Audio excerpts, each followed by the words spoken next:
Hello everybody and welcome to Chapter 1 of Python for Everybody. I'm Charles Severance, I'm your instructor, and I welcome you to this class. The basic goal of this class is to teach everybody how to program, regardless of your background. You don't have to be a math whiz, you don't have to be a computer expert, no matter how old you are or what your background is, we want to teach you how to program. So welcome to the course, welcome to Chapter 1. So the first thing to understand is that the purpose to learn to program is because computers want to do things for us. They are built and created and designed, and their hardware is set up so that they basically ask us, what do you want to do next? If you grab your phone sort of does nothing until you tell it what to do. It waits for you. And it's just waiting for you, and all the hardware, computer technology around you is generally waiting for you. And we can use this for useful things. We could play video games, we could have it help navigate for our cars. Someday we might even have self-driving cars. And it's really, in a sense, in my mind, silly if you spend your whole life not really understanding this technology. And I think it's important that we learn to tell these computers what to do rather than just let them increasingly control our lives. And so, as we'll see, computers aren't very smart on their own. We humans are the ones that imbue them with knowledge, but we need to learn to speak their language. It is much easier for us to learn to speak their language than it is for them to learn to speak our language. Although, with these cell phones, we're starting to see little bits where they can begin to understand, but you would be amazed at the 40 or 50 years that it has taken us to understand how to build programs to begin to understand. So I'm bringing you into something where you are going to learn the ways of programming and the ways of the computer, because it's easier to teach you how to program than it is to teach this how to work in your world, even though ultimately the goal is to get this to do work for you. So part of what I'm trying to do is move you from a user perspective where you just look at the computer as something that someone else has constructed and you are the user of, to the point where you construct new things. Now, the first kinds of things that you're going to construct are actually things to solve your own problems. And it's very popular now to work on data, and Python is an excellent programming language for data mining and data analysis, and that's a lot of what we're going to do in this course, although really it's a gateway to all kinds of things like, artificial intelligence or gaming or navigation or mobile applications or entertainment, all kinds of things. But first we have to learn to program. We have to move from using the computer as a tool to using the tools within the computer that allow us to change how the computer sees the world. So there's a couple of reasons that you might want to be a programmer. Some of you are looking to improve your career, to be paid to work on programming. I've been a paid programmer most of my life, and I like it. It's a good job. You don't have to stand in the mud. You don't have to lift things. You have to use your brain. And I'll just say that it has been nice for my career to not be exposed to the elements, but to be able to work often wherever I want. But that's actually our secondary goal. Our first goal is to get you to write programs that solve problems that you have to solve. Maybe you have a job as an accountant or a lawyer or something else, and maybe you run across some data. Maybe there's some system that logs your time and it's not quite giving the report that you want to give. And so you say, could I just grab the log data myself and write a program to do some analysis to say, oh, what's the average this versus that, or the average of some other thing, right? And so that's the basic idea, that you'll initially use computers to serve your own ends. That makes it a lot easier to write programs because you don't have to worry about, a million users using your software. If it works for you, then we're happy. And so it takes a little more training to write software for other people or for thousands and thousands of other people. And so part of what I want to do is I want to change your perspective. You look at this from the outside and you see it from the outside and you click on things. I want to turn this around, and I want you to be the person inside this looking out at the world. And as a programmer, we are making things inside these computers for the world. And so we want to pull you into being part of this. We want you inside this, or thinking inside this. And what you learn is that if you're inside this computer and you are taking your instructions to build programs to be used by the human, oops, almost dropped that, the human outside the computer, you have things that you need to take advantage of. There's things like the central processing unit, the memory of this system, the network connection of this system, the disk drive or permanent storage on this system. And as a programmer, you are kind of mediating between all those internal resources that this has that are not very smart but highly powerful, and mediating with what that user wants, right? And so we take the end user, and we programmers, we serve the end user, but the computer serves us. So together, between us and all the computer's resources, we can serve the needs of the end user. And we do this by writing code or programming, okay? And what is that? Well, programming is a sequence of instructions where we are giving instructions to the resources inside the computer in a way to accomplish the goals of the end user. And remember, sometimes we are our own end user. It's not just you know, you're not always doing a startup, you're not always writing a mobile gaming system. Sometimes you're writing something for yourself, but that's okay. So sometimes you're writing something to solve a problem. You're like crafting, you're doing something that you could do by hand or manually, and you're making some clever little 25 or 100 line program, and you're putting that in. Other times, like when I work on the open source learning management system Sakai, it is my creativity. I've got an idea and I want to share it with 1 million users, and so I write my code for an external audience. And so code is that sequence of instructions that the computer itself doesn't know how to hand a roster out, but I can write code that will hand a roster out by looking at the data that's inside this computer, inside this application. And so if you think about programs, we have programs for computers and programs for humans. And a number of years ago, now sooner or later this will be me showing my age, this is an example of the Macarena. And the Macarena is a song that effectively is a sequence of instructions. You put your left hand out, you put your right hand out, you put it on the shoulder, you wiggle, wiggle, wiggle, and you spin around and you do things. And this is a program for people.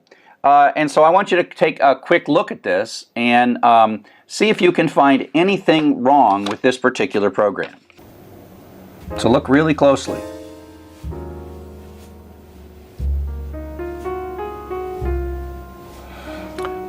So I'll show you. It's got some typographical errors in it, and we as humans are really good at reading or hearing typographical errors and correcting them automatically and instantly. And but computers are not. Computers are extremely literal. If it saw this ham instead of hand, it would think, what's a ham? And why am I going to hit someone in the back of the head with a ham? And why would I take my left hand and hit somebody? That's, you know, these are all bad things. But the computer is going to take us very literally. And so we have to be really precise. And the computer just doesn't know the difference between what we mean and what we say.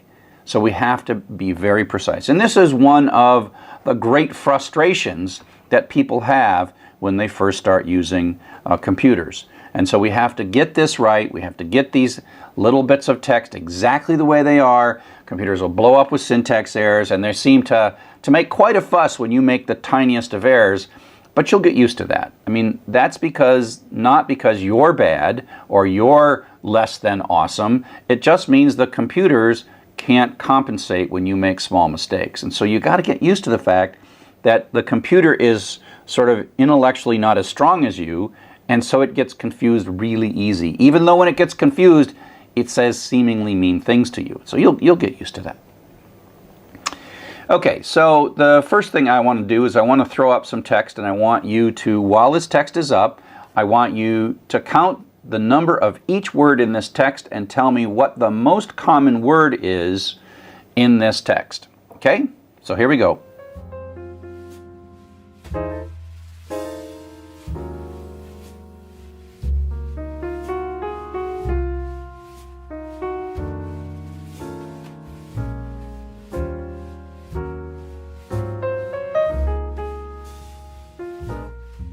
Okay, so I kind of made that hard on you on purpose by moving it around and distracting you and confusing you.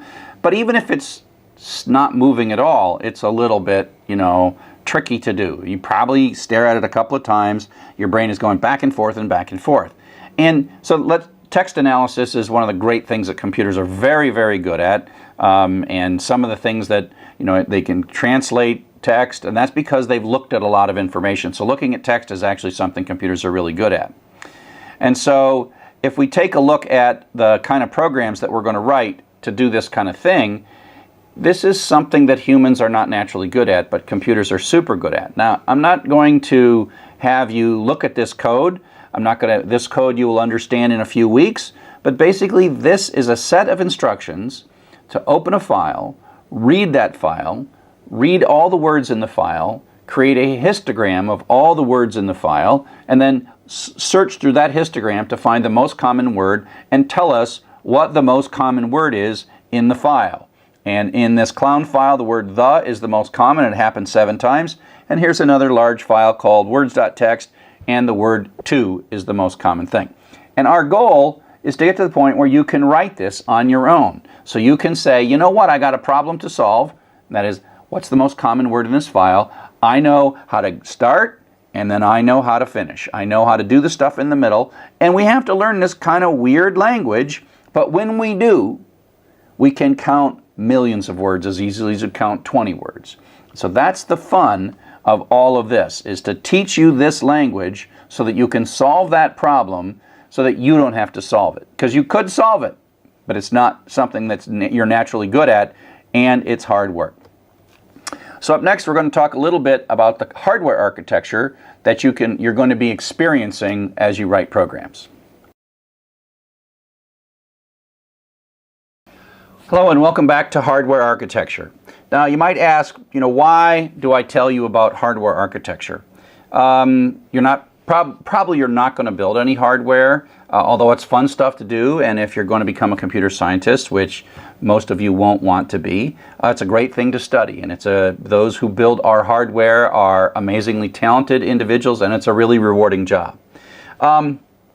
The reason I like talking to you about hardware is because I want to be able to use words at some point and say, oh, secondary storage, or central processing unit, or random access memory, or peripherals, input devices. And I want to be able to say those words, and I want you to be able to understand them. And so I'll start with a little piece of hardware called the Raspberry Pi. And the Raspberry Pi is a cute little single board computer. As we go forward, these things are smaller and smaller and smaller. And the interesting thing is that the architecture of these stays the same, but the number of components drops. So I'm going to start and give you a block diagram of sort of a generic computer and tell you the major parts of it. Now, I'm going to show you some really old hardware, some really new hardware, and then some hardware that is of medium age. And the medium age hardware is probably the easiest one to see. The architecture is the same, okay? And so the basic block diagram is that the brains, if there are brains in computers, which there really aren't, the software is the closest thing computers have to brains, but in hardware, the closest brain a computer has is this, called a microprocessing unit or a central processor unit. And this is designed 3 billion times a second to ask the question, what do you want me to do next? And these little pins on the back are our instructions, like 32 or 64 of these pins. 3 billion times a second, we send an instruction into these things. Now, we can't sit there and talk to it. We can't. And so the instructions we store in what's called the main memory. And this memory is really fast.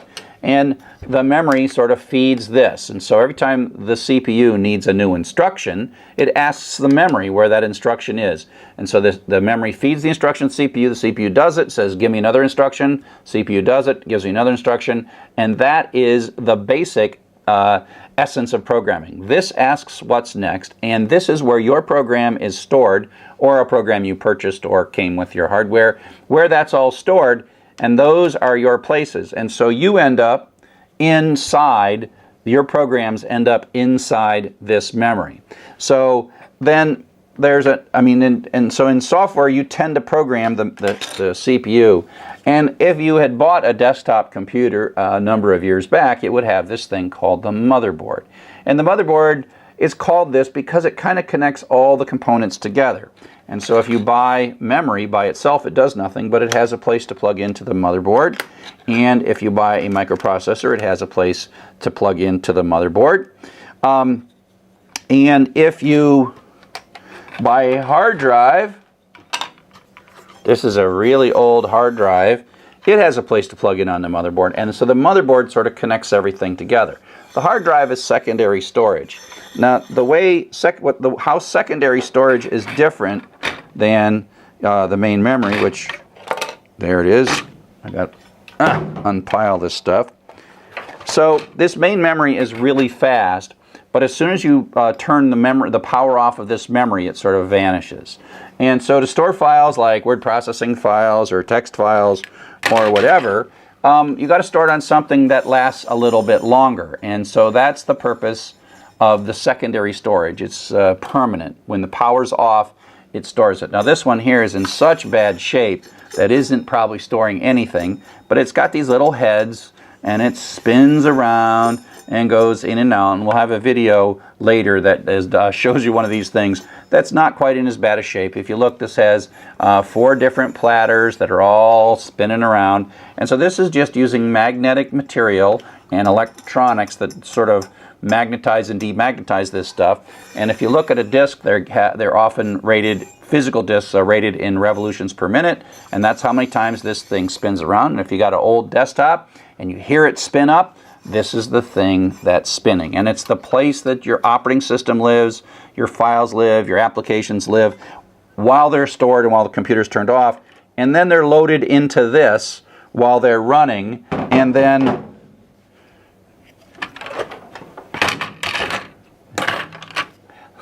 this CPU takes the data from the main memory, and your program runs at 3 billion operations per second. So let's talk a little bit about something that this is probably from the 1960s or 70s. This actually has, if you're an electrical person, it has capacitors. Those little silver things are capacitors. These little colored things are resistors, and that's more capacitors. And then there's wires, and wires move everything. And so when you say like this has millions of transistors, oh wait, that isn't a capacitor, that's a transistor. That's a transistor. When you say that this here has etched, and if you look closely at this, go look at a picture of a microprocessor online, you will see that it has millions of these. And so the difference between 1960 and today is this circuitry of capacitors, resistors, and transistors has been microized and put onto this. It's using a photographic process, and they're tinier and tinier and putting more and more on. And if you think going from millions of these to one of these is crazy, the thing that's happening now, and the reason we have whole computers inside our pocket, is that everything, all of this whole thing, CPU, memory, everything, all of it connected, and the storage is being made smaller and smaller. And so this little single board computer called a Raspberry Pi has one thing in it, and it has the main memory, and it has the CPU, it has connections for things like peripherals like keyboards and stuff. Now it doesn't yet have secondary storage on it. The secondary storage gets plugged in right here via USB. And then if you take it one step farther to my phone, it's got the secondary storage built right in. And so, you know, this picture goes from the size of cabinets in the old days all the way down to really tiny. But at the end of the day, inside it is a highly sophisticated piece of circuitry that asks for instructions one at a time, and main memory that holds the instructions and feeds them. Okay? Central processor does the thinking. Let's take a look here. Central processor does the thinking. It runs the program. It's asking what's next. It's not really smart, but it's really fast. And so we compensate for the lack of intelligence of this thing by us writing really good software that runs really fast. And so voice recognition on things like phones is possible because computers have so much storage and they run so fast, and the algorithms that do voice recognition are finally starting to work. Input devices like keyboards and mice and pens and whatever, they come in. Output devices are like the screens that we see. The main memory is the fast part of the computer that stores all the programs, and the secondary memory is the permanent storage. Increasingly, secondary memory, do I have any USB sticks in here? I don't. Well, increasingly secondary memory is flash RAM or static RAM with no moving parts, and so you, in a few years, you'll not even be able to see secondary memory with moving parts. But that's okay. It's still secondary memory. It's still memory that lasts. And so you, and where your place is in here, is you live in the main memory. This is you. You are here. And so, in a sense, when the CPU asks the question, what next, it is your job to answer that. And you answer that by writing Python code. And so your Python code, you'll write a file in Python code, blah, blah, blah, blah, blah, blah, blah. And then that Python code sort of gets loaded into main memory. There's a magic translation process that happens. And then your code is actually answering this question 3 billion times a second. 3 billion times a second, you're sitting there. But this is you. You're really out here, but you then write a file, and the file's loaded in, and then the file runs. And that's how things are at. And that's your place in the world. Now, what's actually running is not Python code. There is, as I said, a translation process. You write a Python file, and then Python itself translates this into the actual language known by the microprocessor, which is a series of zeros and ones called machine language. Someday I would love to teach you a class on machine language, but for now we're going to teach you Python, and we're going to use Python as a crutch. We don't have to talk machine language, but you could, if you really wanted to, you could know how to write machine language. But I assure you, Python is far easier to learn than machine language. So Python acts as a translator, translates what you're doing into machine language, and then the machine language is what's sent back and forth. But still, even though it's translated to machine language, it's you. It is you answering those questions, and that's what a program is you pre-storing your response to the what next question over and over again. So here's a couple of videos that you can look at on YouTube about a CPU. These CPUs, and it looks very much like this CPU that I've got with me, these CPUs have extremely high heat. When you put this thing, or your computer, on your lap and it starts to heat up, that means it's thinking really, really hard. And so this is a small little old video from a long time ago that shows what happens when you take out the cooling capability of microprocessors and just how hot they can be.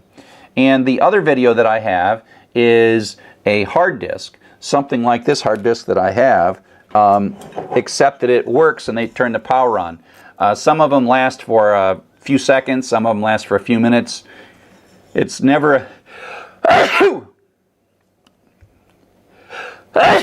I must be allergic to this hard drive.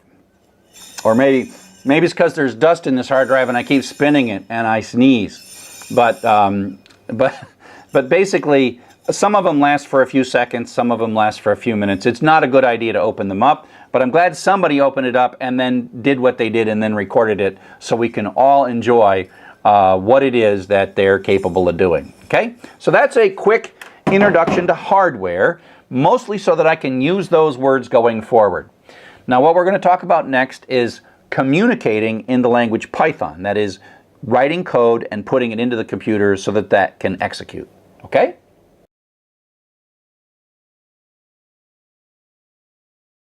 And welcome to my video that shows how to get started and install Python on Microsoft Windows. Okay?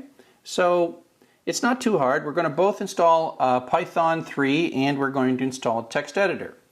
And so I'm just going to go into Google and I'm going to say install Python 3. And my top link is downloading Python.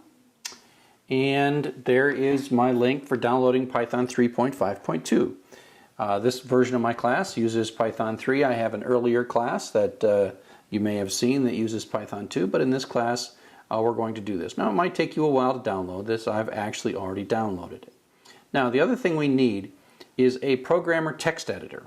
And you can really use any programmer text editor. We've used Notepad Plus in the past. We've used JEdit in the past. I like Atom, atom.io, Tom.io, mostly because it works the same on Windows and Mac and Linux. But you can really use any text editor that you like. Just don't use Word or text edit that comes with the operating system. You need a programming editor that doesn't mess with weird characters or weird lines or strange formats. You must have a real programmer editor. So I've already downloaded this as well. And so I won't waste the time waiting to download it, but let's go ahead and do the installation. So these things ended up in my downloads file. So I'll go to downloads and I'll start installing Python 3.5.2. Now it's going to ask me some things.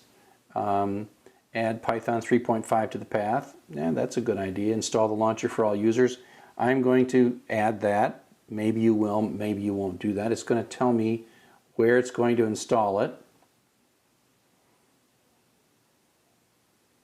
Install now. Of course, it's going to ask me for permission to do these things. And now it's running through the installation.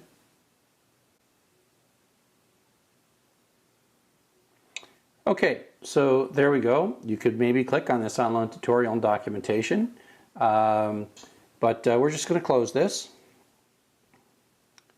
And I'm going to start and run the Windows command line. Now, you may have all kinds of fancy ways to run Python, but I like running the command line, C-O-M-M-A-N-D. I like running the command line because after a while it's important to know what folder things are being run in. And so here's this command line, and I should be able to type Python here. And so now I'm in Python 3.2, and this is the chevron prompt here is the Python interpreter, where it's asking for Python commands, and I can say print hello world. Of course, this is what we tend to print all the time.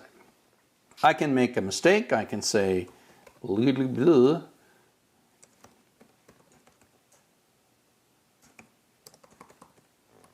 Right? And it'll complain to me. Now to get out of this, I can either type Control-Z or quit. In this case, I'm going to type Control-Z, and I'm back to the prompt. A couple of things. I can do a dir to see what folders and files I have, and that is like my desktop. And then the cd command tells me where I'm at in the folder. That means I'm in the users directory, Dr. Chuck. Okay? So I have now installed Python. I ran the Python interpreter to verify it. I said print hello world. Okay, and so now what I'm going to do is I'm going to actually install Atom. I already had this downloaded, so let's go ahead and install Atom on my computer.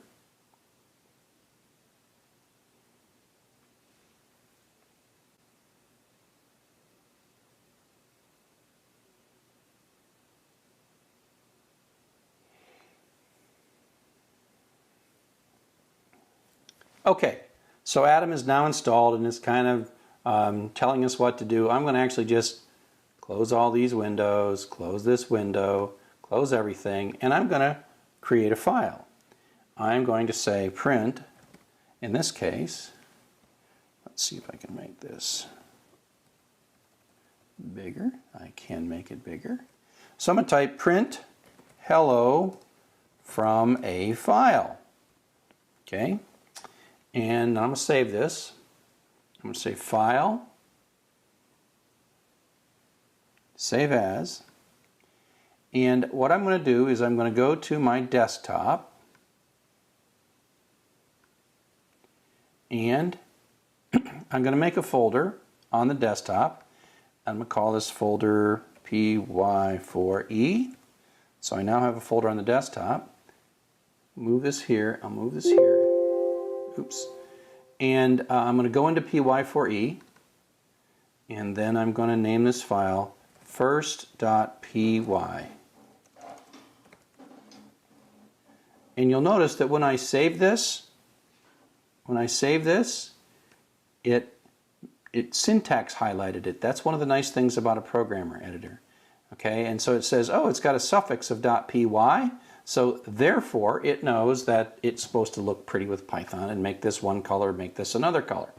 The other thing that you'll notice is that I now have a folder called py4e. And if I'm in this command line, let me just start that up again. I'll show you how to start the command line again.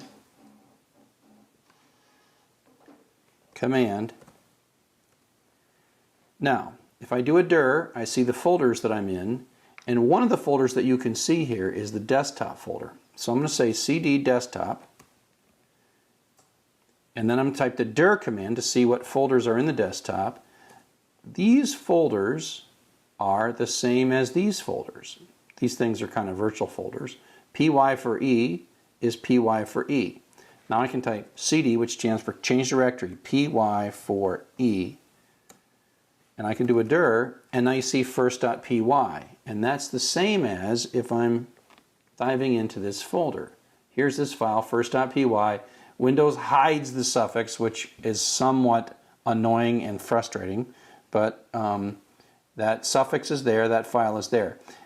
And so for me, one of the things you got to figure out in Windows is how to make sure that you are in the same folder, users, Dr. Chuck, desktop, py4e, and that's the name of this file, and here as well. And now I'm going to run this program. I'm going to type Python first.py. And you see that it ran the Python code. Okay? Another way you can do this is you can type first.py. And that's because this file association has happened in Windows. This doesn't work in Macintosh. This only works in Windows. That all files with .py are expected to be Python, and it knows the Python interpreter where to run it. Okay? And so I've got Python 3.0 installed, and that gets me started, and so I hope that this little introduction about getting things started and writing your first Python program has been helpful to you.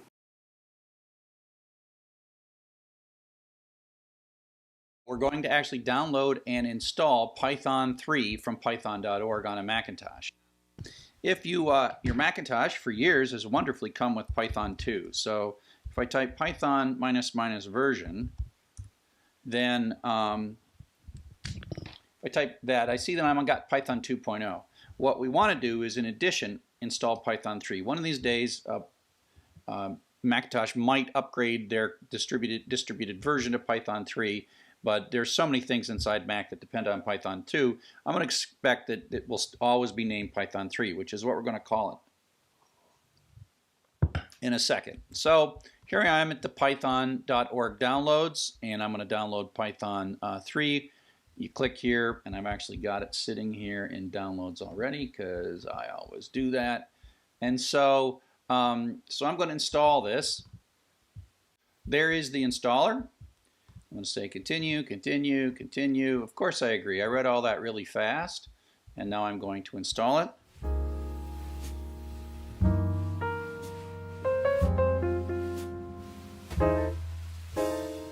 Okay. So now that means if I run a terminal, so this of course is start run terminal. So Python 2 is still there, but Python 3 is also now there. So we should have Python 3 installed. So we installed Python 3.6, and so there we go. And that's all it takes to install Python 3 on the Macintosh. So let's write our first little Python program. I'm going to, I like Atom, and so I've got this Atom editor. It's atom.io. Right here, atom.io. Download and install the Atom editor. I like it because Atom works the same on both Windows, Mac, and Linux. and it has syntax highlighting, and so I really like things like that. So I'm going to make myself a simple Python program. Hello world, like we always do. Now you'll notice that it's not syntax highlighting yet, but I'm going to do a file, save, oopsie daisy, file, save as, and I'm going to go into my desktop and I'm going to make a folder called py4e. I'm just going to call this hello.py. Oh crud. Gotta rename it. Rename it. I ended up with 2 dots. Hello.py. There we are. And so now I'm here and I'm in my home folder. I can go into my desktop and I can go into that new folder I made, Python for Everybody, and I can see the files.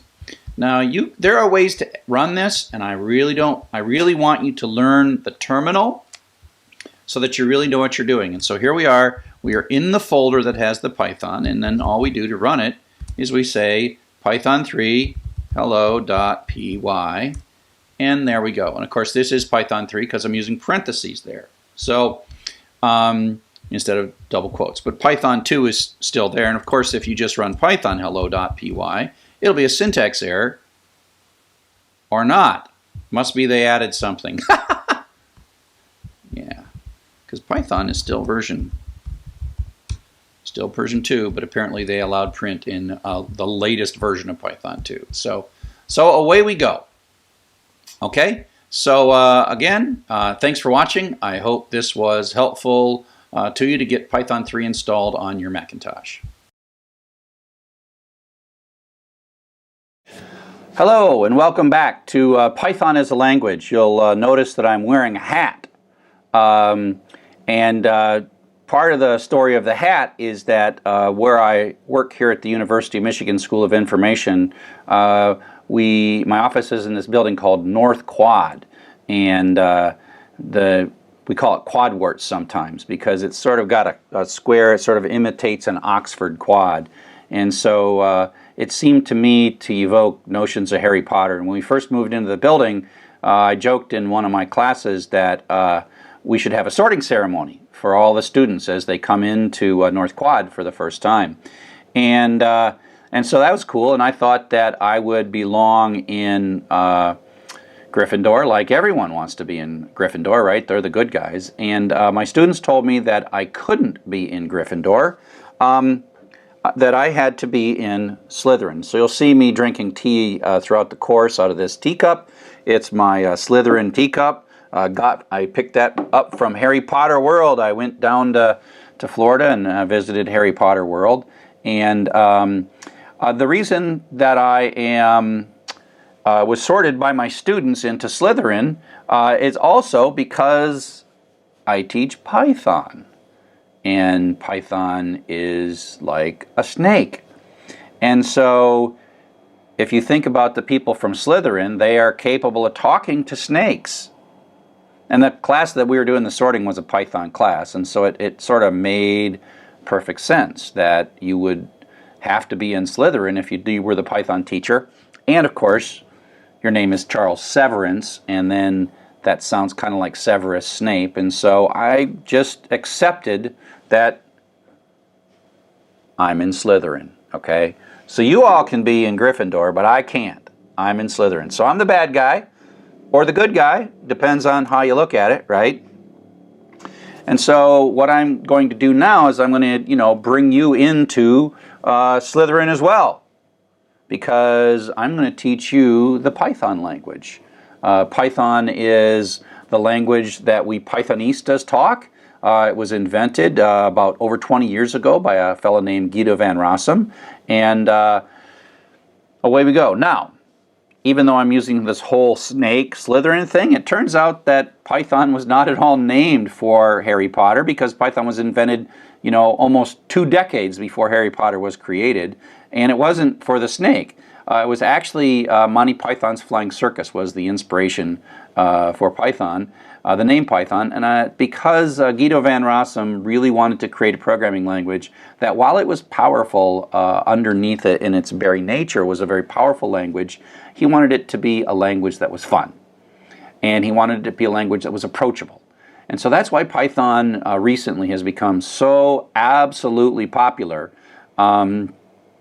It's easy to learn, but it's also powerful. And that's sort of the magic of Python, is the ease of learning it, the brevity of the programs, the shortness of the programs, and the power. And so we are going to become Pythonistas. Now, as you learn to be a software developer using the Python programming language, you are going to encounter syntax errors. And I remember when I used to get syntax errors, and I remember my first programming class, and I would type on cards.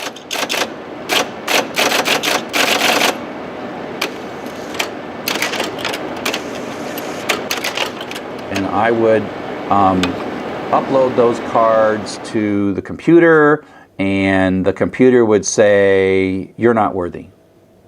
And I'm like, wait a sec, those are pretty good cards. How could you be so critical of me?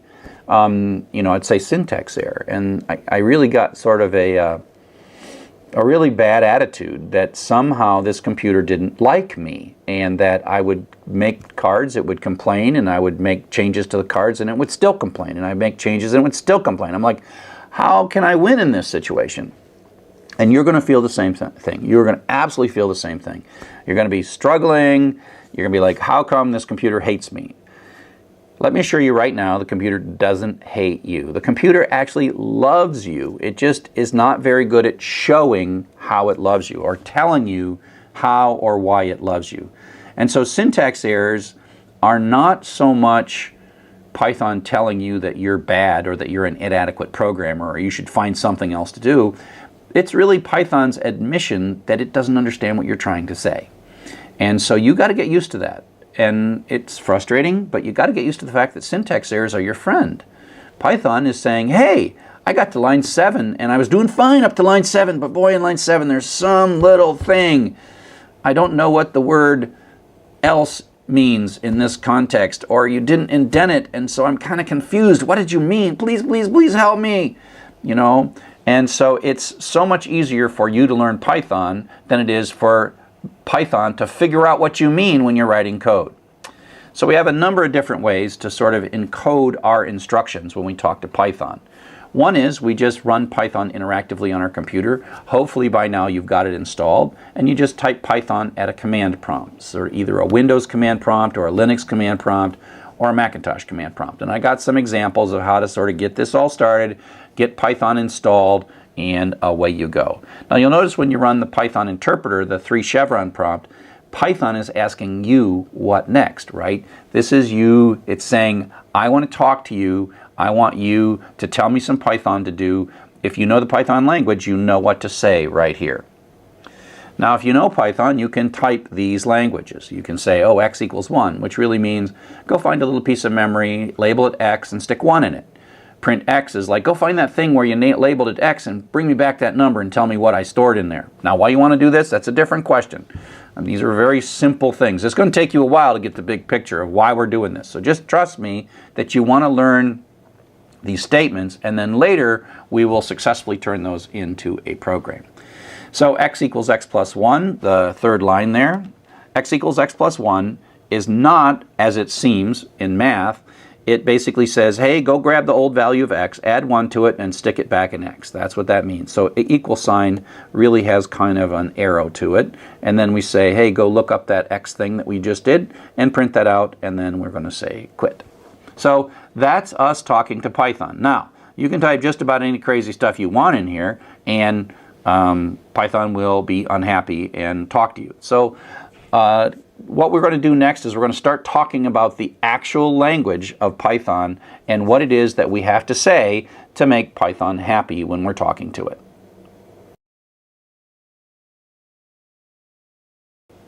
So now we're going to start learning the actual Python language. So what do we say? You can think of this as almost like writing a story.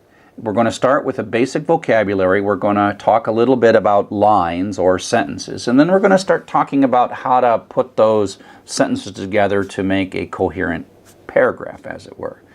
And you just have to accept the fact that when I start teaching you this stuff, it's not going to make sense for about 6 or 7 more chapters. And so just sort of bear with me, except, I mean, I remember when I first learned, it went from me confused.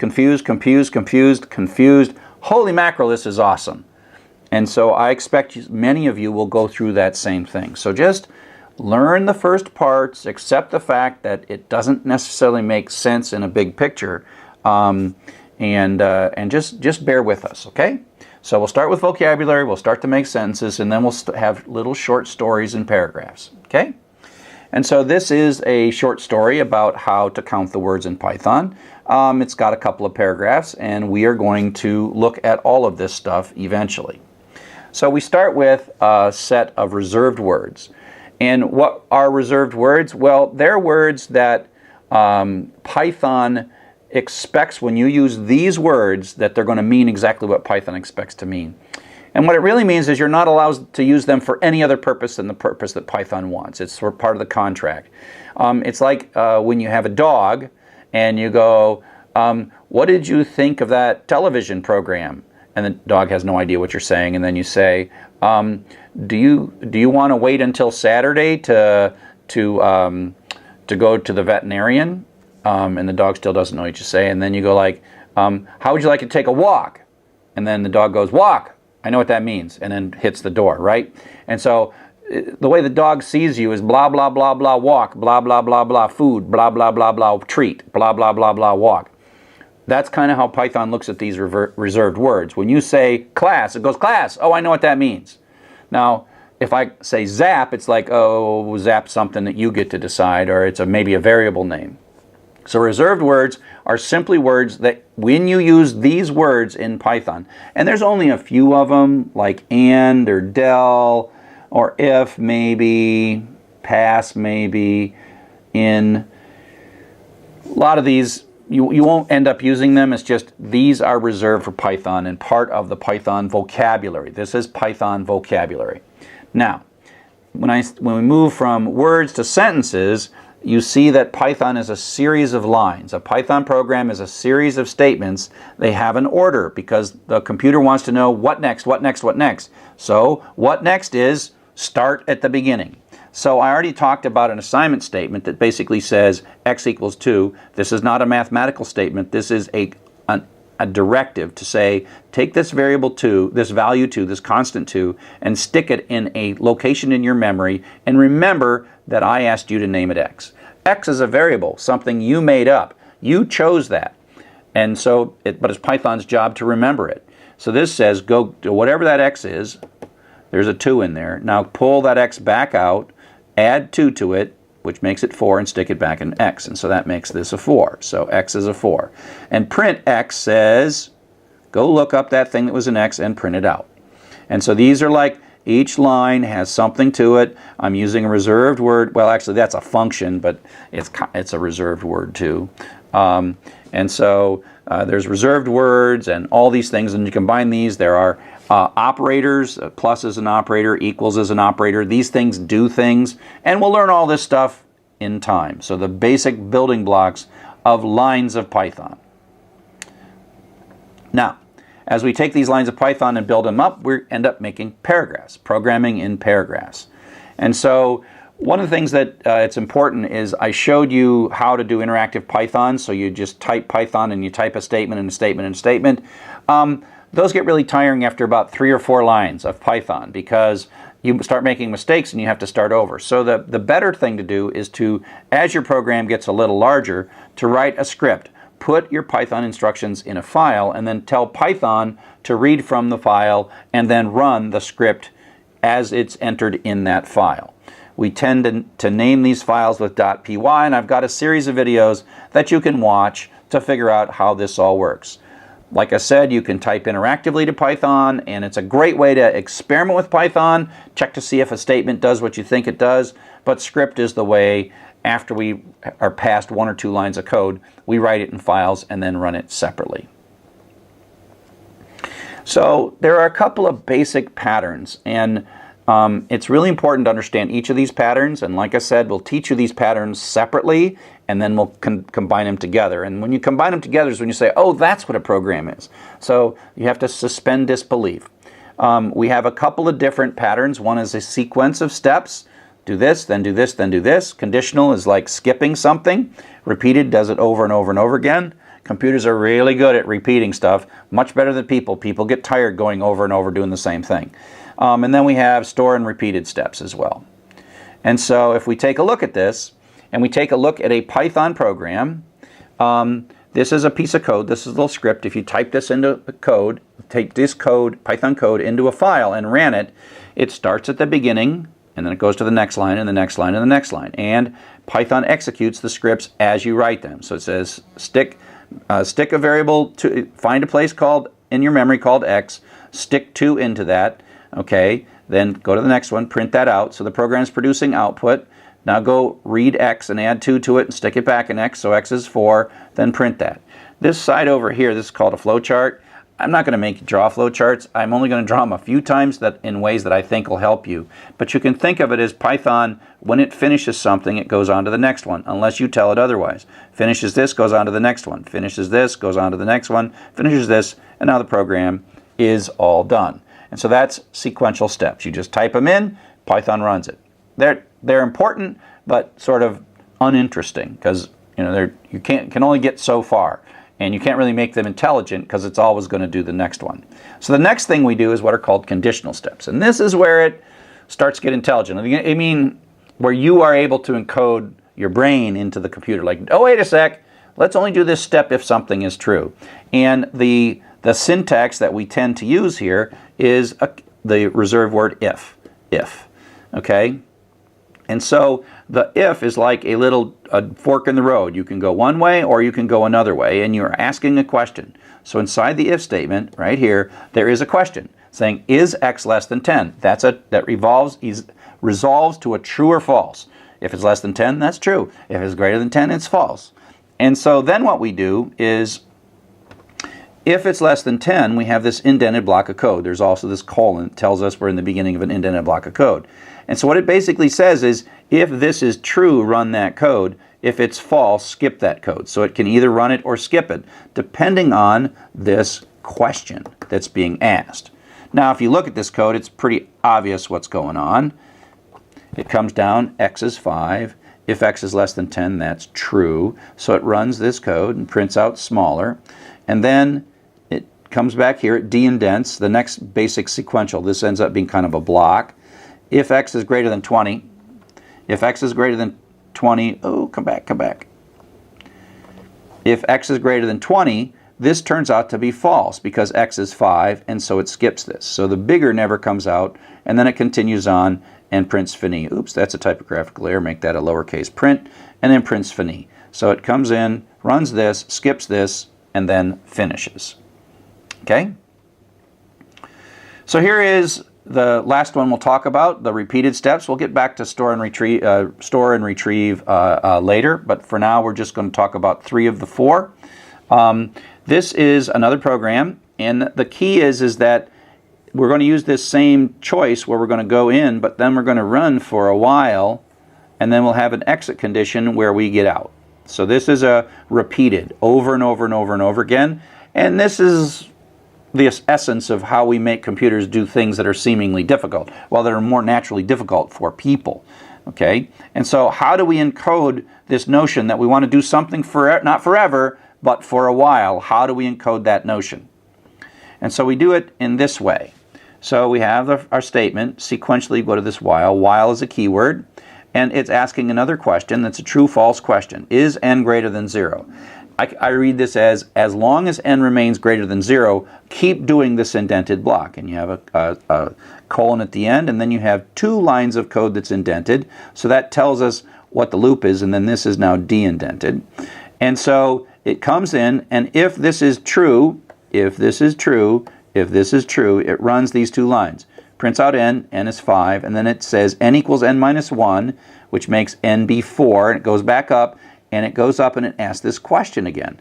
Is n greater than 0?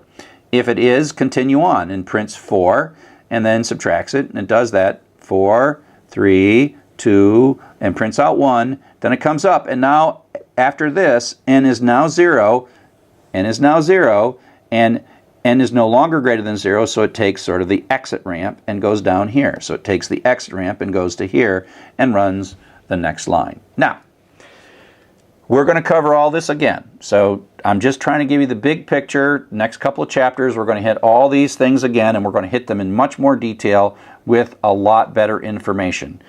This is now sort of like combining these. And again, I don't want you to really like know this stuff.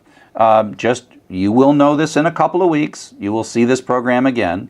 But this shows you how we combine those patterns of repeated, sequential, and conditional together. And so this is a bit of sequential code. Comes in here, runs this, which happens to ask for a file name. Then it opens the file. It creates a data structure called a dictionary. This is all sequential. Now the for is another form of loops. So this is going to loop for a while.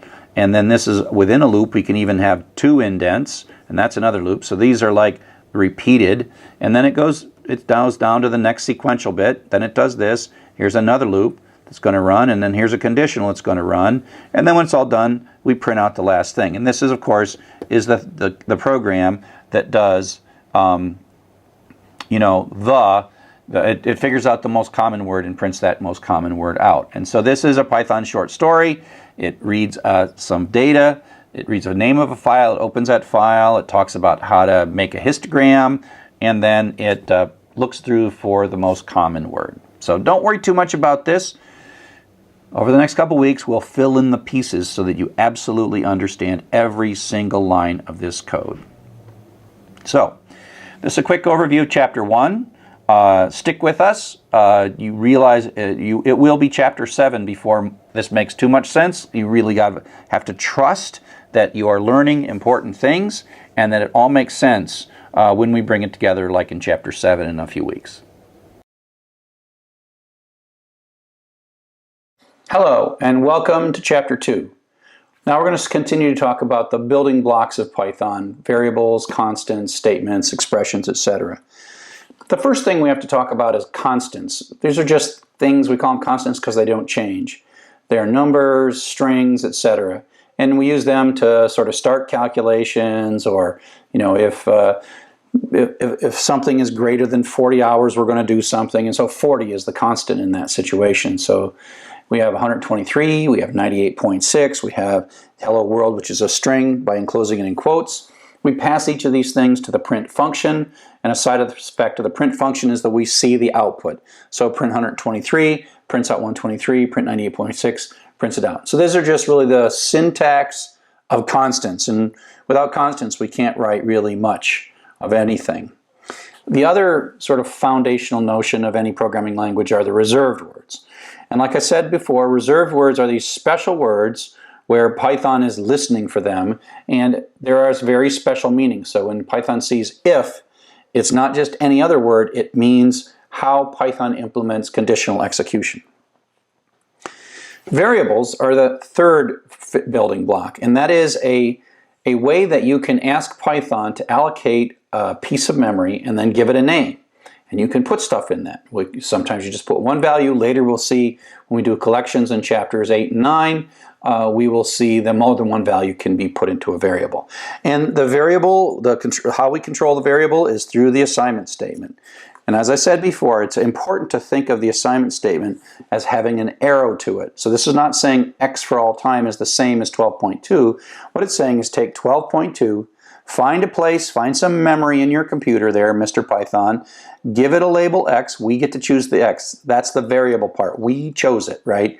And then stick 12 in it. And then the same is true for 14. Go find another spot, name it y, and then put a 14 in there. So think of this as an arrow every time you see that equality, the assignment in an assignment statement.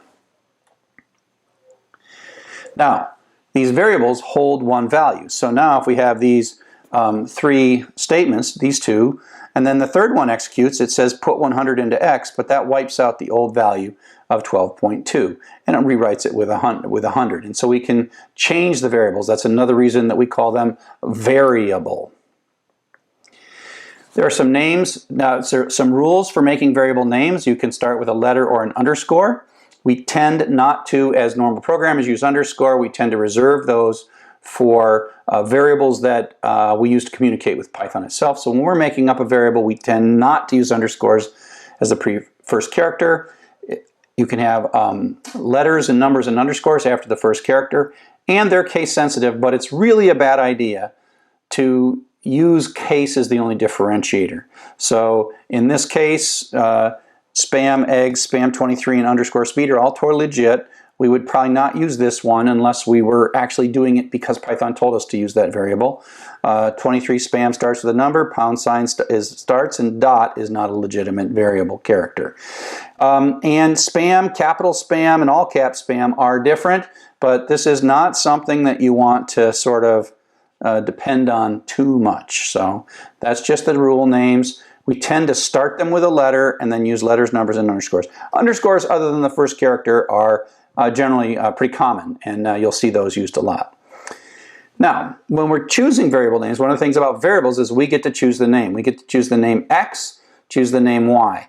And so sometimes we like them short, but sometimes we want them descriptive. And the notion that of making variables descriptive is often confusing to beginning students. Sometimes it's really helpful to, if you're going to have a line of text and you name the variable line, that's great because the next person reading your program says, oh, that must be the line of text. Whereas it also can become misleading that the name of a variable somehow has meaning. And so sometimes we'll have even singular variables and plural variables like friend and friends. And you're like, is plural? Does Python know about singular and plural? And the answer is no.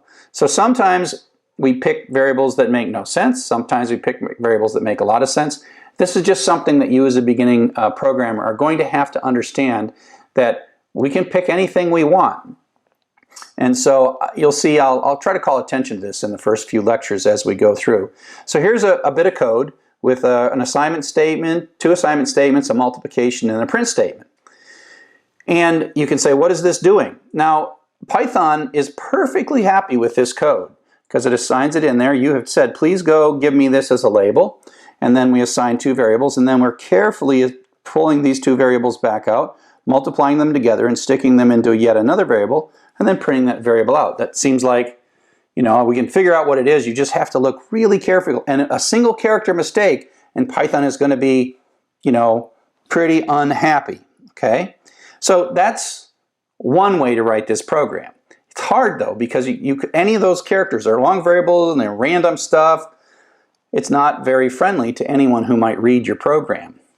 Now this looks a little friendlier. It's the same program because Python just wants a correspondence. You picked A, you picked B, and you picked C, and it's really much easier for us to see what's going on.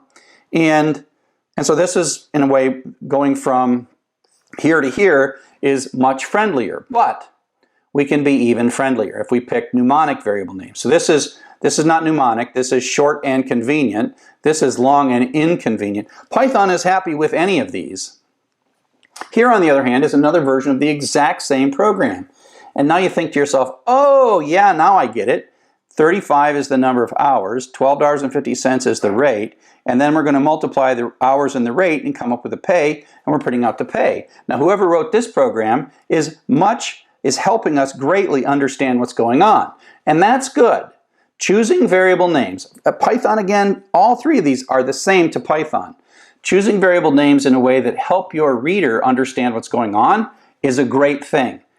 The problem is, the danger is, if you read this and you think that somehow Python understands payroll, that if you name a variable hours, that Python knows what hours means.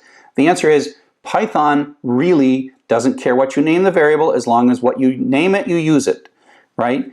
And so you got to be careful. And so you'll see, when I write my code in these first few weeks, first few lectures, I will sometimes write it with gibberish. I'll sometimes write it with extremely short but meaningless variable names. And sometimes I'll use meaningful variable names. And I'll call your attention to it, and it will get you. You'll start, when you look at this third kind, it has meaningful variables or mnemonic variable names. You'll just instinctively want to give Python more intelligence than it sort of deserves. I guess that's probably the best way to say that. So We've talked about constants, we've talked about reserved words, we talked about variables. And so here we have a sentence, like we've already done some of these things, where we set x equals 2, we retrieve the old value of x and add 2 to it, so that becomes 4, and then we print 4 out. Print is a function that's built in, and we pass in whatever we want to print out. So this parentheses is part of a function call. Okay, so an assignment statement, you have to really get your head around the notion that it has this arrow nature and that it evaluates this entire right-hand side before we change the left-hand side. And so you can think of this sort of as at time step 1 it does this, and then at time step 2 it does the copy. And that's how you can have something like x on both sides of an assignment statement. And so if, for example, we have x and x has 0.6 in it, x has 0.6 in it, what happens is that it sort of ignores this part right here and evaluates the expression. So it pulls the 0.6, everywhere x appears, it pulls 0.6 out, then it starts running these calculations, and then it has the new value. After all the calculations are done, then and only then is it going to put that back into x. And so it sort of takes that and puts it back into x, and then wipes out the old value. At this point, this has all been taken care of, and it's been reduced down to this 0.93, and so that is what's put in as the new value. So, up next, we'll talk a little bit more about making more complex expressions. So welcome back. We're now going to talk about expressions. Expressions are a little more complex calculations that we can sort of do on the right-hand side of an assignment statement. So one of the things about expressions is operators. And the operators in computer programming are often very much the same as the mathematical operators, but we don't have all the fancy characters that we have in mathematics, and so we have to choose what's on the keyboard. And then we really go back to the 1960s and 1970s, and we used what was on the keyboard in the 1960s and the 1970s to make these operators. So plus is addition, minus is subtraction. We don't have a times sign or a dot in the middle, so we use the asterisk as multiplication. Division, we can't put two things over top of each other, so we use slash for division. Raising to the power, because it didn't have little characters back then, is star star, which is raising to the power. And then remainder. Remainder is when you do integer division, it's also called the modulo operator, it's the remainder, not the quotient. And I've got a picture of that coming up. So here's a whole series of little examples of this. Right, so we've already seen, the plus, x equals x plus 1. Keep remembering that these assignments are arrows, basically. Arrow, arrow, they have a direction. Multiplication, 440 times 12.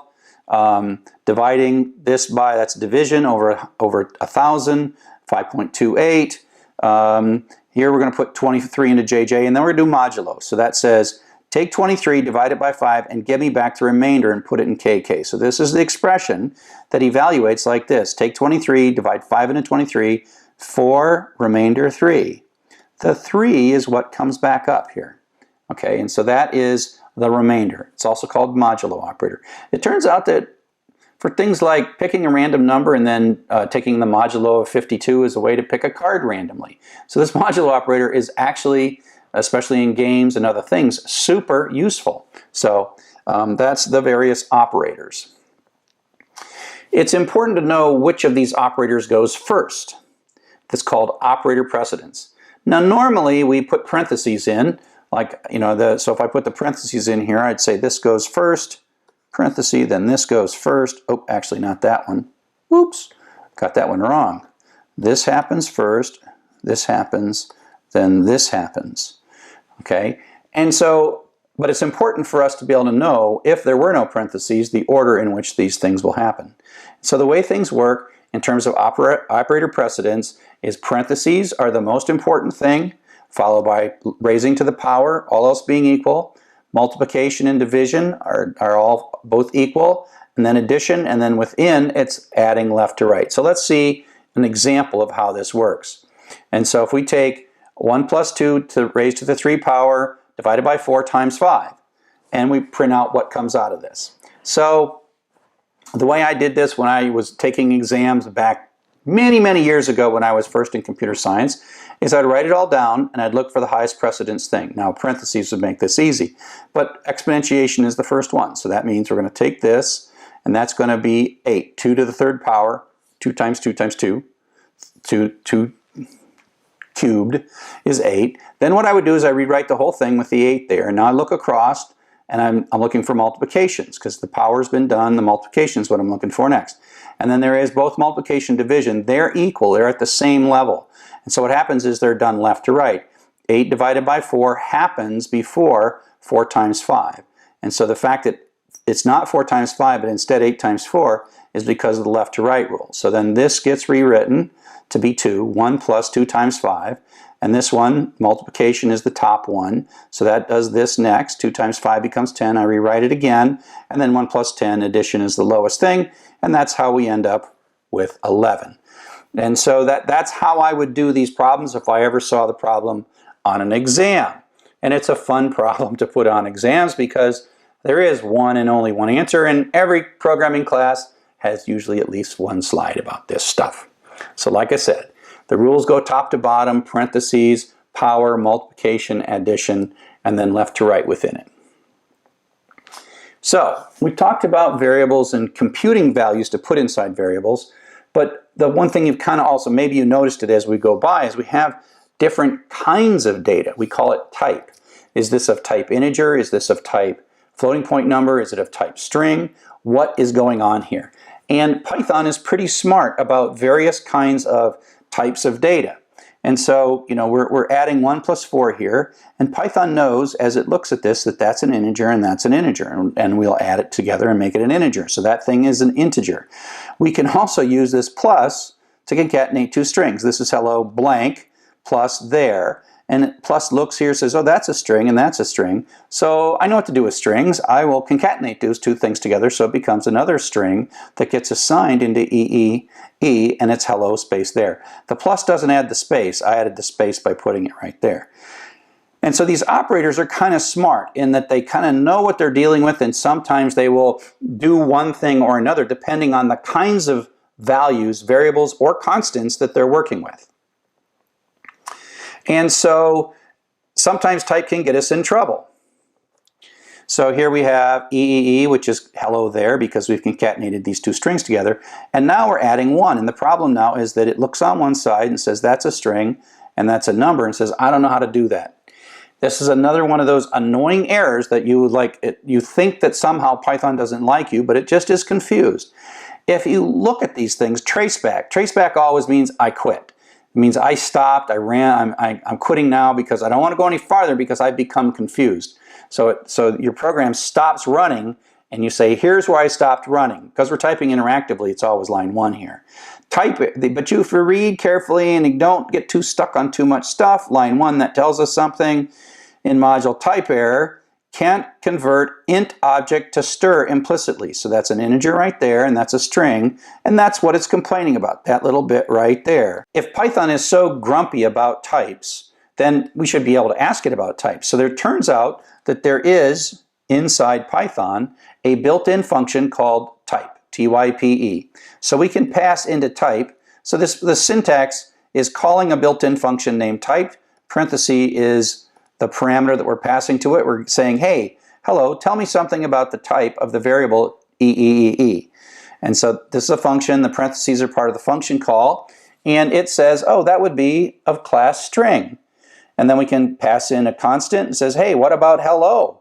The string hello, it's like, oh, that's a string too. What about a 1? Well, that's an integer. And so we are asking Python through the type function what the type of either a variable or a constant is. And there are even several types of numbers, and we'll even see Booleans and others later. Like 1 with no decimal, that's an integer number. 98.6 with a decimal, that's a floating point number. And so, you know, constants can be both integer and floating point. And I'm just asking over and over and over again, what is the type of what's in XXX, what's the type of what's in temp, and what's the type of the constant 1. And what's the type of 1.0. You can also use a set of built-in functions like float and int to convert from one to another. And so this basically says, I want to convert, oops, let's go back. I want to convert 99 to a floating point number. So this is a function and it's participating in this plus, but before it can finish the plus, it turns this into a 99.0. The difference between 99 as an integer and 99.0 is that it's a floating point number. And that actually turns this computation, as it looks to the left and looks to the right, it says, oh, I've got a floating point number on one side, an integer on the other side, and so I'm going to make my calculation overall be a floating point calculation. I can also pass into the float function. I can say, take this variable I, which has a 42, also an integer, and then give me back a floating point. So that'll be 42.0. Pass that into f. We print it out, and it is indeed 42.0, and it's a float. And so it knows the type and value in any variable. This is an integer, a value 42. This is a float, a value 42.0. Integer division in Python 2 was kind of weird, and it was actually one of the big things that they changed between Python 2 and Python 3. This is a Python 3 course, so we're not worried about that too much. What's nice about integer division in Python 3 is it always produces a floating point result.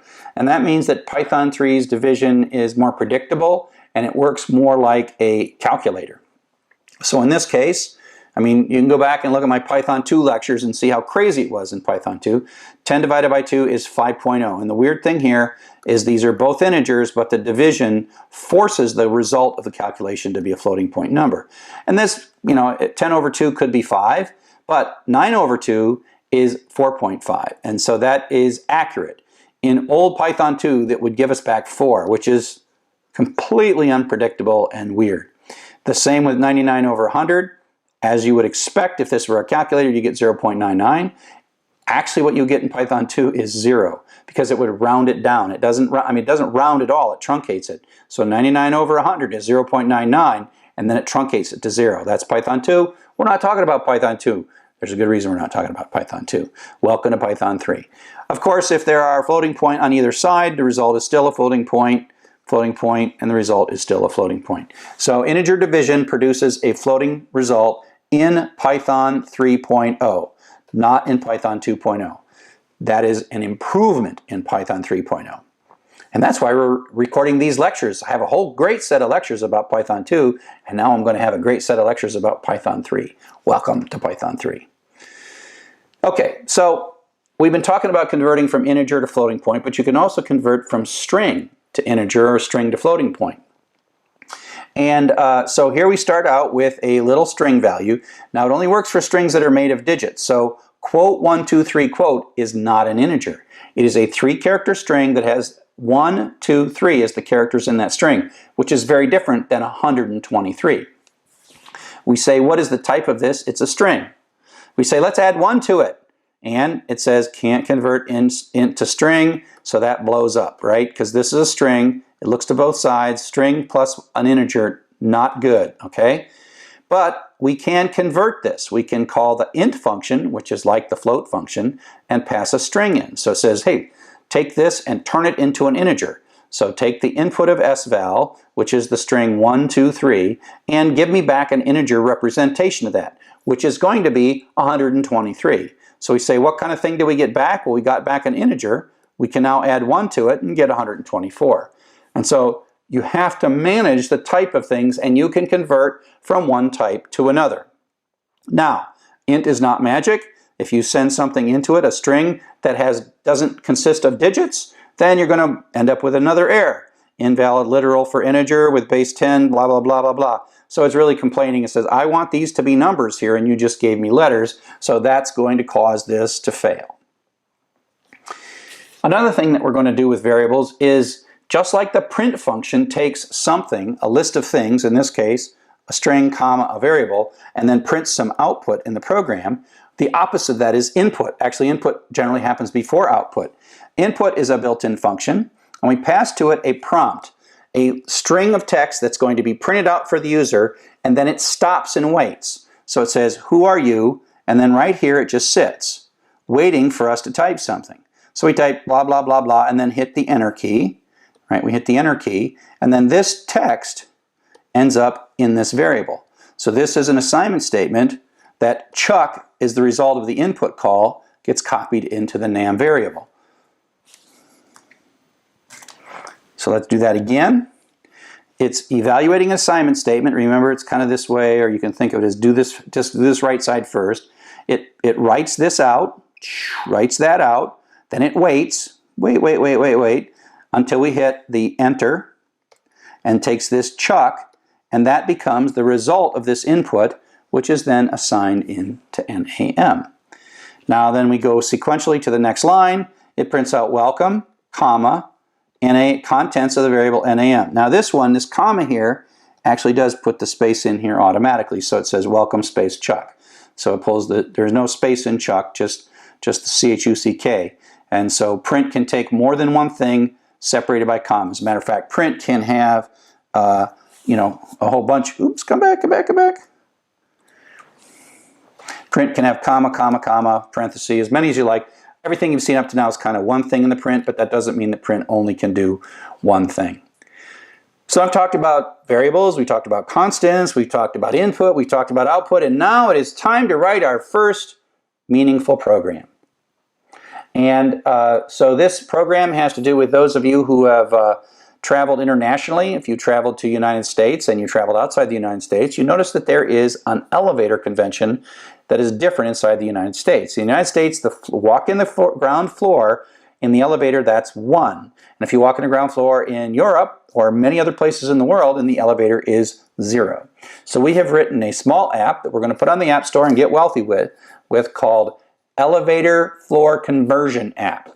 And it's going to ask us, we're in Europe and we're lost, and you say, well, what floor would this be if I was in the United States of America? And so we have to read the floor that we are in Europe, and then we're going to convert it to a US floor, and then we're going to print it out. This is very silly, but it is a pure essential program that has input, does some kind of task on that input, and then produces some output, which is useful for some value of useful. Okay? So let's take a look at how we combine everything that we've learned in this lecture: input, processing, and output. It's a 3-line program, but it's sort of the beginning of something that programs do. Okay, you're going to do lots of programs that do this. So here we go. Program starts. We do the input side effect. It prints out this and then waits. We type in 0. That comes back here. And the 0, which is a string. Input gives you back a string. It doesn't give you back a number. It was a little different in Python 2, but in Python 3, input gives you a string. So quote 0 quote, which is what we typed here. We didn't type the quotes, it's a string, gets stored in the imp variable. Then we move to the next statement, and on this right-hand side, we convert that string variable to an integer, so that becomes the integer 0. We add 1 to it, and then that becomes 1, and then we assign that into USF. I've named this variable United States floor, right? So imp is the input and USF, that's mnemonic. It doesn't know anything about elevators, it's just I picked a variable that was quite friendly. And so at this point, USF has the United States floor that's equivalent to the European floor, and then I just fall down and I do a print statement. Print out US floor, comma, that's this space right here, and then whatever the contents of the US floor variable is. And you could see that I could write this on 4, and it would say 3. I could write this and say 7, and it would say 6. This is an amazing program. It converts floors in a European numbering scheme. Wait, actually no, I got that wrong. Hang on, let me clear this. I wasn't thinking clearly. I could type in 4 and it would give me back 5. I could type in 6 and it would give me back 7. See, I'm confused. Haven't been in Europe in a couple of months, and so I forgot all about the floors. But that's the idea. Now, this is a super simple program, not super useful, but you get the idea that we're going to pull some data in, we're going to do some intelligent thing. Soon this will be hundreds of lines of code instead of 1 line of code, and then we're going to present the results to our user. Now, another element of most any programming language is what's called a comment. A comment is a way for you to put in a program file some text that's to be ignored by Python or C or whatever language we happen to be using.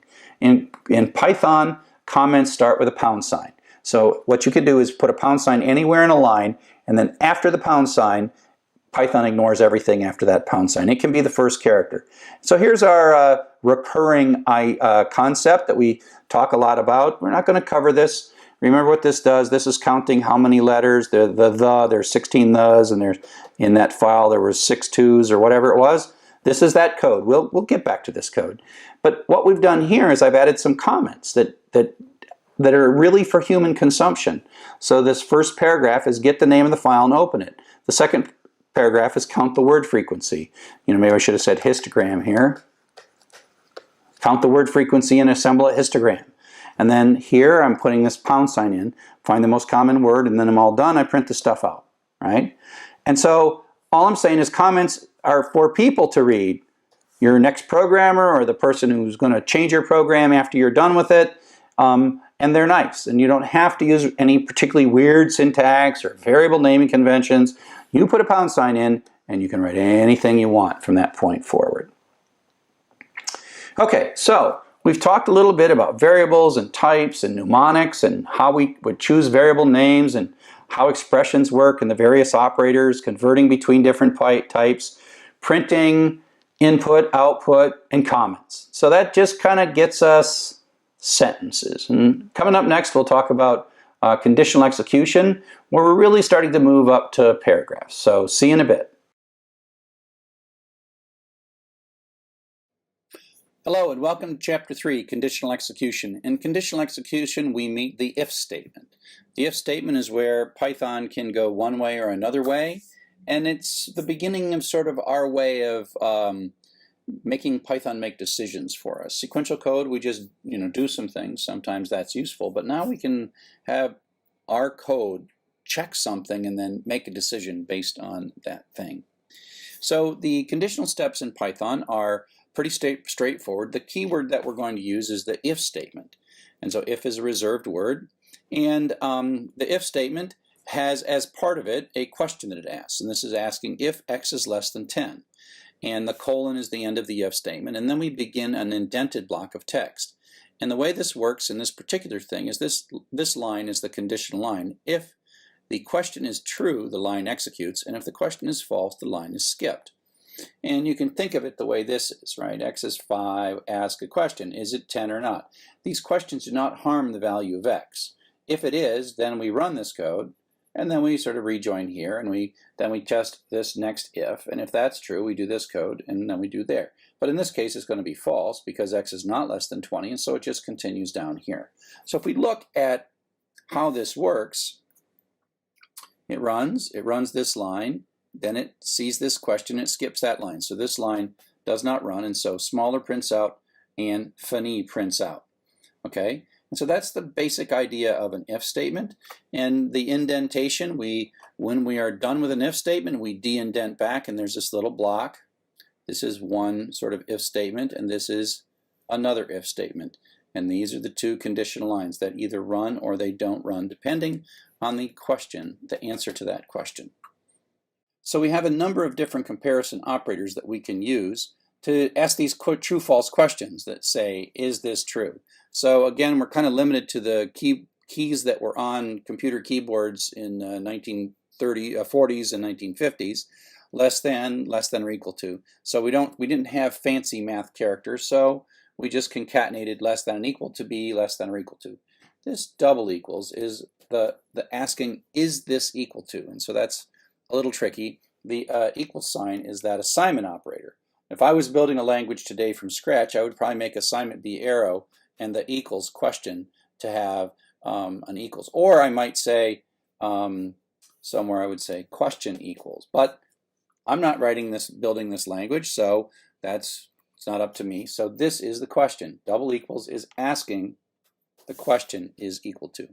Greater than or equal, greater than, and not equal. So this is the exclamation point is sort of like not equal. So that's sort of not equal. So that's how we do not equal. So if we take a look at some of these in some examples, all of these are going to be true because of the way x is set.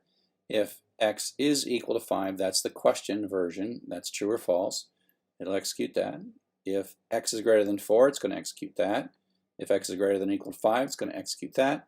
Here's kind of a shorthand where if there's only one line in this block, you can kind of pull it up right on the same line after the equals.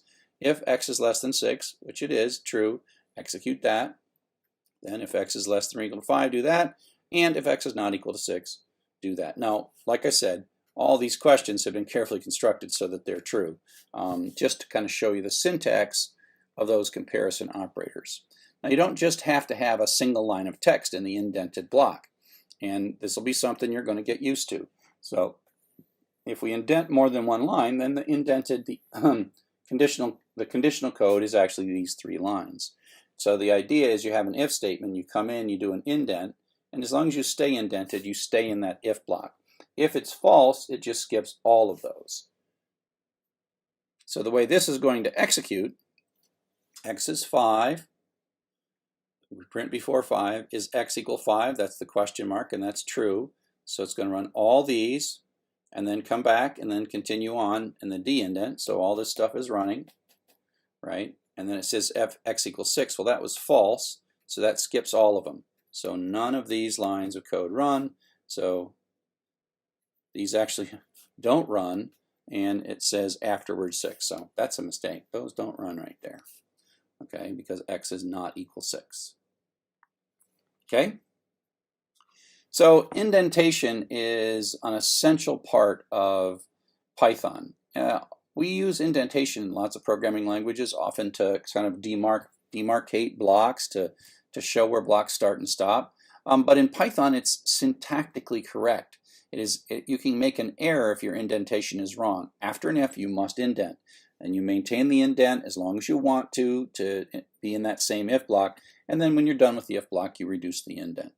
In this rule of indenting, comment lines and blank lines are completely ignored. So we're going to tend to like put 4 spaces. 4 spaces ends up being the normal thing that we do, and you'll see all the code that I write has 4 spaces for each indent. If I go in twice, I use 8 spaces. And we have this instinct of wanting to hit the tab key to move in 4 spaces. Now the problem is that it might look the same on your screen. A tab and 4 spaces might line up the same place depending on how tabs are set. But Python can get confused by that. So we tend to avoid using actual tabs in files. And so most programming text editors, like if you're using Notepad or Text Wrangler, there's a place to set the tabs to say, don't put tabs in this document, but every time you hit a tab, move over 4 spaces. And so you hit a tab, but it's like space, space, space, space, space. Now the nice thing about Atom, and this is the text editor we tend to recommend in this class, because it works on Windows, Linux, and Mac, but also because it automatically sets this up. As soon as you save your file with a .py extension, you can sort of hit the tab key with impunity, and everything works perfectly. But the key thing here is that Python insists that you get this right, and if you don't get this right, you're going to get indentation errors, and they're just another syntax error. So if you're using something like Text Wrangler or Notepad, hunt around in the preferences and you'll find something about expanding tabs, or maybe how many spaces each tab stop is supposed to be. And so you check these, and what this really is doing is telling your text editor never put an actual tab in the document, but somehow simulate tab stops using spaces. And so here is a bit of code. It's got a nested block, but it gives you the sense that you have to be very explicit when you're reading Python code of whether the indent is the same between 2 lines, the same, increased or decreased. And so every time you increase it, you mean something, and every time you decrease it, you mean something, and literally if it stays the same, you mean something as well. And so if we take a look at this, here we have a line, and the next line has the same indent. This is an if with a colon at the end, so we have to increase the indent, and now we're maintaining it, okay? So these 2 lines are part of that if, but now we have de-indented. So whether you choose to de-indent this word or whatever, where you do this de-indent affects the scope of how far this if statement lasts, right? It lasts up to, but not including, the line that's de-indented to the same level as the if. Okay, so this is a de-indent. Now we have a blank line, which doesn't matter, and we maintain it. And we have a for, which we'll learn about in the next chapter, which is a looping structure. Let's do a for runs this 5 times. It has a colon, and it also expects an indented block. Now we have what's called a nested block, where we have an if and a colon, and we go in some more. So this is like 2 indents, right? So these are 1 indent, and these are 2 indents. And so this is a block within a block. And then we de-indent, so that means this print is not part of the if statement, but is still part of the for statement. And then we de-indent again, and then that means this print is sort of on the same level as that for statement. So if you start thinking about this, you want to be able to start thinking that these blocks are the start of the block with the colon line up to where the up to but not including this line that's been de-indented. So the for goes this far, right? The for goes up to but not including the line that's de-indented. The if goes up to but not including the line that's de-indented. So as you do this, you'll sort of mentally start drawing these blocks, and pretty soon you will start constructing them as blocks. And it takes a while, but doesn't take forever.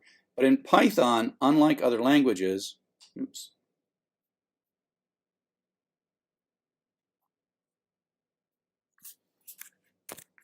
in Python, unlike other languages, you have this is very important, and it matters, and you can have syntax errors if you get it wrong, because you're really communicating the shape and structure of your code using these indents and de-indents.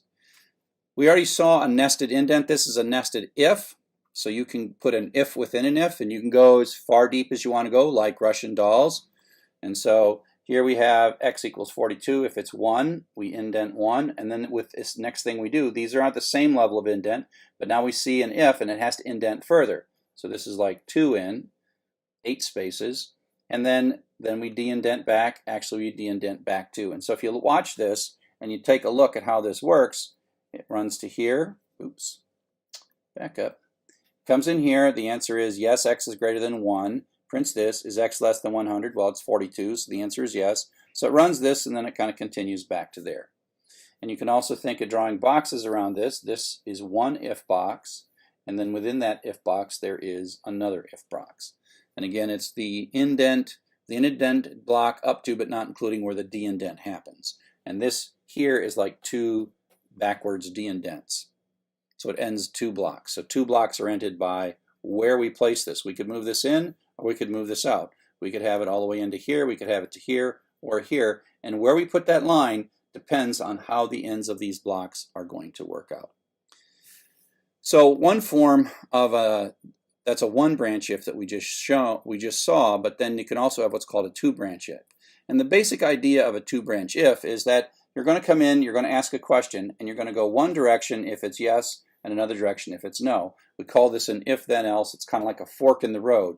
And the way to think about it is, depending on the output of this question, we're going to pick 1 or 2 of these, but if we pick one, the other one's never going to happen. So it's like an either or. We're either going to go one way, or we're going to go the other way, but there is no path where we somehow go through both of them. That doesn't happen. And the syntax that we use for this is what we call the if then else.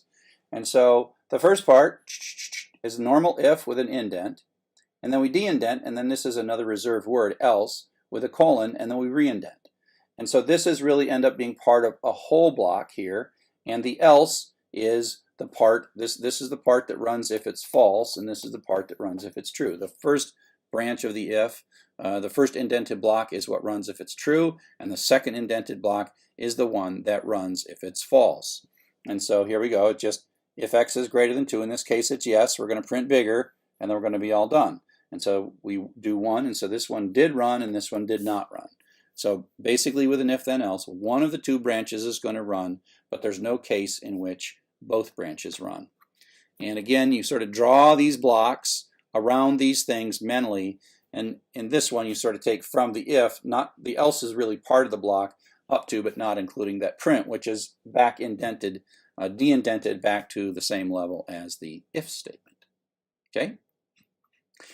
This Python is actually one of the more elegant languages, even though after a while this indenting, and when you get too far in, it gets a little bit complex, but this is a good way to visualize this with these indents. Coming up next, we're going to talk about some more complex conditional structures. So welcome back. Let's talk a little bit more about some more complex conditional statements that sort of build on this concept of if and if then else. The first thing we're going to look at is the multi-way branch. And so the idea is it's kind of like the if then else where you're going to pick one of two, but now we can pick one of three or one of four or one of five. And it introduces a new concept called the LF. The LF is another reserved word inside Python. And the way it works is it's probably best to look at this here where it checks the first one, and if it's a true, then it runs that, and then it's done. It doesn't check them all. It's not like it sees that there are two logical conditions. It actually checks them, the first one, and how you order these matters, as we'll see in a bit. And so if the first one is true, it runs. If the first one is false and the second one is true, it runs this one and it's done. And if the neither of them are true, it falls through, and there's an else clause that is otherwise, and it runs that. So basically, it's either going to run one and then skip the other two, or it is going to skip one, skip two, and then run this one. But it only runs in this case one of them.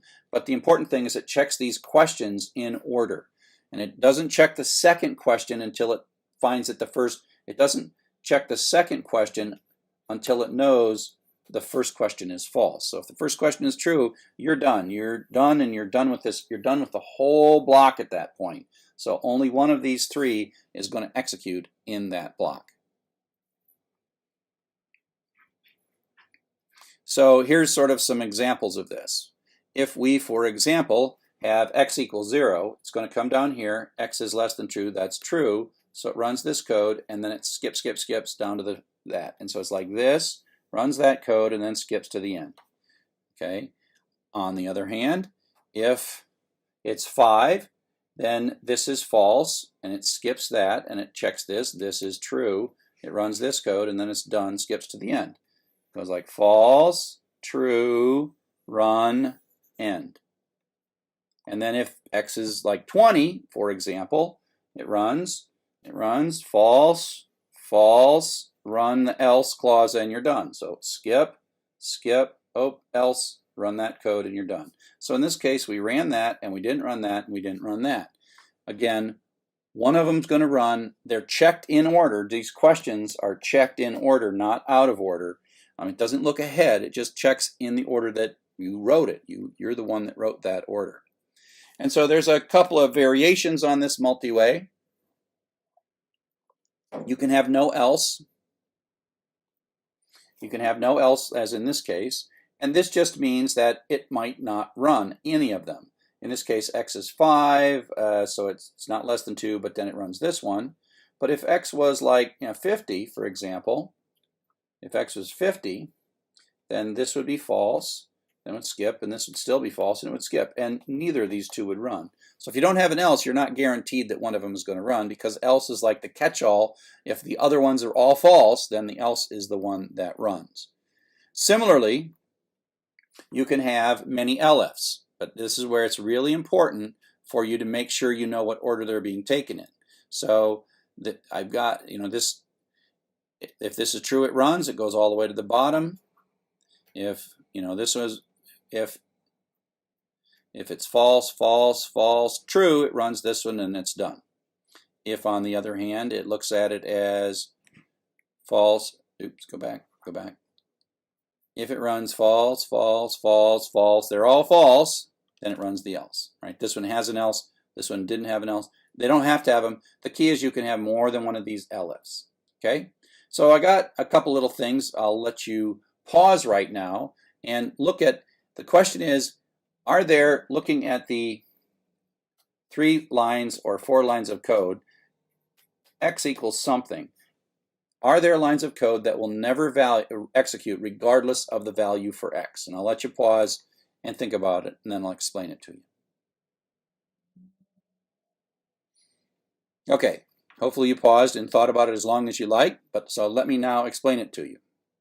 So we come in here, and if x is less than or equal to 2, it's going to run this first thing, and if x is greater than or equal to 2, it's going to run this, and if neither of those are true, then it's going to run this. Well, the weird thing is, all numbers are either less than 2 or greater than or equal to 2. I carefully constructed this to the point where it would never run this line of code.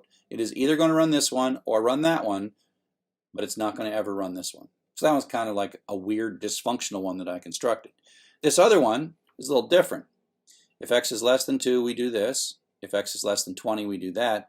If x is less than 10, we do that. And if none of those are true, we do that. Well, the problem here is between these two lines. The problem is if something's less than 10, like 6 for example, it's also less than 20. So even though there might be values for which this is true, those also are going to have this true. So for something like 6, it's going to run here, and it's not even going to look at this. That's the point. It doesn't even look at this.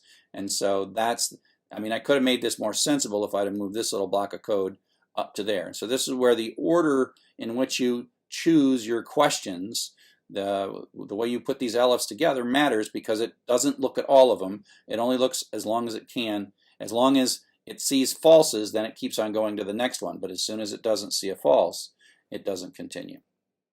So the last conditional structure we'll talk about is the try and except structure. And if you know any other languages like C++ or Java or JavaScript, you're like, whoa, that's kind of an advanced concept.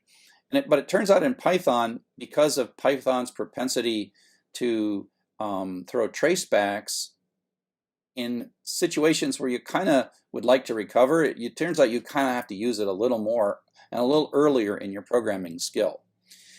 So the problem is what if there is a line of code and you absolutely know it's going to make a traceback, it's going to blow up, but you don't want to blow up. I mean, I don't want to have code blow up. If you're using my autograder and you see a traceback in my autograder, that's kind of like, I consider that a failure. I could put an error like, hey, you entered blank data, or you didn't enter a number, but a traceback, that just seems like I'm too lazy as a programmer. So we as programmers are supposed to anticipate parts of our code that are going to blow up potentially based on perhaps the user's input, and then do something about it. And that's what the try and except are for. It's you take this little dangerous piece of code that might break and might blow up, and you surround it with a try and says this might blow up, and if it fails, run this code down here.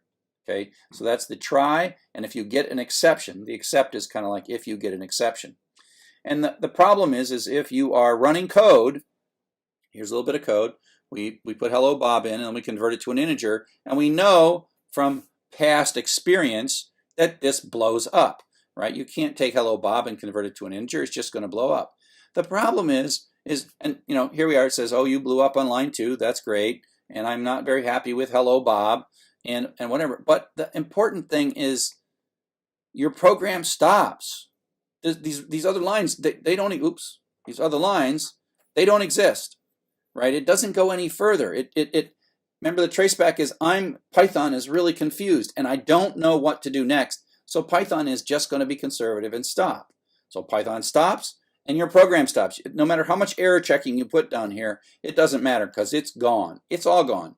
And like I said, we take this kind of personally because the code that you write is like you being put into the computer, giving it instructions. And if the code blows up, well, that sort of wipes you out. You're not in the game anymore. You're not able to do anything.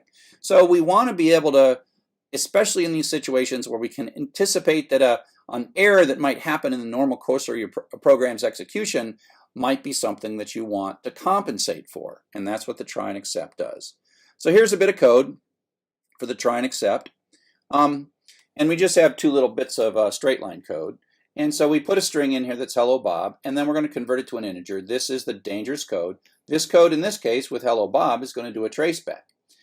And so we say try, and then we indent the dangerous code, and then we add this little except bit.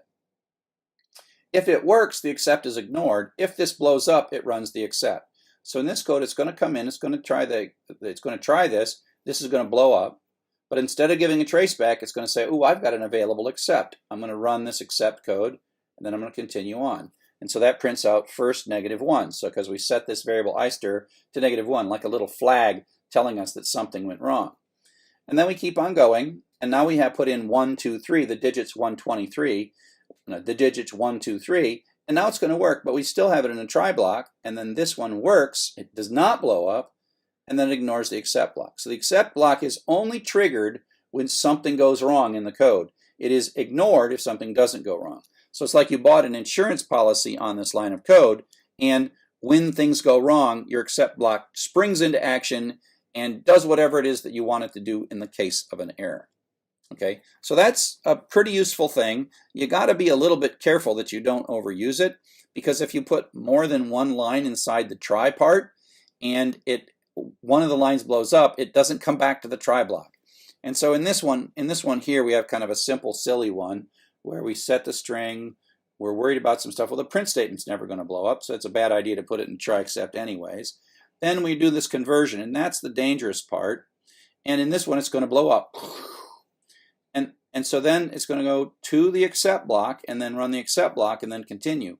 What it doesn't do is somehow go back and finish this. So these lines are gone. So if you look at it like this works. The try starts. Hello. This blows up.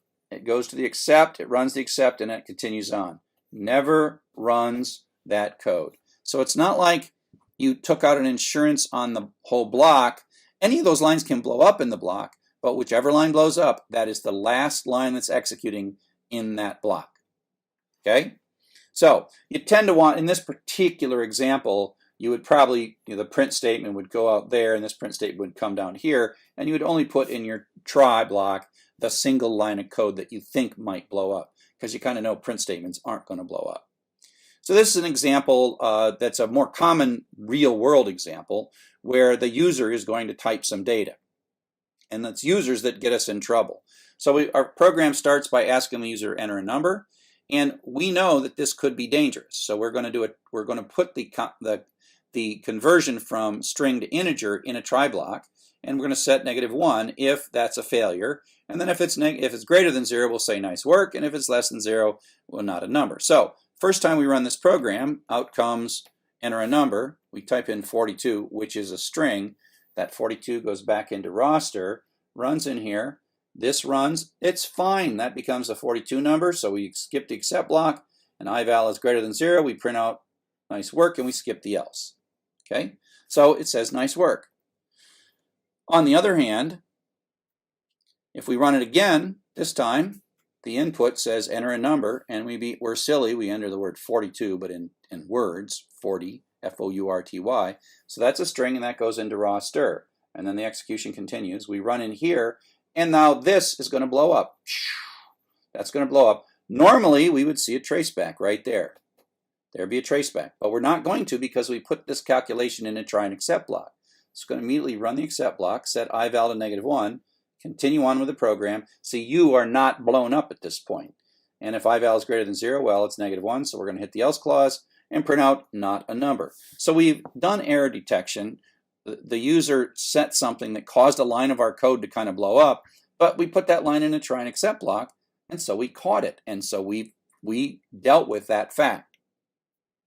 So in summary, in this, we talked about if statements, we talked about else, we talked about try and except, how important indentation is to mark blocks where they begin and the end, and an else if and try except. So up next, we're going to talk about loops and iteration. Hello and welcome to Chapter 4, Functions. This is the fourth of our basic patterns. We'll get to iterations next. Functions is the store and reuse. One of the things in programming is that we never like to repeat ourselves. We don't like to, if we have 4 or 5 lines of code and we're going to do the same thing later, we don't like to put the same 4 lines of code in, even if it has to do with reliability. If you find something wrong with those 4 lines of code and you got them 12 different places in your program, then you got to find all 12 places and fix them. So we're like, collect those to one place and then call them and reuse them. And that's the idea of store and reuse. So this is how functions work inside of Python. The first thing we notice is there is a new keyword def that stands for define function. And the def is like an if statement, or we'll see fors and whiles, that they end in a colon, and then they have an indented block, and then the indented block de-indents, and that's the end of the function. And so there's 2 statements make up this function. The key thing that you have to understand and get used to is this def part is actually not running any code whatsoever. It's actually remembering the code, and that's what I call the store phase. The def creates a bit of code and records it like a macro, although it's much more complex than a macro, and it names it whatever you chose. You gave it a name. We named this one thing. And so it, as a side effect of Python reading or parsing these 3 lines, it doesn't do anything, but it remembers. These 2 lines are what you would like to run when you invoke thing. So this is the definition of a function, and this is the invoking of the function. But so this doesn't do anything. So there's no output here from that stuff right there. But then what happens is you invoke it. And this thing looks like it's part of Python, but you in effect have extended Python with your def statement. And so when it sees thing, it goes up and runs your code. And so out comes hello fun. And then it comes back and goes to the next line, does print, so print comes out. And then it goes back and like, oh, this is the reuse part, but we get to reuse it. We define it once and we use it twice. Then it runs this code again and then goes to the next line and it's all done. So this little bit came out twice. And of course this is really simple so that I can fit it on a page, but you get the idea that I don't want to repeat. This might be, 15 to 100 lines of code, and I don't want to type those over and over again. So I say, hey, store these in a name that I choose, and then when I invoke them, bring them back and then run them again. Okay? So that's the basic idea. We actually have already been using functions from the beginning. The print is a function, right? Print is a function. Every time we see print, P-R-I-N-T, parenthesis, and then we have some stuff in here, we are calling the print function. This is the syntax with 2 little parentheses, is the syntax for functions. And so input's a function, type is a function, float's a function, int's a function. All these things are built-in functions that come with Python at the moment that we started. I mean, we installed Python and these came along. And then there's other functions that we define and use, and that's what the def is for. And in effect, we can create new reserved words of our own making that extend the Python language after we define the function. So it's just this bit of reusable code that takes some arguments. We haven't seen any with arguments. There's a little parenthesis, and we'll see how that works in a bit. We define using the def keyword, and then we invoke it. There's the defining phase, which actually doesn't run the code, it just remembers the code, and then there's the invoking phase. You define it once and then invoke it 1 or more times. Calling the function or invoking the function, we think of those 2 things as the same thing. Call, invoke, or just the terms we use. Most people just say call the function, but invoking it is a perhaps more descriptive way to think about it. So here's an example of a function. It is built into Python. It's called the max function. And we can pass some parameters into the max function. So we pass the hello world string. Now, like much of Python, max knows what kind of thing is being passed into it, and it knows that it's looking for the largest character, the lexicographically largest character, and in this case it scans this little, that's inside the max code, it scans through and finds the largest character. So apparently lowercase letters are higher than uppercase letters because in English we get back a W, and so this is what's called the return value. So this is an assignment statement. Let me clear this and start over. So this is an assignment statement, so it has to evaluate this right hand side. And a function call is nothing more than like x plus 1. It's something to evaluate. It runs the function code, passes in this argument, and then this residual value, this is called the return value, we'll look at this in more detail, becomes the result of this little bit in the expression, and there's nothing else. We could have, w plus 1 or something, and then the w is what's stored into big. Okay, so we print big, and big is a variable that has the letter W inside of it. And then we ask what is the smallest, and that finds the blank, and so we get a blank to see this. There's a min function and a max function. Both of these are built in. These are built-in functions. They're always there for us. Okay, so here is another example of the max function, and so we can think of this as invoking or calling this function as this right-hand side is being evaluated. We are passing this variable in, and there's some code in here, and it's going to do some stuff, yada, yada, yada, and then it's going to give us back a bit of stuff, and that's its return value, and then that goes up into the big, right? And so that's how this works. And so this is actually built in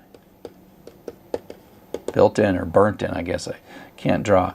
And so you can think of this as sometime a long time ago when Python was being first formed, somebody wrote some code.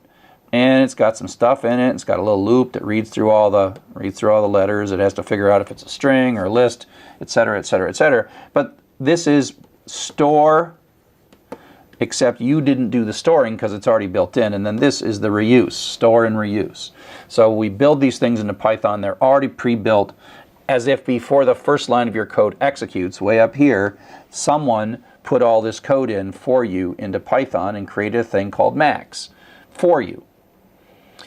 Now we've been using this already, built-in functions, we've got type conversions, we've got like the float that takes a integer and returns a floating point version of that. And again, this is kind of like an expression. So it's like I want to divide this by 100, but before I do that, I've got to convert it to a float. So it has to sort of do these function calls as it's evaluating the expression. Okay? Sometimes, like here, we just have a prints out the return value. That's what this is. This is the return value. If you just type a function in a parameter, it can be in a constant or it can be a variable. And as we'll see in a second, we'll give you many of these if you like. So you can either just run it or take the result of this. This passes an integer in, converts it to a float, and then puts the float into that. Type tells us what kind of thing that is, and you can use this inside of an expression. And so it's like, what am I going to do first? Oh, I've got to do 2 times this thing. Oh, wait a sec. Pause just briefly for a moment to call out to some float code, pass a 3 into it, and then something comes back, the return value, the residual value comes back, and then that participates. In this case, it's going to be 3.0, participates in this 2 times 3.0. Okay? And so 2 times 3.0 ends up being 6.0, et cetera, et cetera. But you can see as it's like, oh, wait a sec, I got to figure out what this is, call the function, get the return value, and then continue processing this expression. We've also done this with string conversions, partly because, just as an example, the input always returns a string. The input function returns a string. And so, you know, here's this string, could be coming from input, but we'll just take 1, 2, 3. We know that that's a string. It's not the number 123. And if we try to add 1 to it, we get a trace back. Cannot concatenate string and integer. Trace back. But we can't convert that string to an integer. And so int can take like a floating point number or an integer or even a string, and it says, oh, I know what I'm supposed to do with a string. I'm supposed to look at this, interpret these as numbers, and, you know, multiply by 10 and figure out what the hundreds place is and all that stuff. There's a little bit of work to that, and it does it. But then it gives us back an integer, and we say, oh, what is that? That's now the 123, but it is of type int. And now we can add 1 to it and get 124. And as before from this example that we're kind of reusing from a previous chapter, you don't want to try to convert, oops, sad face, sad face. Sad face. Don't want to try to convert something that doesn't have digits using int, because it'll say, I don't know what to do, and then your program quits, right? You don't want your program to stop, tracebacks, and you can, of course, deal with that with try and accept, but that's like a previous lecture. Okay, so up next we're going to talk about building our own functions, not just using the predefined ones. So welcome back. We're going to continue and start talking about building our own functions. So again, we use the def keyword to define a function, and then later we're going to invoke this. And there's a bit to it. We are defining the name of the function. In effect, we're extending Python and creating new predefined things that we can use, except it's our code. It starts with a def keyword, has some optional arguments, which we'll see in a bit. That's what the parenthesis is. And then the name. And the function names follow the same rules as variable names. And then you have an indented block, whatever code you want to do, and then you have a de-indented block, and that sort of defines the essence. The key thing here is this is not calling.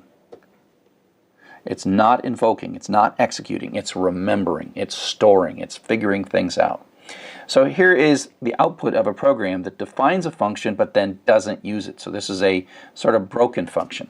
So here we go. We start x equals 5, print. You don't have to you have all the defs at the beginning. The def runs whenever. So, out comes hello. And then we define a function, and this says, oh, you want to make a new thing here. So I'll make a new thing. It's kind of like a variable in a sense. And then it copies this stuff, copies it up there, and says, later you probably are going to want to use this, so I'm going to remember it. So it doesn't do anything there. No output comes out. Then it says print yo, and out comes yo.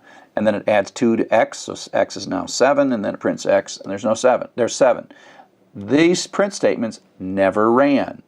They never ran. Why? Because we did not invoke them down here. We defined them, but didn't invoke them. So let's take a look at how you invoke a function, right? You define it, and then you use it. Sometimes you define it once and use it once, but more commonly you define it once and use more than one time.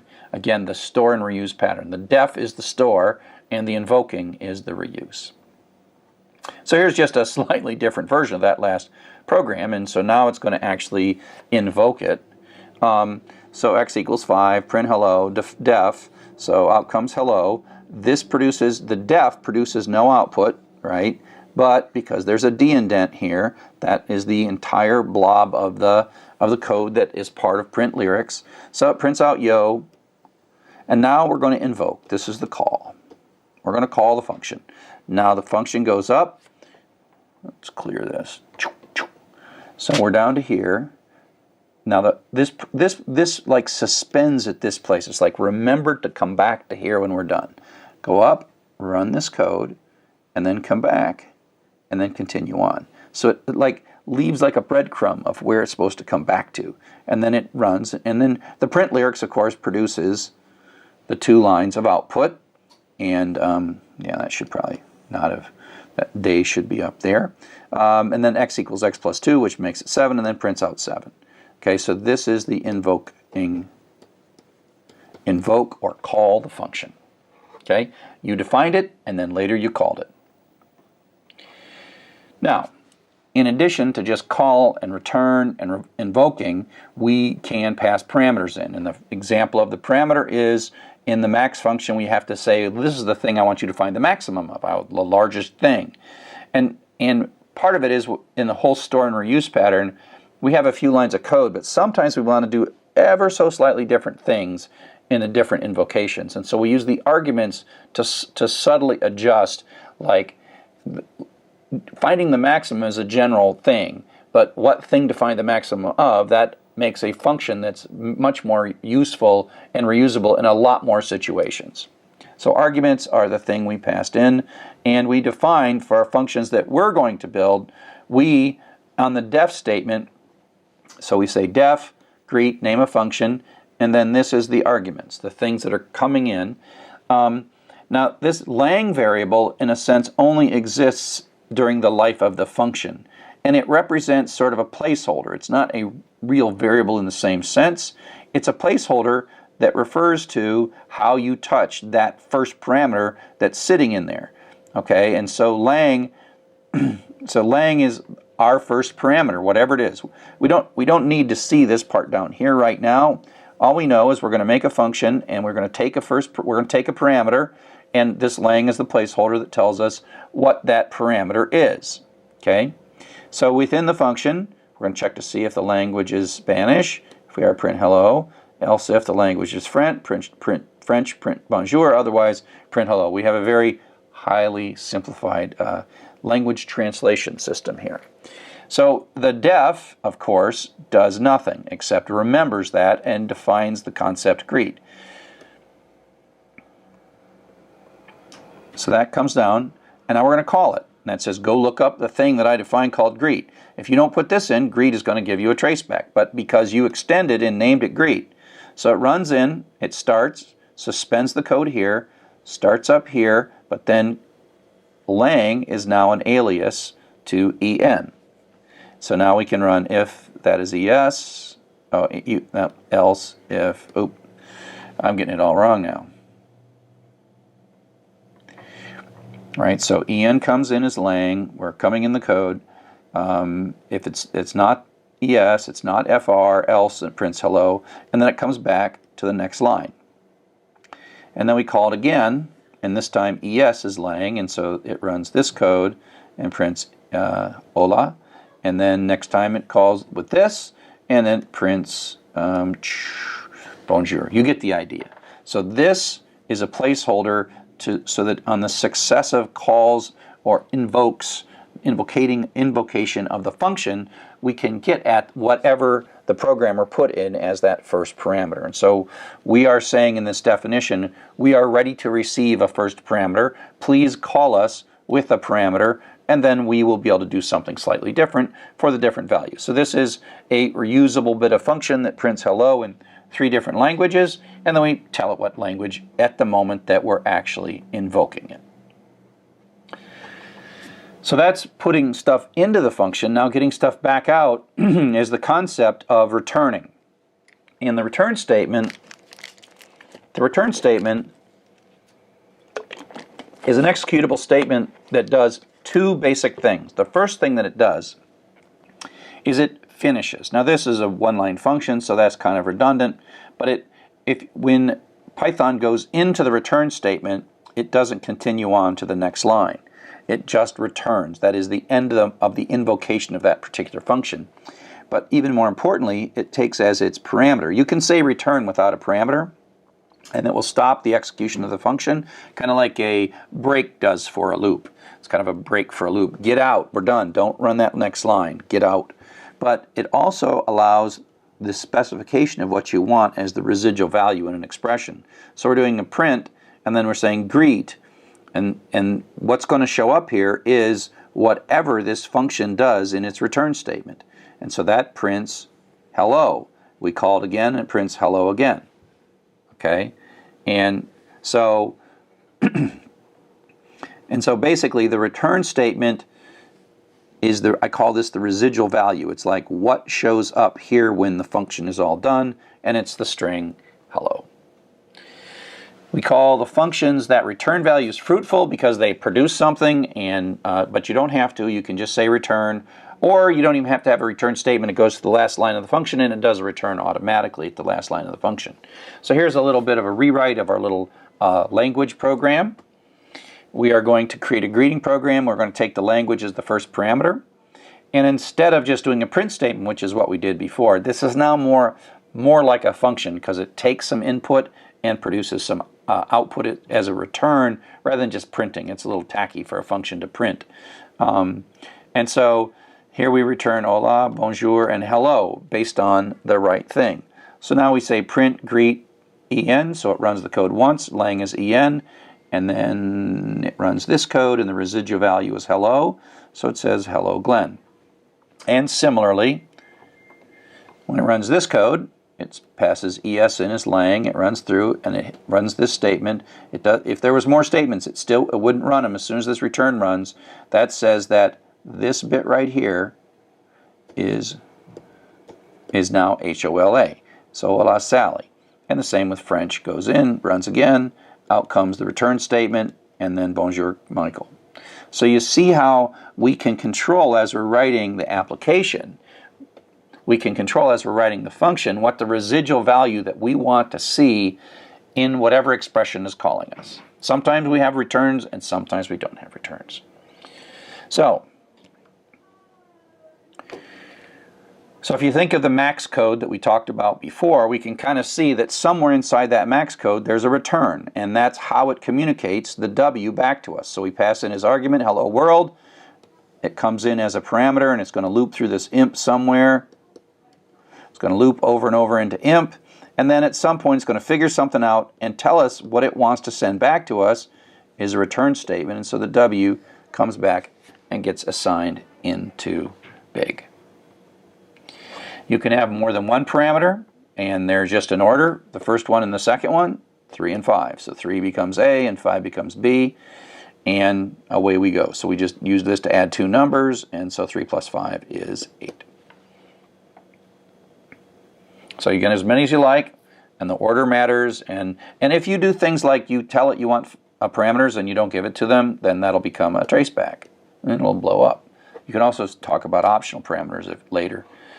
So you don't have to have return values, and that means that you simply don't call a return with a value, and return is always implicitly happening as the last line of the function. So that's kind of the basics of how functions operate, but I don't want you to get too excited about writing functions. Some programming classes are like, gotta write a function, gotta write a function. Functions, to be clear, are a very powerful mechanism. And as we write programs, 150, 200,000, 200 lines of code, 1,000 lines of code, 10,000 lines of code, the concept of a function is really important. We would go crazy if we didn't have functions. But if you're only writing 20 lines of code, forcing yourself to write a function is kind of pointless. So don't worry about maybe the lack of urge to use this. We are calling lots of predefined functions, and we will for the next couple of lectures. There will be a time when you go like, oh, I'm sick and tired of repeating myself. Oh yeah, time to write a function. So that's why we don't push functions prematurely. We just want you to know what they are, use them, and at some moment you'll be like, oh, I want to define one. But don't worry about, it might take a while before you really want to define a function. So that kind of summarizes our lecture on functions, and up next we're going to do iterations. Hello and welcome to Chapter 5, Loops and Iteration. Now we're going to work on our fourth basic pattern of sequential, conditional, store and reuse, and loops and iteration. And this is the one where we teach the computer how to do things a lot. We can tell it to do something a million times. And so that's where we get the doggedness of computers, or the fact that they're so good at doing work for us because we can set them off to a task and they'll do it until it's done. So here's a very simple loop. Let's put the coffee over here. The keyword that we're going to start using is the while loop. We're also going to use the for later on. And the while loop functions very much like an if statement. The while starts it, and then this is just like an if statement. It's a question that leads to a true or a false answer. And then there's a colon, and then there's an indented block, and then we use the de-indent to determine how long the loop is, and so this print is de-indented, so that indicates the end of the loop. And so at some level, what's going to happen here is it's just going to run, and if this is true, it's going to run this code, and if it's false, it's going to skip the code. In that way, it functions like an if. The place that it doesn't function like an if is after it's run the code once, it goes up and then asks the question again. And so you can think of it going back up kind of to the top of the while loop and then re-asking the question, like, okay, is this going to run again? And then it's going to do that some number of times, and then it's going to finish. And so that's the loop, that's the iteration. And we're going to make a variable. We're going to construct very carefully a variable that we call the iteration variable, and that's n. And it's a variable that's going to change, and it's our way of running the loop, but not running the loop forever.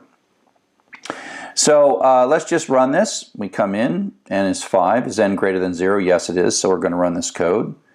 We're going to print out 5, then we're going to subtract 1, and then we're going to go back up and ask the question, is n greater than 0? And the answer is, since it's 4, the answer is yes. So then it runs again. Then it prints out 4, subtracts it again, checks, prints 3, subtracts it again, prints 2, subtracts it again, prints 1, subtracts it again. Now n is 0, and so it comes back up. Is this question has now become false? So it's going to take the exit. So it's going to come down and run this line right here. Then it prints blast off, and we can kind of print out the residual value of n just to sort of prove to ourselves that it ran until n was no longer greater than 0, and then 0 was the final value for n. And we carefully constructed this n equals, oops, go back. We carefully constructed n. We set it to 5. Then we carefully subtracted 1 each time through the loop.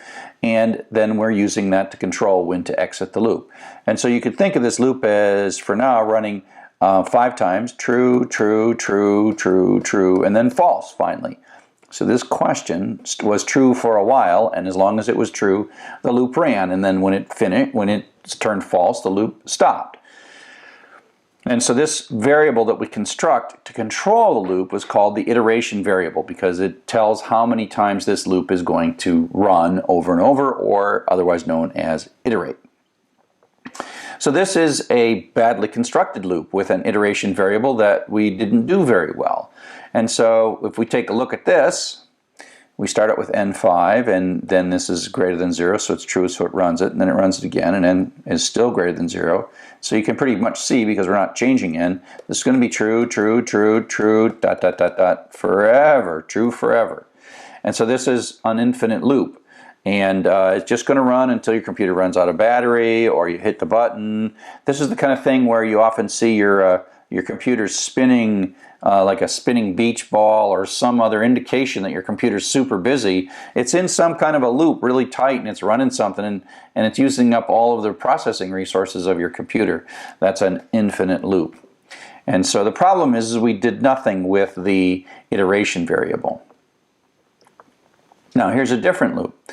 And so this one demonstrates a different idea. So in this case, we start out with n is 0, and it comes in here, and is n greater than 0? Question mark, and the answer is false. So it skips it. It doesn't run these lines of code at all. And so this loop doesn't run at all, because it comes in, asks the question, it says no, and then it skips right around it. So never run, never run. And so this actually is, sometimes you write a while loop on purpose like this, not quite as simple as this one, but the idea is this emphasizes that these loops are what we call zero trip. They are not even guaranteed to run once. They're going to run maybe 0 times. And in this respect, it functions exactly like an if statement, right? Meaning the first time through the loop, if it's not true, it's just going to skip right by it. So there's a couple of ways of getting out of loops.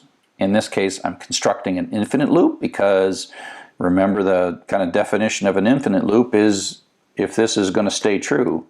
Well, true is the constant true. So this is going to run forever. And what it's going to do is it's going to prompt with a little arrow, and then let us type and read whatever we type into the variable line. And then if the line is done, we're going to break. Now break is an executable statement, and if you hit the break, it exits the innermost loop out to the place beyond the end of the loop. So when this runs the first time, and we say hello there, line is not done, so it prints it. So it prints out hello there, and then goes up. And then we type in again, we type finished, and so it's not done, so it prints it. So now comes that print statement. And then we type in done, and now this becomes true. And it comes out and runs the code beyond the end of the loop.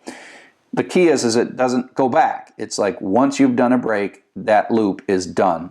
And so you look at basically, the block that is the loop. So here's kind of the loop block, and then the break goes to the line after the end of the loop block.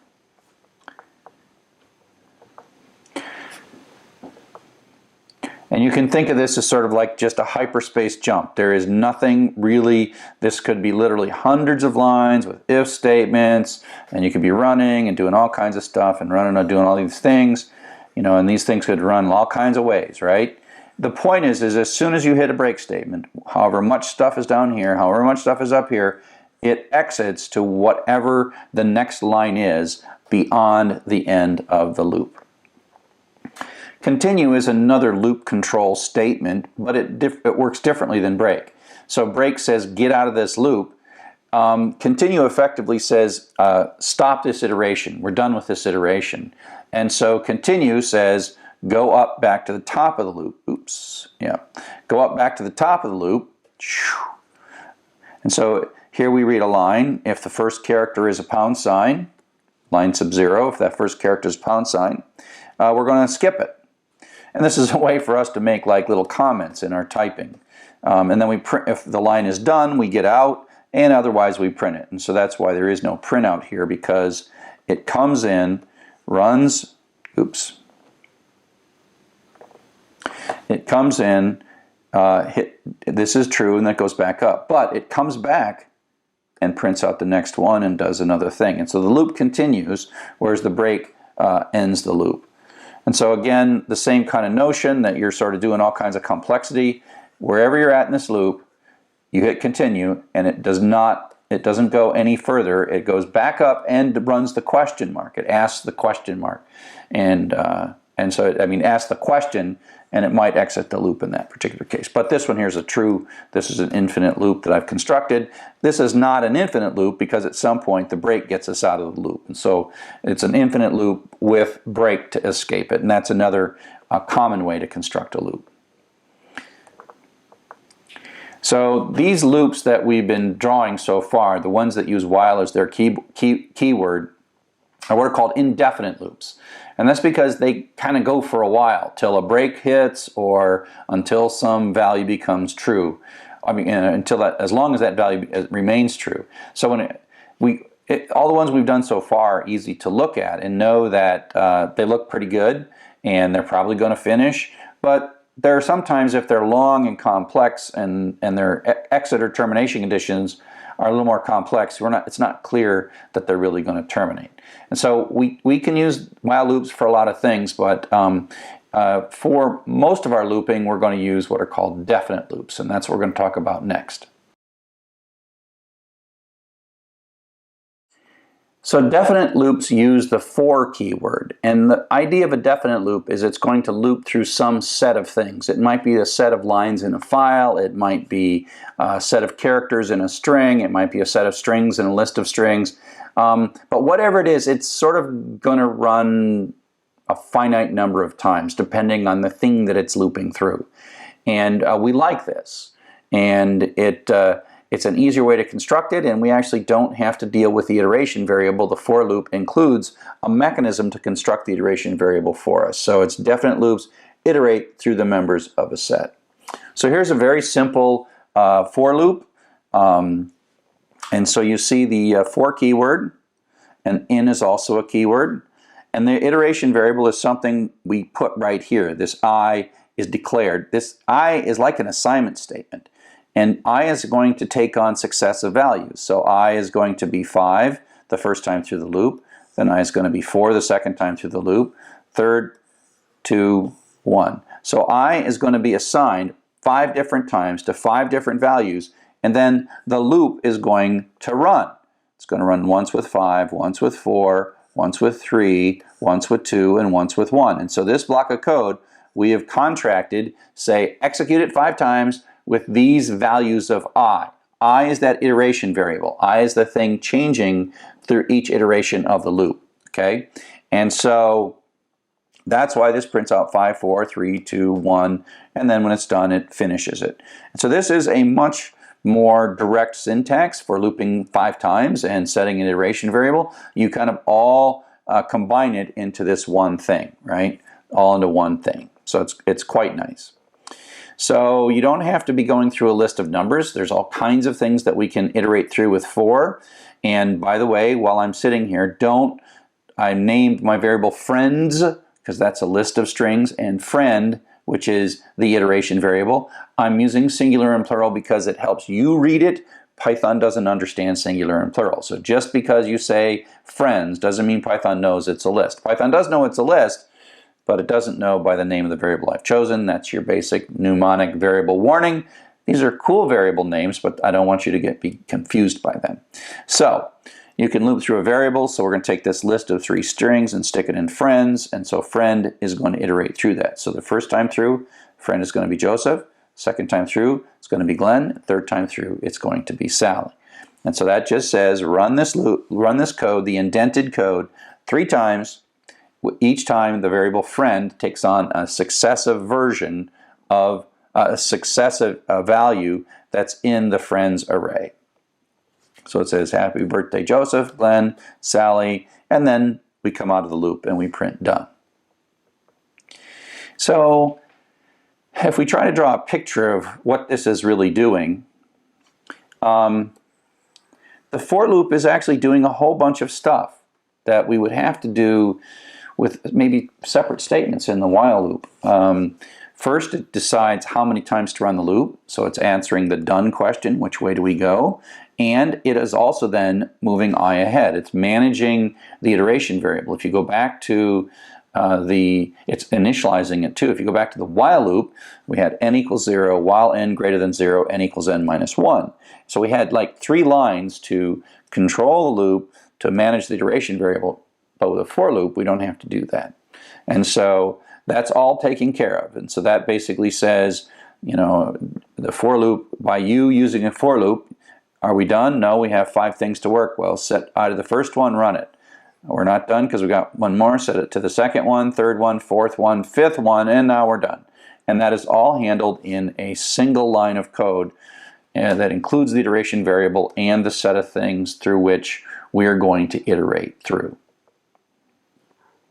I really like the word in. It is mathematically, it reminds me of the set theory where you say this is a member of this set, or the for each. Math isn't important here, but if you do know math, the vertical bar means such that, right, is a member of this set, and that kind of stuff, member of this set. I'll erase the math stuff so we don't over math. But it's like, for each of the values in the set 5, 4, 3, 2, 1, run this loop setting the iteration variable I to the members of that set. So in reminds me, for those of us who are math oriented, in reminds me of a really nice concept in mathematics. Okay?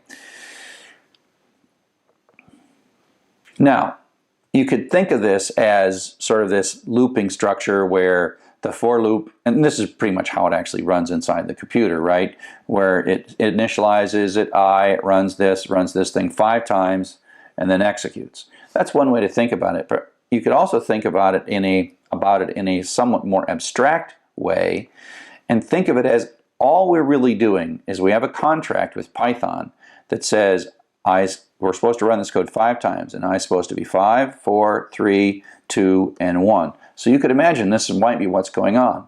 The for loop sets I to 5, runs our code. The for loop sets I to 4, runs our code. The for loop sets I to 3, runs our code. The for loop sets I to 2, runs our code. For loop sets I to 1, and runs our code. All we know is our code was ran 5 times, and by contract, each successive time, we're get a different value for I, and the value for I is taken from this set. And so this is just one way to think about it, to say to yourself, oh yeah, this is one way to think about it as it's actually, and this is how it really works. But this is also kind of logically the contract that Python is making for us. So up next, we're going to talk about taking this notion of doing something to a lot of items, but accomplishing something with that, and I call these loop idioms. So now we're going to talk about loop idioms, and loop idioms are patterns that have to do with how we construct loops. We have the mechanics of fors and whiles, but ultimately we want to get something done. We want to solve a problem with a loop. And often what we have to do is, if we have a set of things, whether it's lines or strings or characters or numbers, we're looking for something like the largest or the smallest, or we want to add them up or something like that. And so we can't just say add them up. We have to say go through each one and do something to each one and somehow achieve adding them up. And the pattern that we're going to follow is we're going to have this loop that's going to do run once for each thing, right, in some chunk of data. And then, but we're going to set something at the beginning, and then we're going to do something to each one. And at the end, we're going to kind of get the payoff. We're going to get the result. So if we're doing sort of summing things, we're going to have a running total. And so this will be like t equals 0.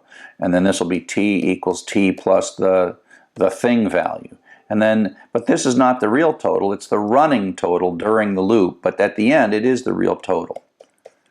And so we're going to look at what you do at before the loop starts, during the loop, and then what you get after the loop and how you can use that.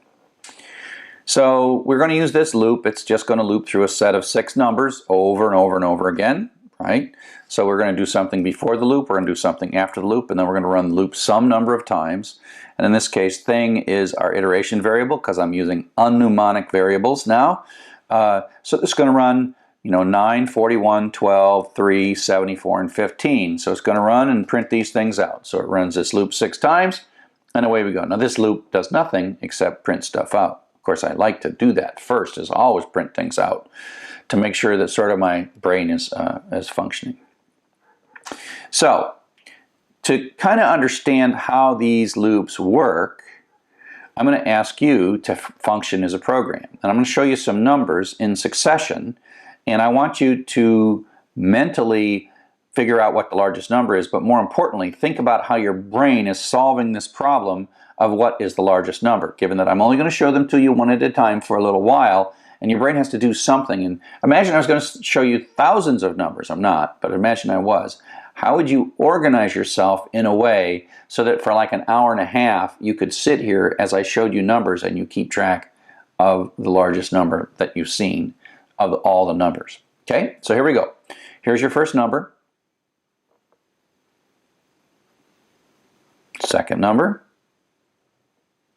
Third number. Fourth number. Fifth number. Sixth and last number. What was the largest number? What was it? Well, it wasn't too hard.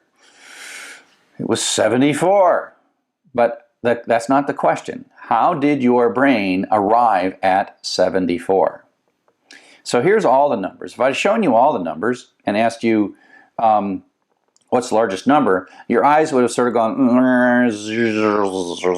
and then you got to 74. And you wouldn't do it in any particular order. Your eyes would just like see the 74 and it would just throw smaller numbers away, and it would move really quickly to what the answer is. Even if there was several hundred numbers on the screen, your mind would sort of move fluidly wherever it felt like moving and then arrive at it.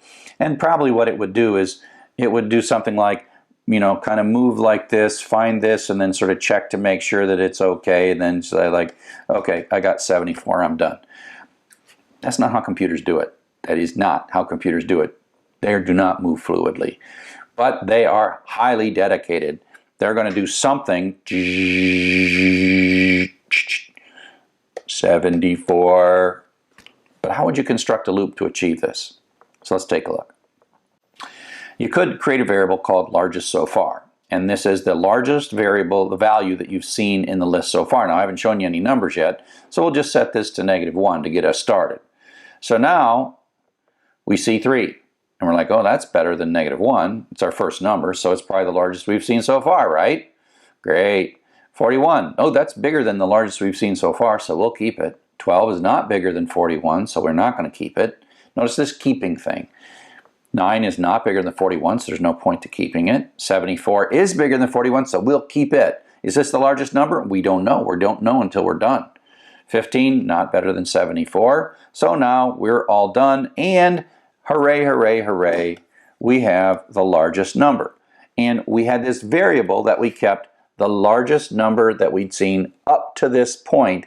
And then when we know that we're done at the end, then that becomes the largest. So if you look at all the numbers, keeping track of the largest so far, at the end of all the numbers, the largest so far and the largest are the same thing. And so that's how you get this idea of something you're doing during the loop is not really the answer, but by the time the loop is done, you will have the answer. And so here's a bit of code that does this. Use it with our numbers, right? So let's take a look. So I have this variable called largest so far. I set it to -1. Before the loop, remember there's a loop before and a loop after and a loop in the middle. Before it's -1. So now the num, remember underscores are okay, that's my iteration variable. If 9 is greater than largest so far, well largest so far is -1, so that's true, so this code's going to run. So we're going to remember the new number. So this is 9, and so 9 ends up in largest so far, and then we print it out. So largest so far is 9 after we saw the number 9. Then we do it again. So now 41 comes in. And is 41 greater than 9? The answer is yes it is. So we're going to run this code, copy 41 into 41 into largest so far, and then print it out, and largest so far is 41 after we saw the number 41. Now we're going to run the loop again with 12, okay, and you get the idea, I hope. Is 12 greater than 41, which is the largest we've seen so far? And the answer is no, it is not, so we skip. So the largest so far stays 41 even though we saw 12. meaning we're sort of like ratcheting up, but we never ratchet back down. So we run it again with 3 and 41, and we skip this, and then the largest so far is 41, even though we just saw 3. And now we see 74. Is 74 greater than 41? See, we never are looking at all the numbers. We're only looking at the window on the numbers of the current number that we're looking at. So is 74 greater than 41? The answer is yes. So we run this code and then we capture the 74. So we just saw 74 and it is the largest so far. And then we run it again with 15, but 74 is our largest so far, and so it skips. So 74 remains largest so far after 15, and now we're finished because we just ran the last thing. The for loop takes care of everything and jumps to this print statement and says afterwards, largest so far is 74. But at this point, it's also the largest, right? So largest so far became largest when our loop finished. So that sort of gives you this notion of how we construct, something at the beginning, some kind of thing that we're going to do over and over and over again, and then something at the end. And we put some print statements in just so we can watch it and see what's going on. So coming up next, we're going to talk about some more loop patterns, some counting, totaling, averaging, and finding the smallest number. So now we're going to look at some more patterns of the different things we can do at the top of the loop, in the middle of the loop, and at the bottom of the loop. And the first one we're going to do is counting. Now we're going to take a look at the number of something, the number of things in our list. Now we could just inspect it and see 6, but you will have for loops like you're reading through a file or scanning through some data. And so the notion of counting, you have to assume that you don't really know, that there's going to be a lot more than just 6. But for now, we're just going to do 6, and we're going to count how many things that we see in this loop. And the pattern is simple. You set a variable, Zork, to 0 at the beginning. We often call this variable count in mnemonic. And now we're going to run this loop 6 times. 1, 2, 3, 4, 5, 6. And each time through, we're just going to add 1 to Zork. So Zork starts at 0, then it goes 1, 2, 3, 4, 5, 6. And we're going to print it out. So, we see the 9 and Zork is 1. See 41, Zork is 2. And Zork is 16. When we see the 15, 4 stops, and we print out afterwards. And this then is 6 is then the ultimate count that we got. So that's very, very simple. The pattern is that set it to 0 at the beginning, add 1 to it, and if you run that enough times, then this is how many times that happened. And in a sense, it's how many times this line ran, right? Sometimes you put this in an if statement, etc., etc., etc. Okay? Oops. Now, we can do the same thing to get a total. And the way the total works is you compute a running total of the number of the items that you've seen so far, and at the end, the running total, in effect, becomes the total. A better variable name for this would be like sum or total or something, but Zork, I'll use Zork again. So you set Zork to 0, and it starts out, the total we've seen so far is indeed 0. And then we're going to run this 1, 2, 3, 4, 5, 6 times, and thing is going to be the iteration variable. It's going to take on the successive values, and each time through, we're just going to take our running total and add to it the thing we've seen. So we see 9, and the running total is 9. We see 41, and the running total becomes 50. We see 12, the running total becomes 62. We get a 3, it becomes 65. We get 74, running total is 139. How many more are we going to see? We don't know. Could be a million, could be 1. Oh, it's only 1. We get a 15, our running total is 154. And what's true at any moment here is the running total is right up of what we've seen so far. Now, when we're done, the for loop quits for us, and afterwards, 154 is indeed the total. So the running total while we're in the loop, at the end of the loop, after the end of the loop, we have the actual total. So it's not very difficult to convert this to the average because we've calculated the count and we've calculated the running total, and now we're going to have the average by simply dividing those. Okay, so now this time I've used mnemonic variables. Don't get confused by this. Mnemonic variables are just friendly names I chose for you to read the code easier. I am not communicating to Python in any way by naming this count and sum, but count and sum is nice. Okay, so I set count to 0 and sum to 0. Oh, go back up.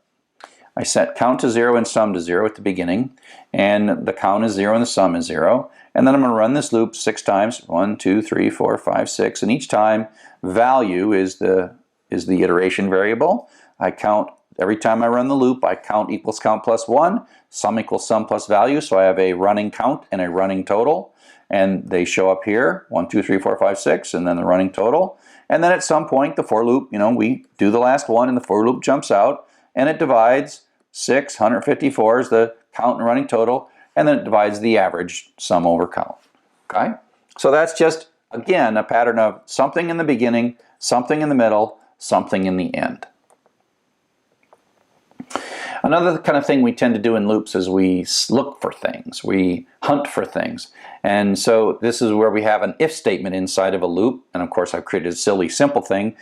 In this code I am looking for large values that are greater than 20. And again, don't think of this as just 6 numbers, but I'm looking for all the values and I'm going to print them out.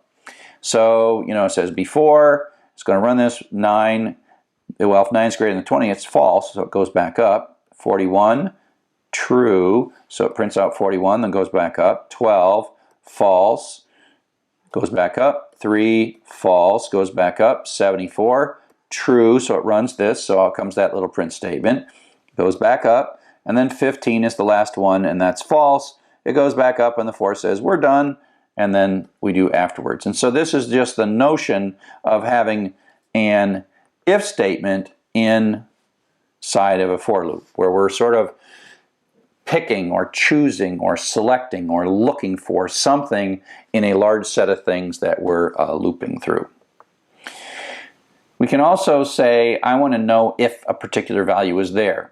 And so we're going to use a Boolean variable. And we've talked about integer variables like 1, 42, and then floating point variables like 98.6, and then string variables like hello world that have quotes in them. This is a fourth type, a kind of variable. It's called a Boolean variable, and it only has 2 values. It has true and false. Matter of fact, these if statements, they return Boolean values. Value equal 3, that is returning a true or a false based on the value of value. There's a mnemonic confusion there, right? But I'm using it. So I'm going to make a variable called found, and that's a decent name for a variable, so don't get hung up on that. And I'm going to initially say found is going to indicate to me whether or not I found a 3 in my list. And I'm going to start before the loop starts, say false, because we haven't found anything yet. So found equals false. And so at the beginning of the loop, found is false. Before the loop starts, found is false. And now we're going to run this loop a bunch of times. 9, is that true? No, skip. 41, is that true? Skip. 12, skip. Right? So 9, 41, 12. And found has remained false because we haven't done anything to it. But now in comes a 3. And this becomes true. So it runs this code. So found becomes true. And then we print it. And you'll notice that when we see a 3, we get true. And then it runs again. We get 74. It's still false. 15, it's still false. Run, run, run, quit. And the residual afterwards is true. And in fact, if you didn't know any of this and you don't print that out, all you know is that afterwards we loop through all those things and we know that there was a 3 in there.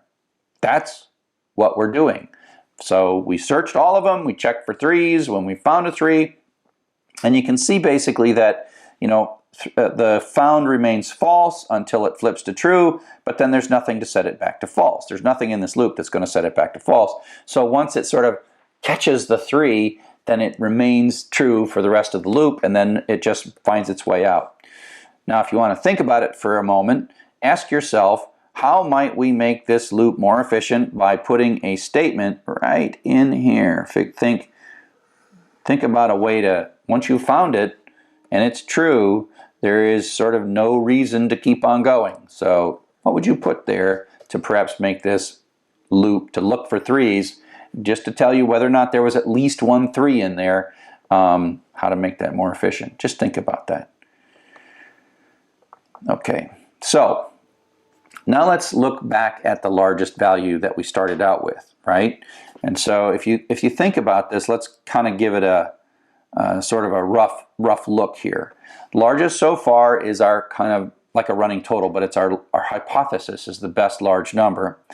And we have this if statement that says if the number we just see right now is greater than the largest so far, then capture it, right? Take whatever number we saw and capture it. So when we see 9, it's better, we capture it. We see a 41, it's better, we capture it.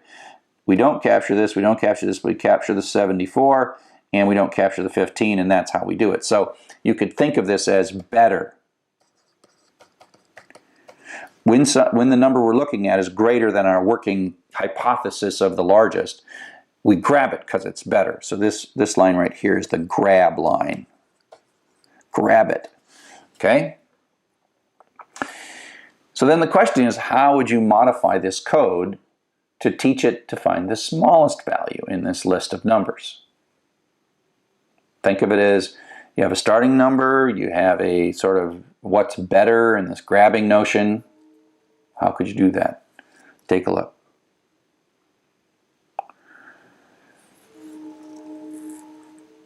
Okay, so let's take a look. So let's do a couple things. Like if you look at this if statement, that's better.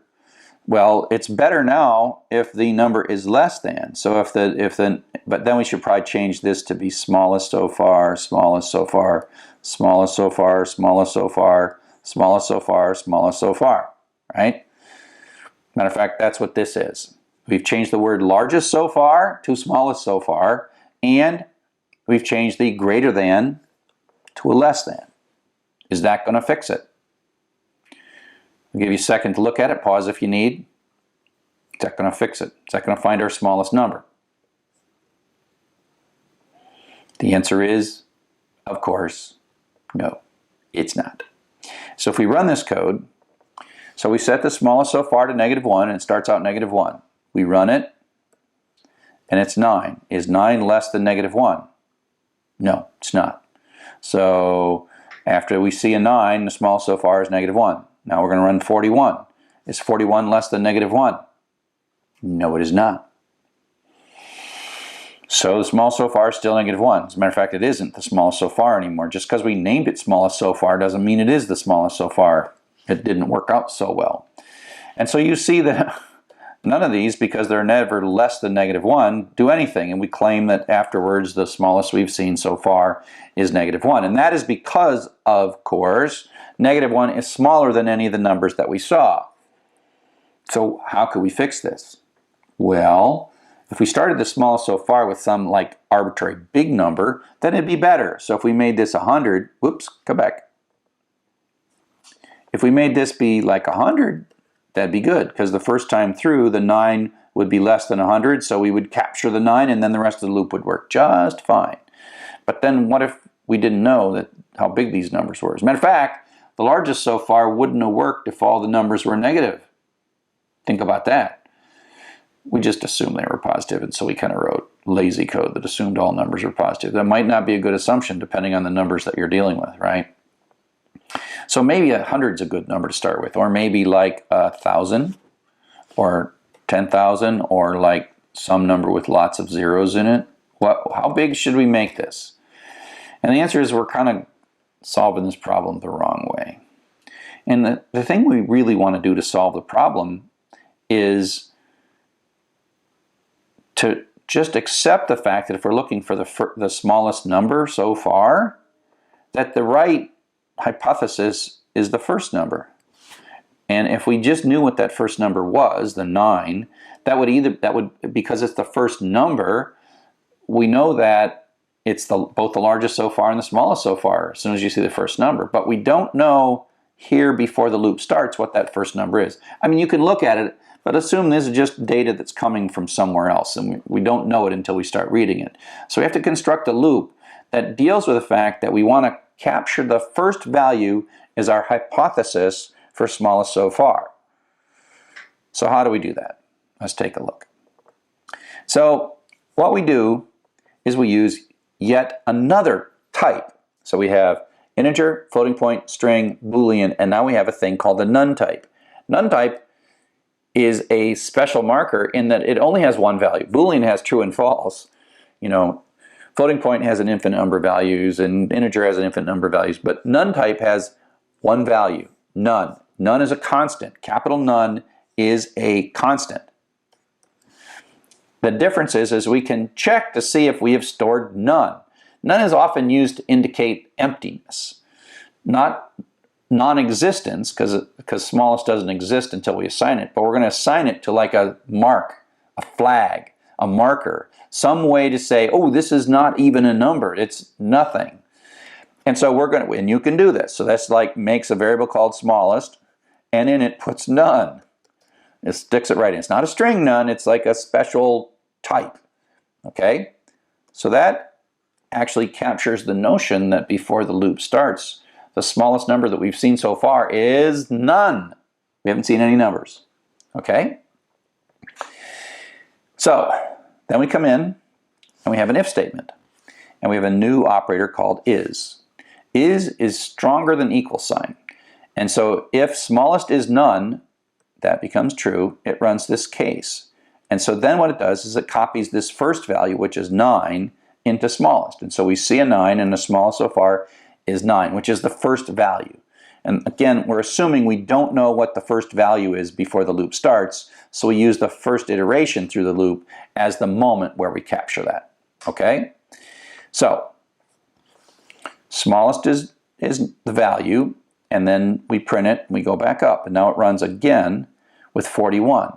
41 is not none. None is, there's only one thing that's none, so it is not equal to none. Smallest is not equal to none, or is not none. So this is false, so it skips over here. Then it asks the question, is the value we're looking at, 41, less than smallest? Well, smallest is 9 in this case, and this is 41, so that's false, so it skips that and goes on. So we see 41, we don't take it, and then you can see that this will never become true again. This is pretty much false for the rest of the iterations of the loop. It's false for the rest of the iterations for the loop. So it just is going to run down here and ask this question. And at some point we see a 3, and we run this code, we capture it. We see 74, we don't capture it. We see 15, we don't capture it. So then the for loop skips out, and at the end we have the smallest. And actually this would be a good technique for the largest as well, because it really is just a technique to put a marker in this variable so that we snag that first number or first whatever as we read and parse through them. So the is and is not operators are very useful in Python. You can think of them as like the double equal sign. They're asking a question, and they return a true or, blank is blank, returns a true or a false. It is stronger. Double equal says, are these things equal in type and value? So just as an example, if I were to say, is 0 equal to 0.0, it would say, yeah, that's true. But then if I says 0 is 0.0, that would be false. So that's because these two are the same value-wise, and these two are not the same type-wise. So is stronger than equals, meaning that it demands equality in both the type of the variable and the value of the variable, and no conversion is done. And so that's just a very strong. Don't overuse is. If you're dealing with numbers or even strings, use double equals, don't use is, because sometimes it gets a little confusing. So use is sparingly. I tend to only use is on Booleans and on none types. I don't use is on integers, and I don't use is on floats, and I don't use is on strings. Just none or true false. And also is not is also an operator. So you just say blah blah blah is not none, or blah blah blah is not false. Okay, so we've been looping around and doing loops and loops of loops. We looked at the indefinite loops, the while loops that kind of run for a while. The definite loop, and we looked at break and continue as a way to either escape completely from the loop or go back up and discard the current iteration of the loop. We looked at none. We looked at Boolean variables with for loops, definite loops, where you've got some kind of a set or a list or some kind of sequence that you're looping through. And then the concept of loop idioms, where you do something at the top, something to each item, and then you sort of get a benefit at the bottom. And so that gets us through iterations. Hello and welcome to Chapter 6. In this chapter we're going to talk about strings. And Chapter 7 is the payoff chapter, so up to this point we're still learning sort of basic building blocks, and actually we're going to write a real program in Chapter 7. So just learn this, and the payoff's in Chapter 7. So we actually been using strings from the very first lecture, because if you print hello world, well, that's a string. And so we've been doing things. This slide here is all review. We use plus to concatenate strings. We use print to print them out. Print's just a function that takes as a parameter something, strings, integers, etc. We can put digits in strings, but we can't add to them. By now you figured this out, but you can use things like ints to convert the strings to integers and then print things out. So, we've been doing this for a while. We've been talking about strings all along. Now today, what we're going to do is going to just get into strings in more detail. We input data with the input function. Input returns us a string. And if we want to input a number, we have to run some kind of conversion, like we have to do on int before we take this data that we read from input, And so there's things that we've got to do, and we've been doing all these things in programs so far. But if we look in a little more detail inside strings, we can index within strings each character. So each character has a separate position and a separate index, and they basically, the letters have positions, and the positions start at 0, and the best way I explain this to remember this is it's the elevators, as we used in one of our examples a long time ago. Elevators in Europe start at 0, and so strings start at 0 as well. Turns out in the old days there's some efficiency with the notion of lists of things starting with 0. These days the efficiency isn't the issue, but there's a certain elegance starting at 0, even though intellectually you might think 1 would be the first character in the string. Might make most sense to be sub 1, but it's not, it's sub 0. But just remember that. And so we have this operator called the index operator, and it's square brackets. So, fruit is a variable that contains the string banana, and then fruit sub 1 is the character that's in position 1. Now that actually is the second character. I'll keep reminding you until I get tired of reminding you. So that assigns A, the letter A, into the letter A into the variable letter. Of course, that's a badly chosen. It's either a well-chosen variable name or a badly chosen variable name. And the thing that goes inside this can either be a constant or it can be an expression. So this is x equals 3, and then fruit sub x minus 1, well, that means 2, which is position 2, which is an n, and so that gives us an n. So the index is an operator, and you can add this bracket syntax to the end of a string variable. You can't index beyond the length of the string, so if I say zot sub 5, well, there's only 3 characters, which means 0, 1, 2, but sub 5 doesn't work, and of course we get a happy little trace back. So you have to be careful when you're starting to pull stuff out of strings, although some of the things allow it, some of them don't, and then you'll kind of get used to that. We can ask how long a string is. And so we use the len function. We pass the string variable, and we pass it into len as parameter, and len gives us back the length of the string, not the position. So it's 0 through len minus 1. So it's 0 through length minus 1. So length is just another function that we've been doing functions now for a while. You pass in a parameter, and then len does some work, and out comes 6, and that goes back into x, because the function has a residual value. It just happens to be a built-in function. And so, somewhere deep inside Python, there is code that takes this, and somebody wrote a loop or looked something up, and then returned a return value and sent back a 6 to go into our x variable. And so a function is there, and like I said, we've been using this for a while. Another thing we tend to do is to look through strings and look at strings and dig data out of strings. Python is excellent for doing sort of these kinds of lookups. And so we can write a simple loop. We can write a for loop that creates some kind of a iteration variable like index. And given that we know that these positions are 0 through 5, we can set this to be 0. And then write a while loop while the iteration variable is less than the length of fruit. And remember, this is 6, so it's going to be 0 through 5. 0 through 5 are the values we want to generate. And then we can look up one at a time, pull out fruit sub index, so fruit sub 0, fruit sub 1, 2, 3, 4, 5, and then print out the position and the letter index, and then add 1 to index, and it runs. This will run 6 times, 0 through 5, and out we go to produce this output right here. And so that's one way of looping through strings. That is a basic indeterminate loop, but we construct carefully an iteration value,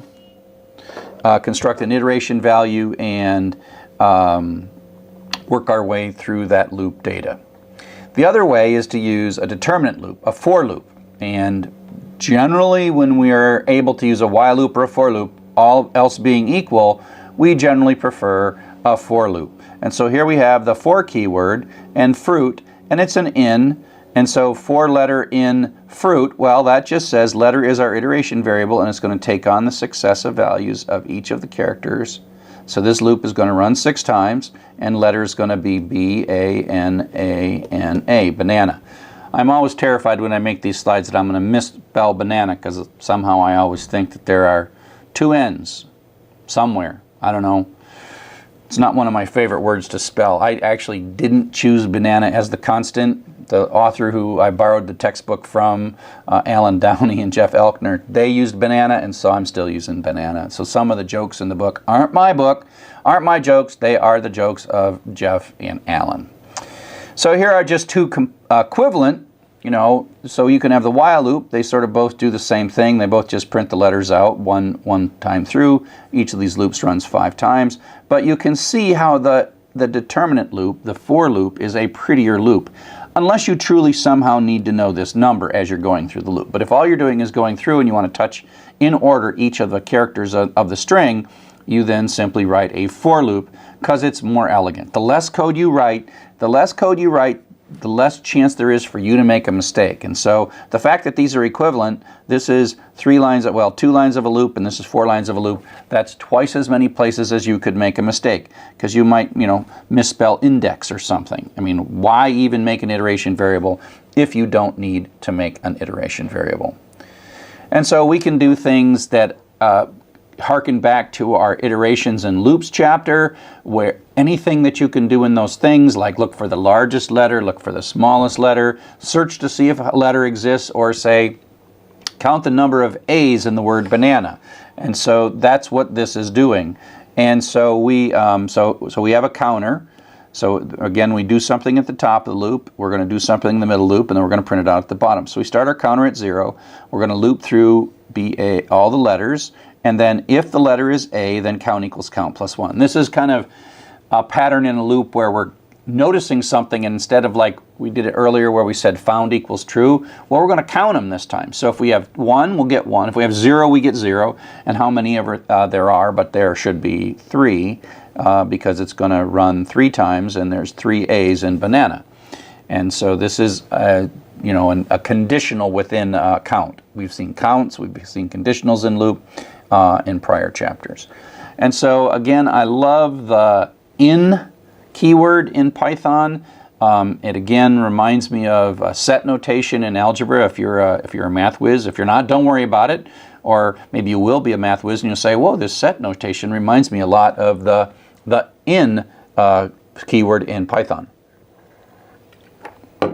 So again, it's for iteration variable letter. Again, don't get stuck with letter. I just happen to be using it here in banana. And then it's for each character in the string banana.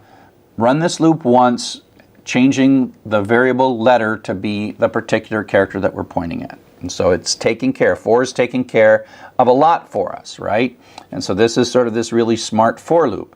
The for loop is, both deciding how many times to run the loop, in this case 6, and it's advancing the letter. So advance, print, decide whether you're done, advance, print, decide whether you're done, advance, print, decide whether you're done, advance, print, decide whether you're done, advance, print, decide whether you're done, advance, print, decide whether you're done. I am now done because we're done with that particular string.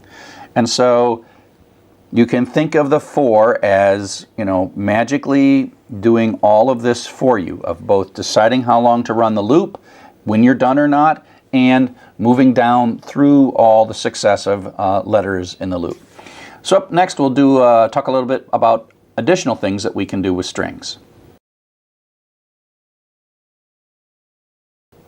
So now we're going to dig into strings a bit, and we've already looked at how you can pull out a single character in a string, and now we're going to look at what we call slicing, and that is pulling chunks of a string out.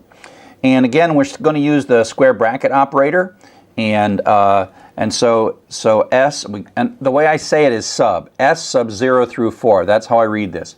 S sub 0 through 4. So I look at the colon as through, I look at the brackets as sub.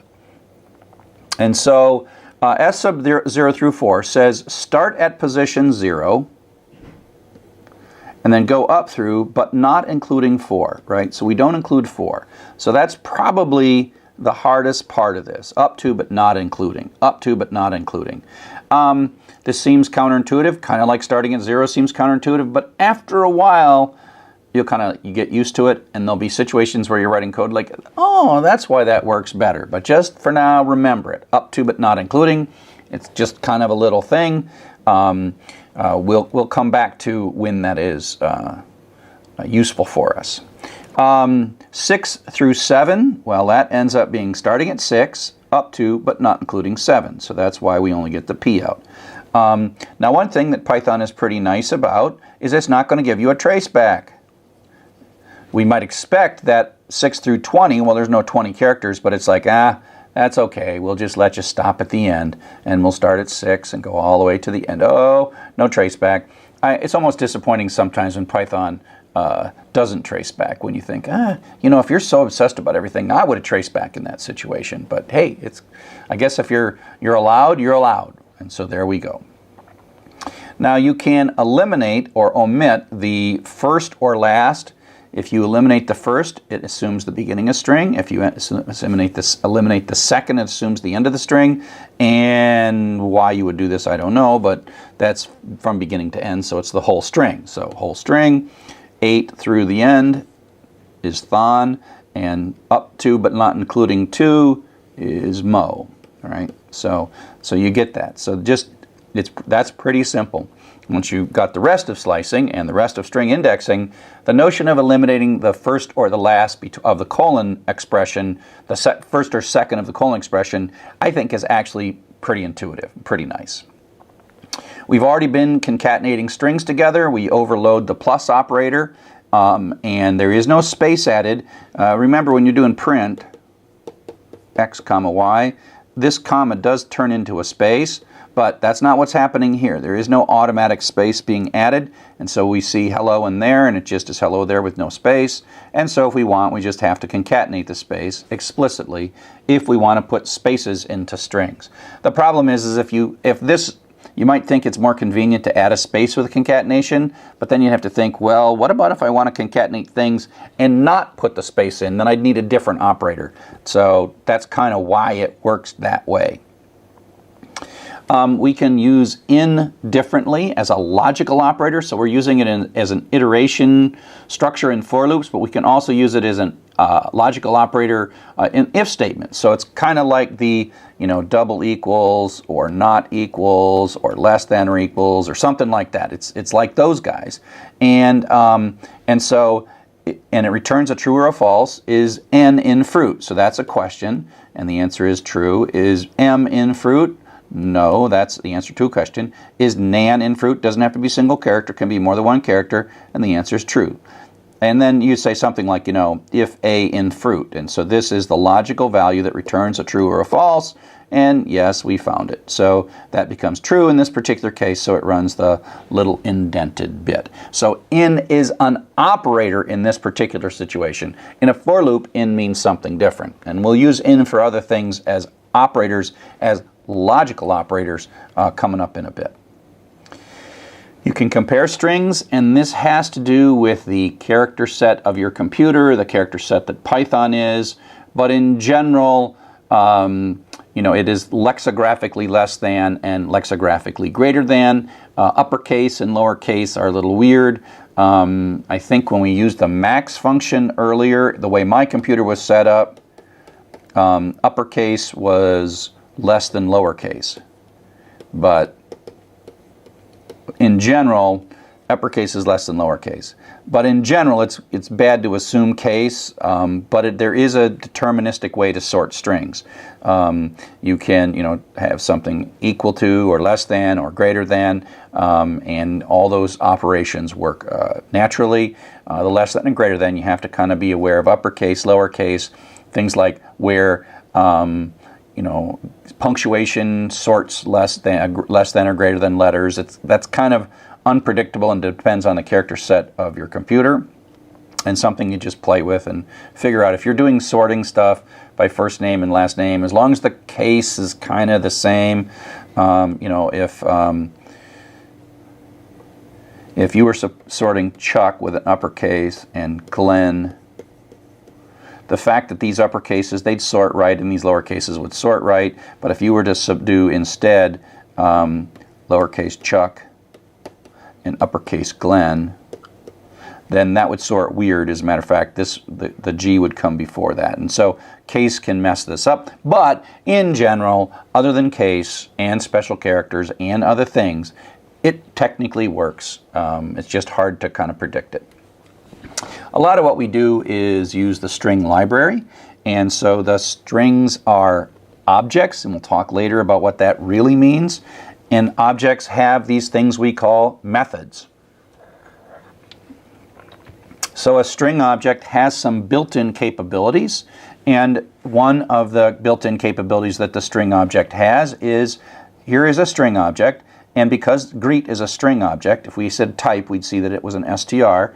Dot lower says, hey, dear string, make a lowercase version of yourself. It's like calling this function lower and passing greet into it, and then give that back to me. Now, it doesn't actually change greet. It gives me a lowercase copy. So here I have hello Bob with an H and a B uppercase, and what I get back in Zap is hello Bob all lowercase.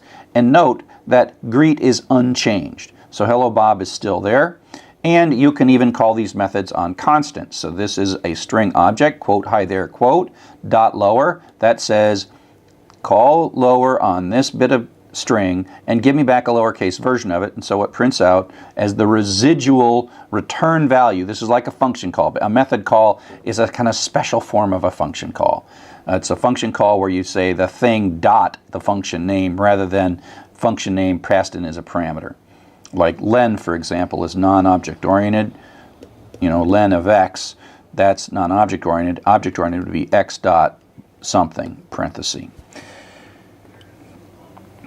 But, so constants are objects as well, and taking the lower gives us back lowercase hi there. And so that's just one of the things that you can do in the string library. These are built into string variables and constants. They're just always there. As soon as you make a string, they're part of it.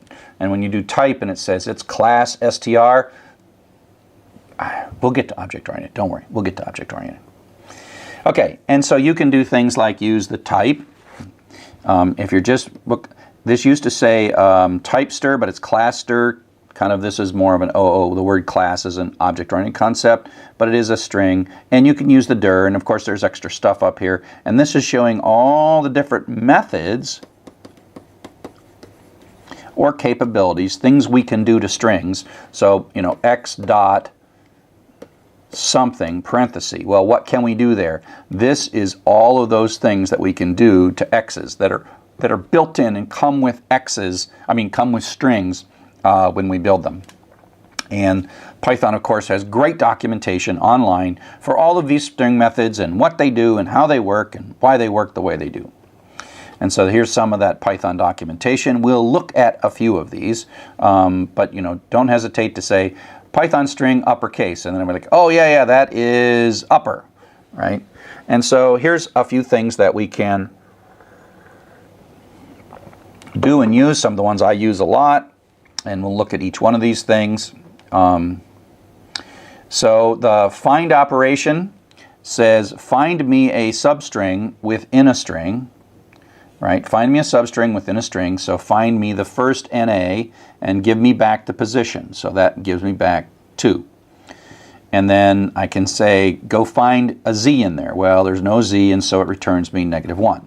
So that's what the find does. So we're going to use this kind of stuff a lot, and we do a lot of looking in strings. Converting things to upper or lower case, there is an upper method and a lower method. So greet.upper, and that means the uppercase NNN is hello Bob. Greet.lower, that means that www is the lowercase hello world. And greet is unchanged. Greet is still hello Bob with upper and lower, because each of these methods basically say I'm going to give you back a uppercase copy or a lowercase copy of the original thing without changing the original thing. Search and replace is super useful, super duper useful. And it's pretty clean. Here we have a string, and we use the replace method. In this case, we're passing in the old and the new. Bob, replace all Bobs with Janes. And so that takes this hello Bob and turns it to hello Jane. Again, greet is unchanged. Greet is unchanged. And it does more than one thing. So this says go find, well, let's clear that. This says go find all the O's and replace all the O's with X's. And so it goes and finds 2 of them, and then out come 2 X's. And so that really is replace is not just replace the first one, but replace all of them. White space, as we'll see, is a big deal. And white space is not just blanks, although the most common thing, but it's also sort of non-printing characters like tabs and new lines and other kinds of things. And so we have a number of different ways to strip white space. So here we've got some spaces at the beginning and spaces at the end. And we do an L strip, and that throws away the spaces at the beginning. That's the left, so that's a left strip. It all takes if there's nothing there, it doesn't harm it. R strip means throw away all the blanks on the far end. And then strip says go take both sides for strip, and so that pulls out all the spaces on both sides. This will be useful because sometimes when you're tearing stuff apart, you'll find yourself getting extra spaces, sometimes at the beginning, sometimes at the end. And it can be tab or new line. It's sort of white space that is kind of not visible, clear. That's what white space is. It's like if you were on a piece of paper, it's the white space. It's like X. Well, that's not white space, but right here, oh, that's white space. It's any character that doesn't cause printing to happen, if that makes any sense. It's any character where nothing would be printed. And there are characters like that. There's like even bell characters, but we don't use them very much. We can ask very conveniently, we can say, hey, does this line start with a particular string? And so, line, this is a question, going to return a true or a false. Does this line start with please? And the answer is true, it does start with please. Does this line start with a lowercase p? No, it does not. And so again, you'll use this in the context of if something, colon, some block of text, some block of code. So we can combine these things to tear stuff out. And so let's assume that what we want to do in this case is we want to take a from line. This is from an email format from a mailbox.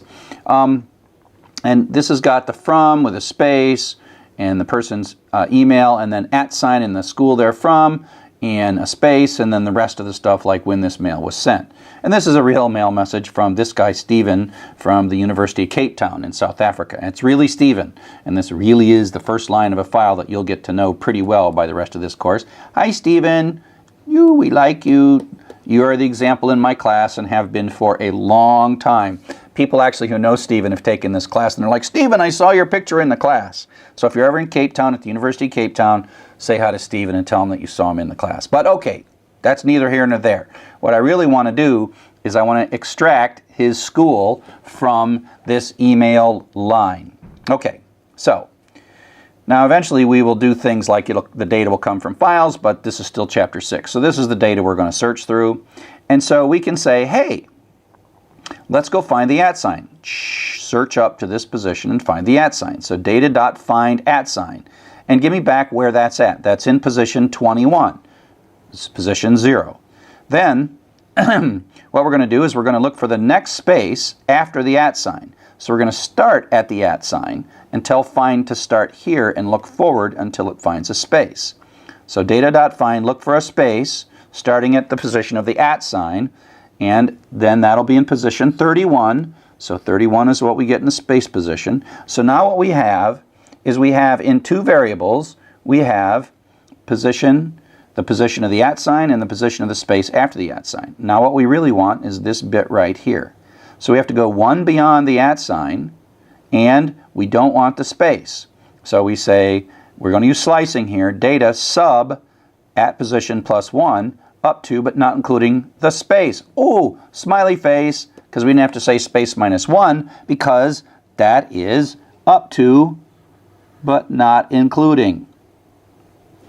And so we get that little bit right there. So we don't have to say -1 there, because this is not actually included. The thing that's at the position of the space is not included. So that's already a little benefit for the up to but not including. And so when we print this variable out, host, we get exactly just the school that Stephen works at and probably went to, as a matter of fact. I don't know if he went there or not. So this is just kind of a note for non-Latin character sets. All programming languages from the 60s on tended to work in what we call the Latin character set, which is the United States and England and Europe, and lots of places use this ABC character set and the special characters. But it's really common to want to use different characters. And so if you're going from Python 2 to Python 3, and we'll talk about this a little later when it matters more. Luckily, we're in Python 3, and so one of the big things about Python 3 is that all the internal strings are Unicode.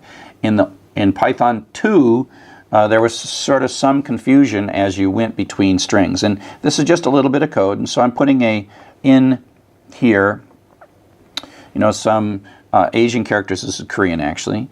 Asian characters into X, and then I say what kind of a thing this is, and that is a string. And then there's this Unicode, and this comes from Python 2. If it's a Unicode operation, it's still a string. Whereas in Python 2, if you put international characters into X, then it was a string, and then there was a separate kind of a constant called a Unicode constant, and it was a different type. And there was ways that you had to mess with these Unicode variables as you did things like read them from files and put them back into files and did other things. So it was much more difficult in Python 2, but we're doing in Python 3, and in Python 3 it natively understands non-Latin character sets, international Asian character sets, Spanish, French character sets. And so this is a good thing for Python 3, and this is one of the real benefits of using Python 3. And as we start doing stuff where we're exchanging data with the outside world, this will come into play, and I'll have to show you how to use it. There was weird things that you had to do. It just makes a lot more sense in Python 3. Okay? So we've talked about strings. We learned about the string. We're converting it. We've done a whole bunch of stuff, and this is, again, we're not yet doing anything super useful. We're learning sort of how to slice and dice, even though we're sort of not making the meal yet. Up next, we're going to talk about files. We're going to read some data, and we're going to slice and dice and use all the things in the next chapter that we've learned up to this point. So see you in a bit. Hello, and welcome to Chapter 7. This is the chapter where it all really starts to pay off. We have been learning bits and pieces and doing little 2 lines, 3 lines, 4 lines of code to learn the basic building blocks of Python and learn some of the syntax and define lots of terms. But now we're actually going to start doing something. So if you look at what we've been doing so far, you know, we're inside this little computer, and you type up, the Python says what next, and you give it its command and it does something, and you do something else and does something, and you do this 3 or 4 times, unless you write a loop, and then it goes like 10, 20 times, and that's it. And then maybe we write a thing that reads something from our keyboard, gives us something back, and then we write something that prints something out, print a few things out. And so we've been pretty much using the keyboard, the screen, the CPU, and the memory. That's kind of where we've been living. And while it's important to talk to the keyboard and the screen, the real world is things like databases that live out here, files that live on our systems, and connecting to the network and reading data from the network. And so that's what we're starting to do right now, is we're starting to be able to work outside kind of our code and create things that are permanent. And so we're going to be talking, initially we're going to work on files. We'll later talk to databases and the network and other stuff, but for now we are talking about files. And so really kind of we're stepping out a little bit and reading things that are permanent and creating things that are permanent. The kinds of files that we're going to talk about mostly are text files, and you can think of these as a sequence of lines in a file that are easily read by Python. You've been making text files all along. Your hello.py, that file is a text file too. You're using a text editor to create that file. You put your Python commands in a file, you run those files, and that's what it is.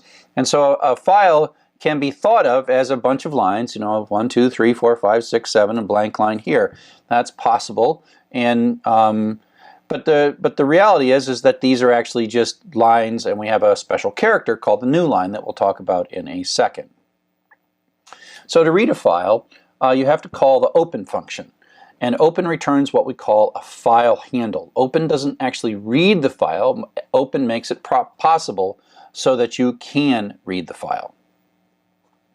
So the parameters to open are, it takes one parameter that's required, which is the name of the file. Another parameter that's optional, whether or not to read it or write it.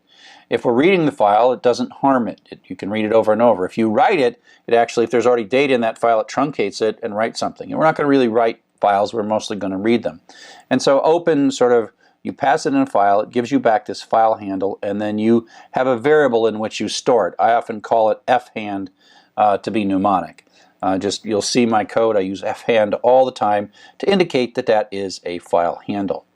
And so if we were to run this in interactive mode, we'll open mbox.txt, and that is a function built into Python, and then it gives us back a handle. It does not give the data. And you can kind of see this when we print out the file handle using the print statement. It doesn't print the lines that are in the file. The lines that are in the file are sort of out there. There could be like 10 million lines for all we know, lines in the file. The handle is like a little opening outside of your program, and you can talk to the file by opening it. Then you can read stuff. You could, if you're writing the file, you can write stuff, and then you close the file to shut the handle down. But handle is a thing that allows you to get to the file. It is not the file itself, and it's not the data in the file. It's just a wrapper that kind of allows you. So this, if you print it out, it's like that's the file we opened, we're reading it, and encoding has to do with the different kinds of character sets, which we talked about at the end of the last lecture, that Unicode character set, etc. UTF-8 is a great character set. It's probably the most typical character set that you will run into, although you can have different character sets of files, but most of them are UTF-8. So, of course, this is Python. If you make a mistake and there's a file that doesn't exist, we get a traceback, and it blows up. We'll show you in a second how to deal with that. Now, the new line character is an important part of file reading. And in files, in strings, we can put the new line character in by this \n character. And the \n is the character that indicates that we're supposed to go to another line. Go to a new line. Go to a new line.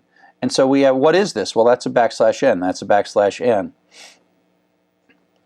And so if we print it out, we print it this way, we see that the \n is in there. This is how we type it. We actually type \n to Python to indicate that we're supposed to put that there. But if we do a print statement, it actually interprets the \n, and so the \n causes kind of this movement to the beginning. Now the print actually, at the end of this, adds another \n. So the \n that we put in by putting it into the string is that one, and then print always puts a \n at the end. There's actually a way to override that \n behavior by putting something on the print statement, which we'll talk about later. Now, it's important to note that the \n is one character, right? And so even though this x\ny prints this, and then print adds another new line to go down to here, if you ask how many characters, what is the length of this? Well, it's only 3. That's because that's a character, the \n is a character, and the y is a character. So it's a 3-character string. So the \n is a character like all the rest of the characters, but it's only, we encode it by typing \n. It's called an escape, where the \ is the escape, \n is a way to say new line, because we can't see it. It's a way for us to encode in a string this non-printable character, this invisible character. The white space, it's part of white space. So as we're reading through the file, we can think of it as a sequence of lines, and we can read these a line at a time. We can also read them a character at a time if we want. And so, but it's more common to say read this line, read the next line, read the line after that, etc., etc., etc. But the way to best think about this, it doesn't really matter. You can think about it as lines, and we will in most of the programs that we write.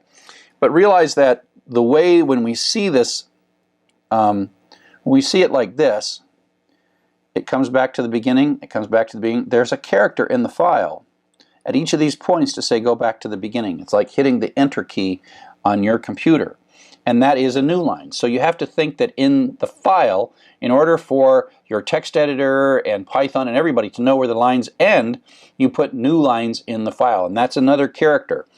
So, you know, this looks like an empty line. This line here looks like an empty line, but really it has a single character, and the character is a new line. And it turns out that in a bit we're going to need to keep track of the fact that every line is ended by a new line. So up next, I'm going to talk a little bit about how to read files in Python. So we're going to find that there's a number of different ways that we can read through the file, but the most common way that we're going to read through the file is to treat it as a sequence of lines, and we're going to use the determinant loop, the for loop, to do this. And so what happens here is we get back this handle that opens the file and gives us back the handle. That handle x file is the variable I named, I just named it x file. That's not the data, but it is a sequence. It is that file handle represents to Python a sequence that we can potentially walk through and then get all the lines. And it's the simplest, most beautiful, elegant way to read all the lines in a file. We use the for loop, and we have an iteration variable. This is going to take, when we talk about the file, cheese is going to be the first line, then the second line, then the third line, then the fourth line. So it's like going through a string, but you're going through a file now, and you're getting it line by line. So that's each line. I just picked a variable named cheese so you didn't get confused. Later I'll call this line, but Python doesn't know anything special by naming that variable line. Okay, and so this is, it's the for and the in, and so for, I read this as for each line in the file x, the file handle x file. So run this loop one time for every line and then print it out. So it's actually really quite simple. Okay, other languages like C or C++ or other languages, they have to write while loops with end of file conditions and all kinds of things that make this very difficult. But this is one of the prettiest things that Python has. It's a very, very pretty thing. Okay, so let's talk about what we might do. And we're going kind of back to iterations now. What if we wanted to count the number of lines in a file? Well, this is a basic loop counting pattern. So we open the file, and then like in all these loops, we do something to sort of prime the loop to get it started, set a variable count to 0. And I'm going to use the variable line that's going to go through each of the lines in the file, for line in fhand, down the file. And it's going to run this loop once for each line in the file, and the variable line is going to change. But all I'm going to do is add count equals count plus 1. And so that's just, like from counters, that's just how you detect. So every time we see a line, we're just going to add 1 to the counter. We're not printing the line, we're not even looking at its data at this point. And then when the line is done, however many times it has to go, out it comes, and we print out line count equals count. And so if we open inbox.txt, This is going to do all this work and then print this line out and say line count is 132,045. So this is a little 5-line program that shows you how to count the lines in a text file using Python. Again, simple and elegant and not too much syntax for you to have to learn. Now it's also possible to read the file as a series of characters all in one go. Read the whole file in. Now you got to be careful depending on the size of the file. This is going to lead to a string variable with a lot of data in it. Now if it's 100,000 characters, that's actually kind of a small thing. But if it was 10 million lines, that would probably not be good. You'd want to read it one line at a time and process each line and then do something. But mboxshort.txt is a small little file. So we open it and we get back a file handle object, and we call the read method, and that says go through and read all the text and give it back in one big blob, one big string, and I'll put it in imp. And so that's where you have a line, a new line, a line, a new line, a line, a new line. It's not really lines, it's just a sequence of characters with new lines in there to punctuate them. And now you can split that, later we'll see how to split that into separate lines if you want. Now I picked a file that was short, and so this imp variable now has a string in it, and I can use the len function, pass a string into the len function. It says, 94,626 characters. That's kind of a small little file, and perfectly okay to read it all in one go. And so now I say just print the first 20 characters. That's beginning to up to but not including 20, and so it shows the first 20 characters of that little file is a from line, because this is a mailbox file. Now, let's say we're going to do a searching, and we did this loop where you're looking for something. And so we're going to search for lines that have a prefix of from. Okay, that's what we're going to do, and we're going to print those lines out. So there's lots of lines in this file. Line, line, line, line, from. Line, line, line, line, from, right? On and on and on. And we only want to show these lines, the ones that match, right? That's what we want to do. And so we are going to write an open statement, and then we're going to loop through, and we're going to ask the question, if the line starts with from, print it. So sometimes it's going to skip, skip, skip, skip, and then it's going to run it, and then skip, skip, skip, skip, skip, and it's going to run it, skip, skip, skip, and then it's going to run it. Okay? So that's the basic idea, and that'll finish when it's all said and done. And so this is like a criteria. This is like a search. We're looking for lines that match the string, that have the string from as their prefix. Now, when we look at the output of this, it's kind of weird. We see kind of these little blank lines that show up. Blank, blank, blank, blank, blank, blank, blank. What's going on here? What's going on? So let's take a quick look. The problem is new lines. Well, I mentioned that the file has new lines in them. And so when you do the for loop, it doesn't throw the new lines away. As you might expect, it would be kind of nice if it did, but it doesn't. It actually shows you when you read, it reads that first line up to and including the new line and gives you that back as the variable. So that is the first new line, so that means it's going to go down. And then the print statement actually adds another new line. So that's the second line of the file has a new line at the end of it, and the print statement adds another new line. So if we take a look at the code, there is a new line. Oops, come back.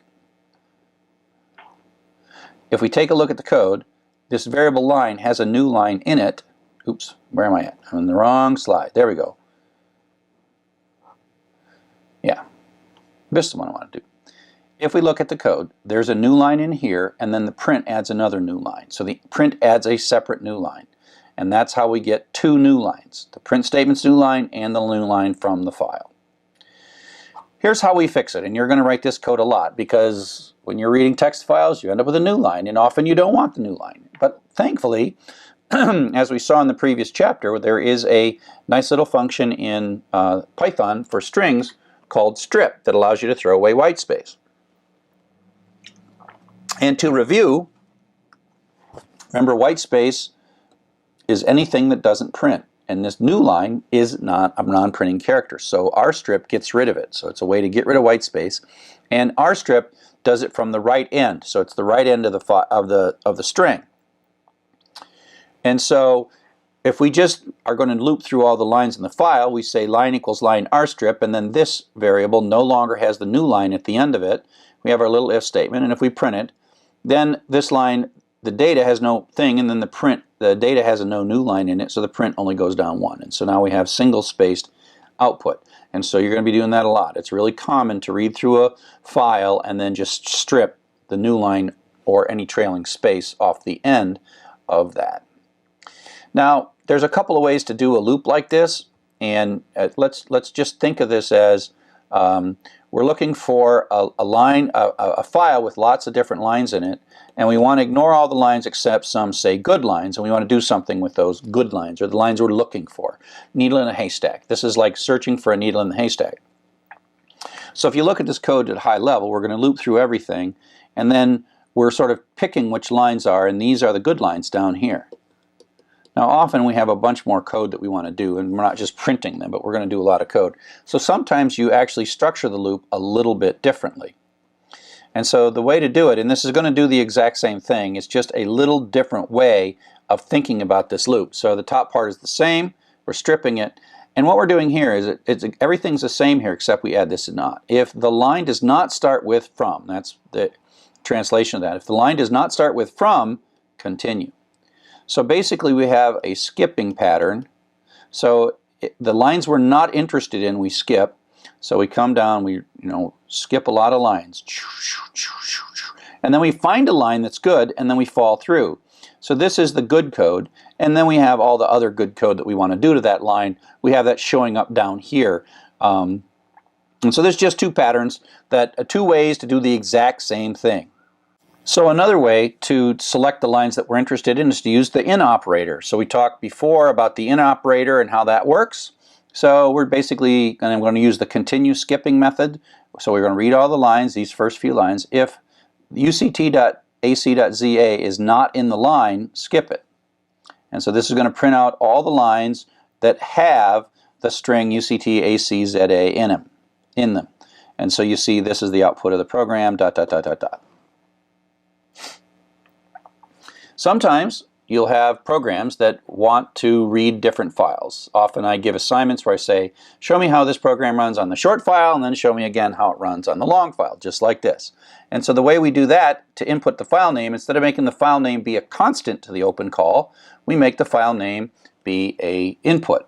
So we just run an input statement, which gives us a prompt, and then we type mbox.txt, and then that shows up in this variable f name. It's of course a string all the time, and we pass that into open, and then we open it, and then we do the count operation. So if we enter mbox.txt, it counts 1797 subject lines in mbox, and if we give it mbox short, it says there are 27 subject lines in mbox. And again, this is another one of those ifs, and it's just counting, but only counting lines that match a particular pattern. Okay, so now the user can also type bad file names, and we need to be able to deal with that as well. And so we're taking a small change to the code. The dangerous code is this line right here. This line right here is going to trace back if that file doesn't exist. So what do we do? Well, we're going to just expand that. The rest of this program is exactly the same. The only thing's different is we've got this line. We took out insurance on it, and we know that it might blow up, and so we have it in a try and except block. So here's how the code runs. So, the input runs, we type in a good file name, it comes in here. This works, and so it skips the except, and so it runs the code and prints out the count. So that's the good pattern. The bad pattern is here, where we type in a bad file name, it comes in the try except, this file name is nanabubu, and it's going to blow up, so this line blows up, so it jumps down into the except code, prints out, file cannot be opened, so it prints this out. Now this quit is really important, because if we don't put this quit in here, it's going to continue down here, and that's going to blow up here because file handle is not defined properly at this point. And so what we have is, we have this quit is a special function where it comes in and never returns. So this is a way to terminate the entire Python program silently with no traceback. Right? So we put in our own error message, so we look like we're professional, say, oh, could not open this file, and then we stop. If you don't, it's going to come down here and it's going to trace back right there. It's going to blow up. So the quit is useful when you want to stop executing because you've detected some kind of an error. So that's a quick zoom through opening and reading through files and doing some patterns. Most of the rest of the programs in this course are going to say open for rstrip, look for, and then do something interesting. That's going to be our loop that we're going to do over and over and over again. And now we see how this looping and if and iteration and variables are starting to come together, and you can actually sort of do a program that does something useful. But before we get to too many more programs, we got to switch a little bit, switch gears, and talk up next about data structures, and that is the shape of data. And how we can use more intricate and complex variables to help solve our problems. Hello and welcome to Chapter 8. We're going to talk about lists in this chapter. Up to now we've been talking about algorithms. Algorithms are the concept in computer science of using the programming language to express the steps that you want the computer to go through to solve the problem.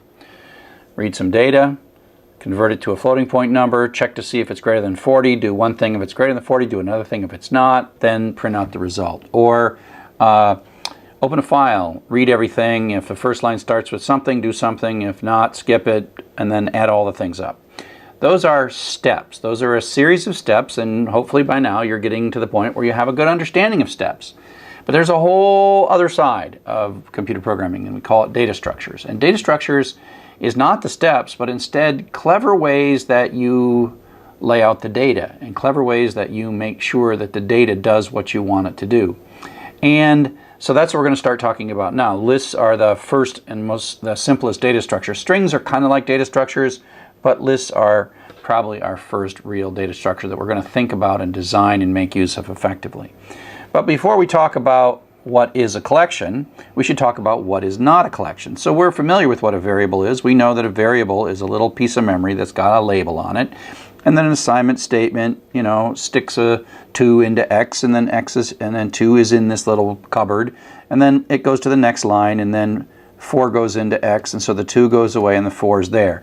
Now, a key thing is you can't have more than one variable at any given moment, right? And more than one value in a variable. So when we move to collections, collections are more like suitcases. We can put lots of things in them. We have ways of organizing them, and as we go through lists and dictionaries and tuples, we'll see how there are different ways to organize them. And as a matter of fact, we've been talking about lists for a while. Every time we use one of these square bracket syntaxes in earlier programs, we've been working with lists. And so this is technically a 3-item list with 3 strings, got commas here. Joseph is one string, Glenn and Sally are another string. And here's another one that is another thing. And the list is basically, it's a list constant and it's being assigned into a variable. So this friends variable has 3 things in it. So that's different than what we've been talking about before. So these bracket structures with square brackets are those lists. And so the print is just a print with parentheses to get the print to work. But 1, 24, 76 is a 3-item integer list. Red, yellow, and blue is a 3-item string list. But it doesn't all have to be integers or strings. Python can handle different things and different kinds of data in different positions in the list. So red, 24, 98.6. A 3-item list with a string, an integer, and a floating point number. And while we're not going to use this too much for now, this outer list is a 3-item list, and the second item is another list. So this is kind of alluding toward what we'll do when we start talking about data structures, and that is we have a structure and then we have another structure inside of it, and sometimes this can get quite complex. And we're doing this for a reason. This here has no reason, just to show you that it's possible, that lists can be made up of lots of things, including other lists. And of course, there is also the notion of the empty list. And like I said, I have had to be able to tell you about lists all along. We use them in for loops. We can put lots of things here. We can put file handle here. We can go through the file. We can put a string there. We can go through the characters in the string and in a list. And the iteration variable then goes through the successive elements of the list. And that's why this prints off y4, 3, 2, 1. And then the loop is done and it prints out blast off. So we've been using them, and we've been actually iterating through lists with for statements all along. So the for statement, has been something we use with lists, and when you just need to go iterate through the list and go through every item in order, the for is a great way to do that. So friend is our iteration variable, friends is our list variable, and so that says friend is going to successfully take on the value Joseph, Glenn, and Sally, and print out, Happy New Year, Joseph, Glenn, and Sally. It runs 3 times, once for each of the values, and the iteration variable advances. Now, I do want to make it really clear that the choice of friends and friend singular and plural is arbitrary and capricious. It happens to be convenient and intuitive that the iteration variable is 1 and the list variable is more than 1. But Python has no idea about singular and plural. As a matter of fact, Python would care. It would be totally equivalent for Python to do the same thing, to have the list variable be z and the iteration variable be x. X will take on the successive values of these 3 things. Now, am I being nice to you by calling this list friends and this iteration variable friend? I am, but I also don't want it to confuse you if you're just a beginning developer. So, just like strings, we can sort of look within lists. Part of the thing is when you put more than one thing in a data structure, you need to get them out. And so lists have positions, they maintain order, and so the first thing in the list is the sub-0 position, sub-1, sub-2. Just like strings, they're zero-based, just like European elevators, they're zero-based. So if we take a look and we say, oh, friend sub-1, that's how I read that, the little square brackets, when you take a variable here and you say friend sub-1. Remember, singular and plural don't matter. Friend sub-1 means Glenn, because this is the 0 and that's the 1, and then Sally's the sub-2, and so that's what prints Glenn out in this particular thing. Now, lists are mutable. Mutable is another word for changeable. They can be changed, meaning that a list has 3 things. You can change this thing right in the middle if you want. To take a look at what's not mutable, strings are not mutable. So if I take a look at assigning banana into fruit, well, fruit sub-0 is a capital letter B. Could we imagine for the moment that we could change fruit sub-0 to lowercase b? Well, the syntax would be how you would do it if you could do it, but it turns out that strings are not mutable, meaning they're not changeable once you create them. And that's why when we do things like lowercase or uppercase, we take a look at the fruit and we say, give me a lowercase copy of that, and then we take the return value from this and we store that in x, and that's how x becomes a lowercase banana. But fruit is still the original one, so fruit has not changed. Compare and contrast that with a list, though. Here we have a 5-item list, 2, 14, 26, 41, and we're going to do the sub-2 position, and the sub-2 is 0, 1, 2, so that's that one right there, and we're going to assign a 28 into it. So that 28 is going in here, going to wipe that out and put 28 in. So we can do item assignment in lists by putting a bracket syntax on the left-hand side to say, don't just put it in the variable, put it in this position within the variable. So that's what that's doing, and when you print that out, the 28. Everything else is unchanged, meaning the whole list is there. There could be 1,000 items in the list, and then you're changing the second one. We have a function called len. We've been using this len function all along to take a look at how long strings are. It counts the number of characters in the string, so that's a 9-character string. If we have items in a list, len tells us how many items there are. It's not like how many characters there are, it's the number of things. And each thing doesn't have to be a number. It could be a number, a string, or even another list. And len is the way to say, hey, how many things are in there? There's a function that returns a list of numbers, and we use it, as we'll see in a second, to construct specialized loops to go through lists. So let's take a look at this range function just for a minute. So range takes as its parameter the number of numbers that you want returned. So I'd like a 4-item list with the numbers 0 up to but not including 4. And so it just turns out that that is really useful for constructing for loops that are counted for loops that go to 0 to the 1 to the 2, as compared to the the definite loops that go each way, go through each one. And so it's a common thing to say, okay, we know how many things are in this list. There are 3 friends, and if I combine range and len, so I take len friends, which is 3, and then I take range sub 3, I get 0, 1, and 2. And so the interesting thing is this 0 corresponds to the first one, 1 corresponds to the second one, and 2 corresponds to the third one. Okay? And so we'll use this to construct loops, especially when we need to go through an array and remember what position we're at. And so here's just an example of 2 different loops. This is a for loop that's just going to go through whatever's in this list. So friend is just going to take on the successive values, and so it's going to print out these 3 things just as you would expect. And if you don't need to, while you're going through the loop, know the position, your relative position from the top in the loop, that's okay. But sometimes you want a little more sophisticated loop, and instead you want to be able to loop through where you know the position. And so what we do instead is, instead of looping through the list itself, we do range len friends, which gives us 0, 1, 2. And then I takes on the successive values 0, 1, and then 2. So this loop is going to run 4 times, and I is 0 the first time. And we might even just look up the value inside that sub-0 value, so we get Joseph the first time, so prints out Happy New Year Joseph, goes, and I becomes 1 now, and so it gives us Glenn, and that prints out, and away you go. So if you look at these 2 loops, they really do the exact same thing. The only difference is this we allowed the for to find its way with the iteration variable through, and here we created our own I variable that went through the positions, and they're dense, there's no gaps in here, so it's 0 through 2 that it goes through. So these 2 are equivalent. There will be times when you'll want to use one in the other. I tend to prefer the first one because it's prettier as long as it works for me. So that gets us started with loops. We'll be back in just a bit.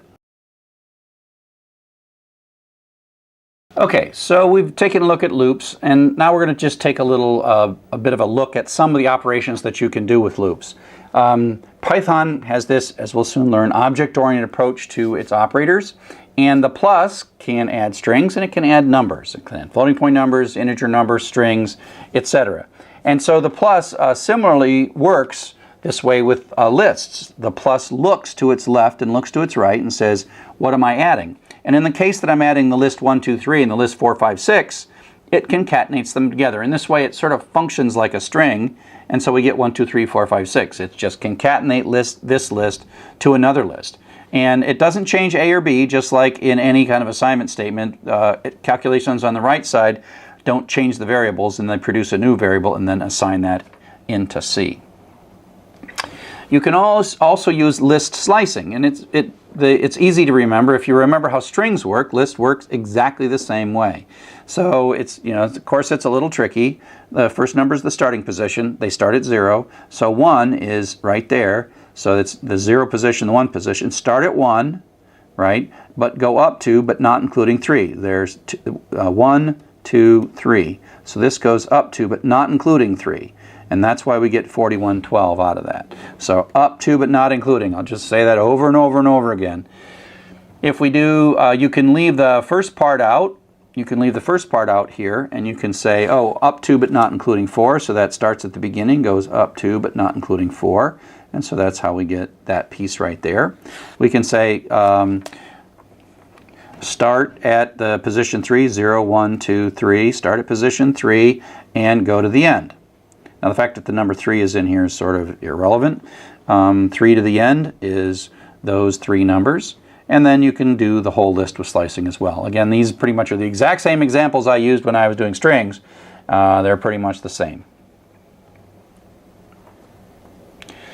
There's a number of different methods, and you can look up all the documentation in list. I often just use the dir command to remind myself of them. Append will look at. Count looks for certain values in the list. Extend adds things to the end of the list. Index looks things up in the list. Insert allows the list to sort of be expanded in the middle. Pop pulls things off the top. Remove removes an item in the middle. Reverse flips the order of them, and sort puts them sorted order based on the values. So let's look at a couple of these.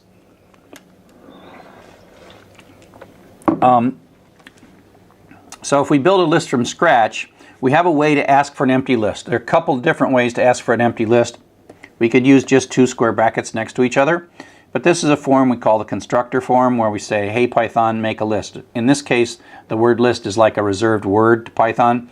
It's really a reserved class, but say list parentheses says make me an empty list, and then assign that list into stuff. So stuff is now it's a list object, it's of type list, but it has nothing in it. And then we can call the append method, stuff.append, and stick book in. And then we say, oh, and that knows how long, the stuff knows how long it is, where the end is, and how to add something to it, and then add a 99 to it, and we print it out. We got book and 99, reminding ourselves that lists, while they're often the same types of variables, same types of values in the various positions in the list, it doesn't always have to be that way. Then we say, oh, we'll stuff that append cookie. You can keep on going, and then we end up with three things and the cookie. We have an in operator. It works pretty much like the in operator in a string. Is 9 in my list? And that's pretty simple, and the answer, of course, is yes, 9 is in my list. Is 15 in my list? Looking through, no, it's not. 15 is not in my list. And then there's the not in operator. You can think of that as kind of like one operator. Is 20 not in the list? And the answer, since it's not there, is true. And so that's a way to just, it's kind of like starts with or in for strings, same kind of stuff. Lists are in order, and they're sortable. And so this is something that we take good advantage of. A lot of what computers want to do is sort stuff. Look all these things up, append them, and then get them sorted.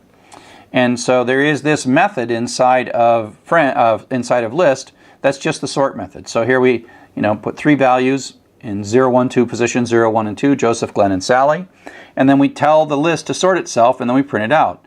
Now, this is actually sorted the list in place, which is different than upper and lower, because if you remember, strings are not mutable, but lists are mutable. And so you say, hey, just sort yourself.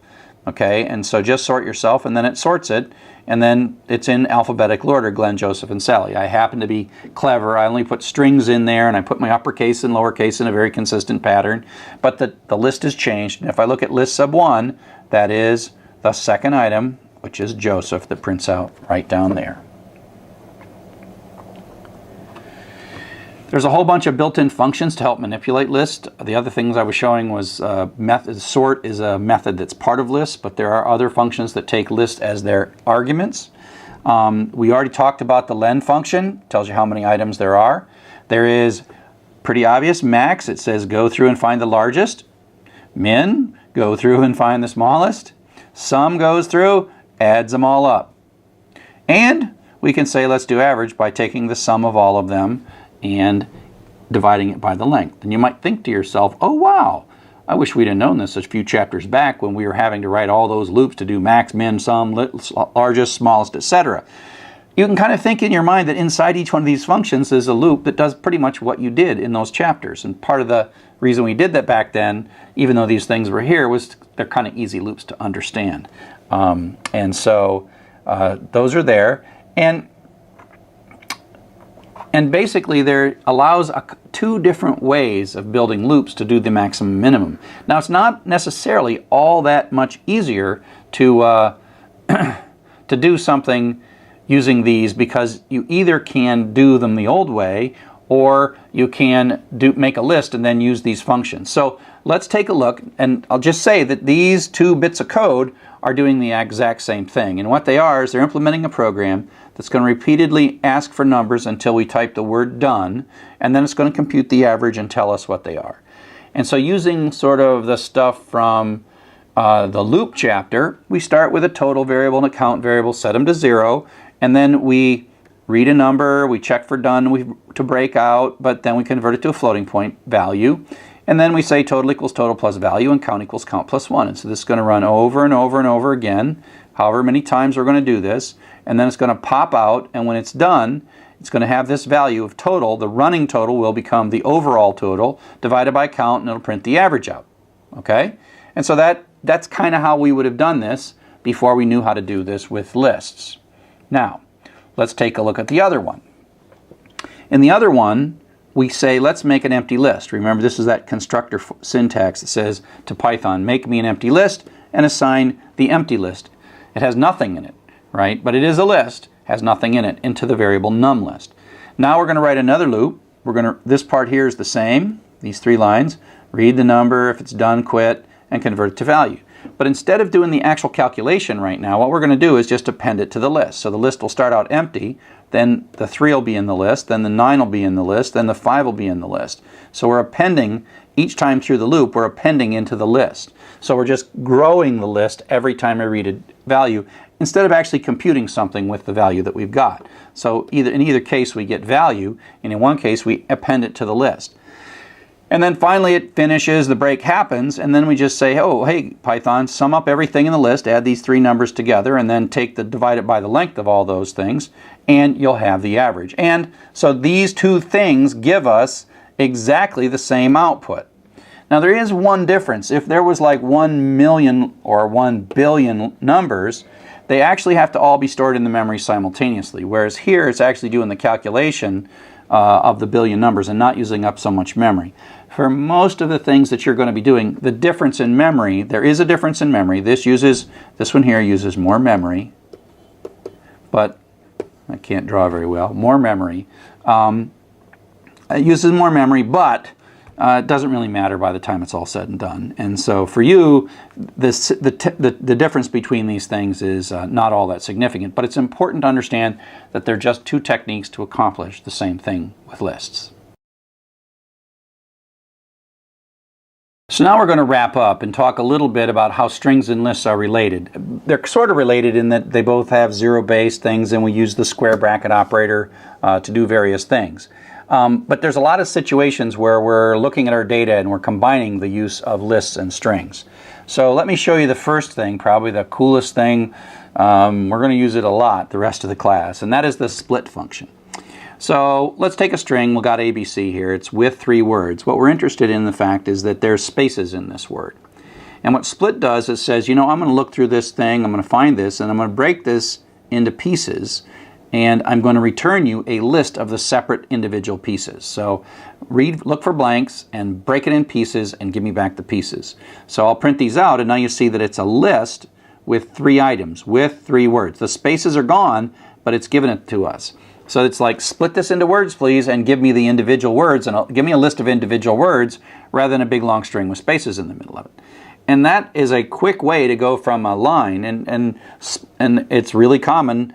A lot of things we're going like, go get the second thing or the third thing or whatever. So the split's really nice because then you can just grab stuff. And so you say, oh, how many things did I get? Well, I got 3. The len function tells us that. And I can print the first word I got, which is with the sub-0, and that'll be like with, will be the first word because that's the sub-0 position. So I read something, I split it, I can say there's 3 things, and I can look at stuff, the first word basically, without really knowing much. Now if you remember earlier, and we'll see this, we used find and slicing to do a similar kind of thing, but people tend to prefer the split. And you can, oops, go back.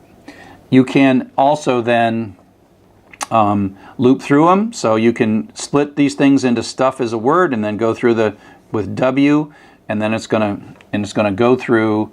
W is going to take the successive with 3 words, and so you can make a loop by reading some data, splitting it, then writing a for loop, and then it's effectively going through the words in that line of data. And so that's a really powerful concept that we'll use in a lot of the programs that we're going to write. Just a couple of bits about this and how it works. Split with no parameters here, it looks for spaces, but it also treats a bunch of spaces as a single space. And so it's pretty smart about that. And so even though this has a lot of spaces between lot and of, you only see lot of, all the spaces are gone. It does something special about spaces. It's really white space, so tabs or new lines or other characters would also qualify in split, basically. Now, you don't always have to split based on spaces, and a lot of data that you're going to run into, you're going to want to split on something else. And so here's some data that looks like we're using colons to separate the first, second, and third piece. Now if you just call split, split's looking for spaces. And so split gives you back a list of the things broken apart with spaces, but there's not a single space in that line. And so we get a list, see it's a list, but there's only 1 item, and the semicolons are sitting there. Split doesn't go like, whoa, this looks like it should be semicolons. You know, split's job is to use spaces and split the string based on spaces, okay? But given that this is something we like to do, you can tell split what character you'd actually like to split on. Now, it's not quite as clever when splitting on something other than spaces. It doesn't understand that, if there's a bunch of semicolons in a row, it still thinks of those as splitting points to split. But in this particular case, where there's no spaces, and it's going to split that. So it says split this based on the semicolon, instead of being based on the space.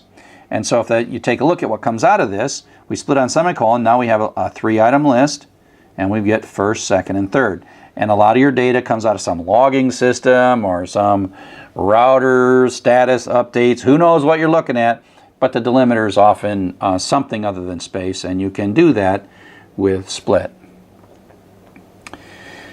So this is a useful thing when parsing things like our email address, right? We wanted to get things like the email address, this second piece, off of the line. And so we can use split to take advantage of this. And so here's a little loop that's just going to print out not the email addresses, but instead the day of the week. We're going to print the day of the week out for all these things. How do we do that? Well, we can observe really quickly that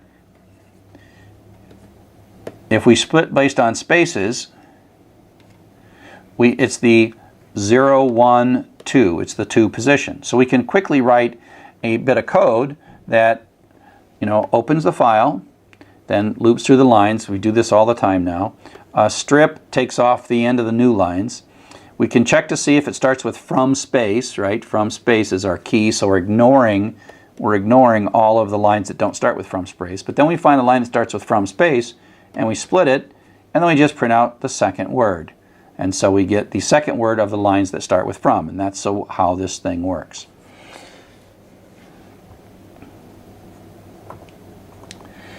Now, sometimes we want to dig into deeper, and we will take something, split it, and then split another piece of it again with a different delimiter. And so let's just say that the thing that we want to achieve is getting the part after the @ sign for email addresses. And we did this with, again, find and pose and stuff like that, but you can use split to do this as well.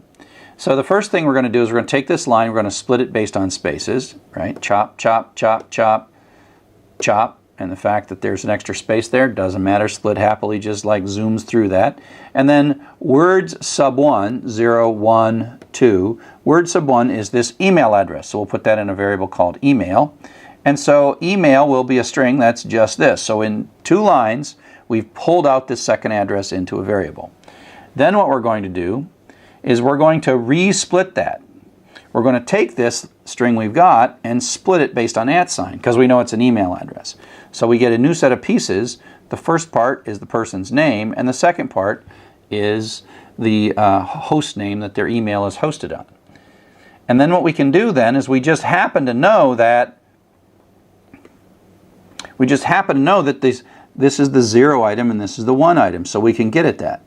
So the interesting thing of going here, if you think back to how we did this before with find and pose and all that stuff, it's really a lot cleaner. And we don't, for me, I can look at this after you understand it, and it's easy for me to understand that it's correct. Whereas that pose stuff, you got to add one and start the second find after. Just remember that. And this is a lot cleaner way. And this is a more typical way of pulling this kind of information out of a line. So in this chapter, we've talked about lists. We've talked about the concept of collections. That's our first data structure. We're not just doing algorithms. We kind of know algorithms now, but now we're going to do data structures. And this chapter and the next 2 chapters are our foundational data structures. And then we'll, like everything, we'll make more complex data structures by composing those data structures together. We've looked at how strings and lists connect together and how split works. And these are all really powerful tools that we're going to use going forward. Now we're going to take a look at how we would write some code to do some parsing, read some data. As a matter of fact, we're going to read through our famous mailbox data, look for lines that begin with from space, and extract the third word. As a matter of fact, we already have some of this code already written. We're going to debug it. We're going to look at code and we're going to debug it. And so here we go. Here we have it, and it's a pretty basic program. It opens a file, loops through the file, throws away the white space, splits it into words and checks to see if the 0th word, the first word, is from, and if it's not, we skip and read the next line. And otherwise, if we find a line that starts with from space, then we print the third word, which is word sub 2. Okay, so this is what we've got, and we carefully saved this file into the same folder that we've got, ex08. And so let's go ahead, cd desktop python for everybody, ex_08. And so this is some files. We got our day of the week Python in our inbox short, so that's sitting there, okay? And so let's run this program. This is the program that we've got right here, Python 3 dow.py,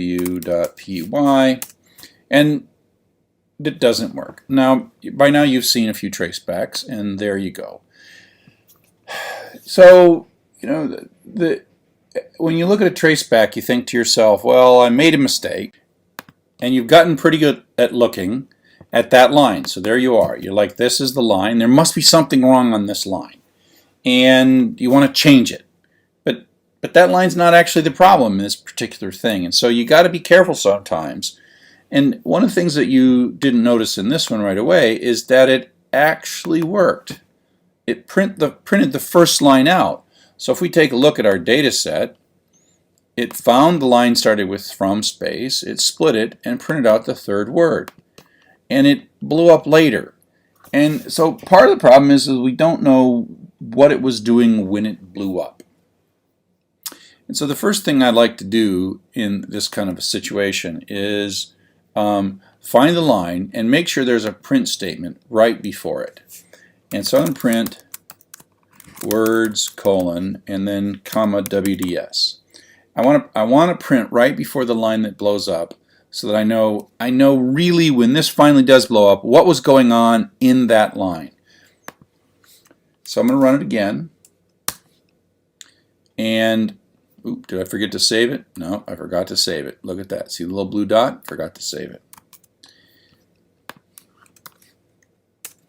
So now we see a whole bunch of output, and we see that it's actually doing a whole lot of work before it's blowing up.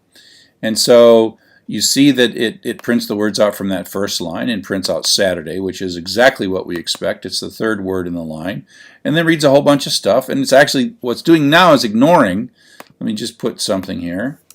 I'm going to say print ignore, so I can keep track of when these lines are being ignored. So let's run it again and have the word ignore pop up, right? And so it's doing a lot of ignoring. It finds these words, prints out Saturday, reads this line and ignores it, reads this line and ignores it, reads this line and ignores it. So a lot of stuff's going on here that you might not realize. And so we have to take a look at what the problem is. And so it is now blowing up word sub 0, and now we can scroll down and we can look at exactly what happened right before the traceback. So we really now know exactly what happened before the traceback. And the interesting thing is that there is an empty string. I mean empty array. There's an array with 0 items. So I'm going to print the line out too. Print line colon. Now I haven't changed my program at all. I'm just trying to figure out what's going on here. So I'll save that and I'm going to run it.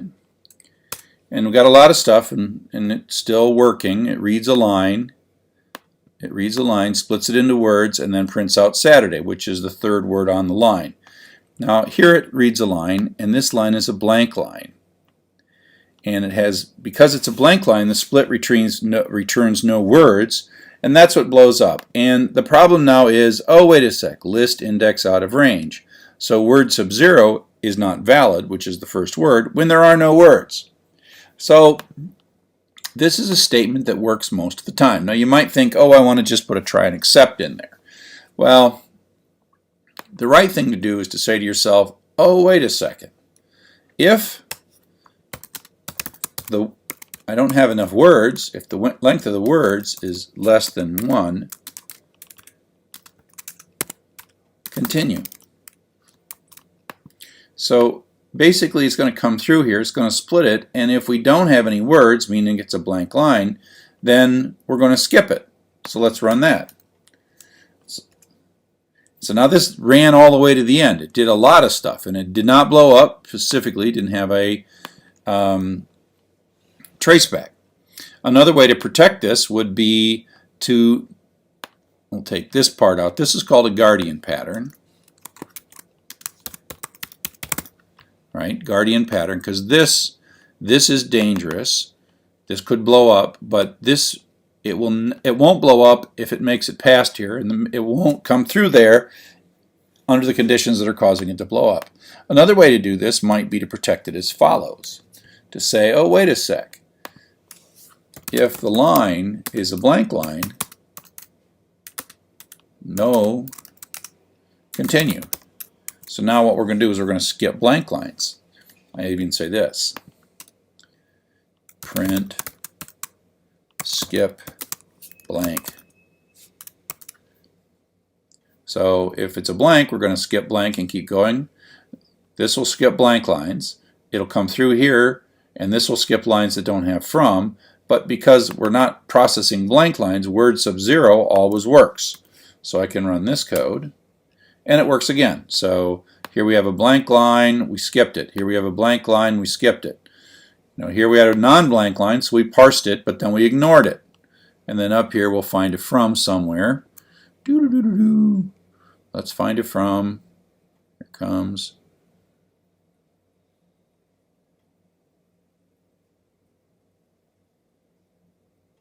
Oh, no, there's ignore, ignore.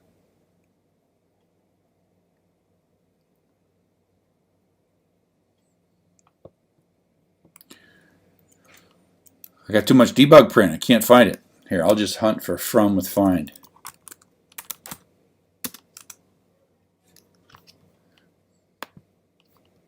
Okay, so there we go. There's from, and we print the thing out. So we're getting a lot of extra stuff. So I'm gonna comment out some of these debugs, and I'm actually just going to get rid of this whole skipping of the blank line. I'm going to do it with the words. I'm going to go back to the guardian we had before.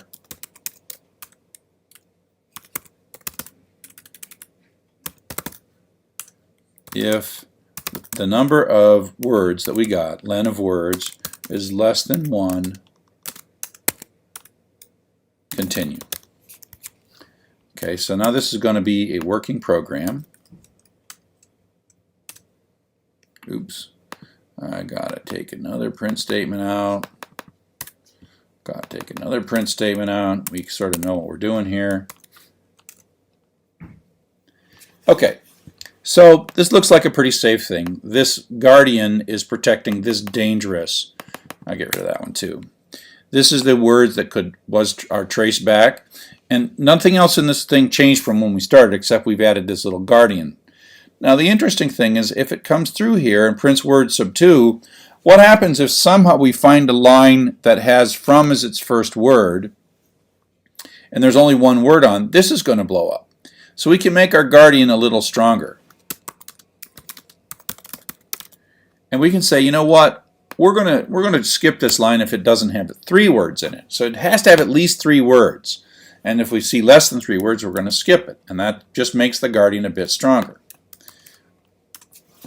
And so the program works safely, and you see these things where sometimes you want to check to see that your assumptions about the data are reasonable, and skip things where the data is not reasonable. Now so that's one guardian pattern. Let me show you a slightly different way to do this, and this is with an OR statement. So I'm going to take this code, copy that, and put it here with OR. Get rid of all this stuff. Well, this is the guardian in a compound statement. So what we're saying is if there are less than 3 words on the line, or if the first word is not from, continue. Now, we're doing this in order because the way it works is OR is true if either that's true or this is true, but if it knows that this is true, then it doesn't bother checking this. And the checking of this is what blows up, what causes the traceback. So if we flip this order, it would fail. If we do it in this order, it will work. So let's do this one right. It works. But if I get this backwards,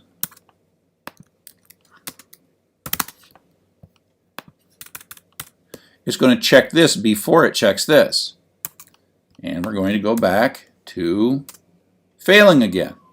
So you got to get the order of these things right. The guardian comes before, in the or, the guardian comes before. And if this is true, then it doesn't check this. This is called short circuit evaluation, where it knows that as long as this part's true, it doesn't evaluate this second part. And so now we have a guardian in a compound statement. You'll see this a lot. Sometimes if it's more complex, you do it in multiple statements, or you fall through, check for sanity, and only run the code.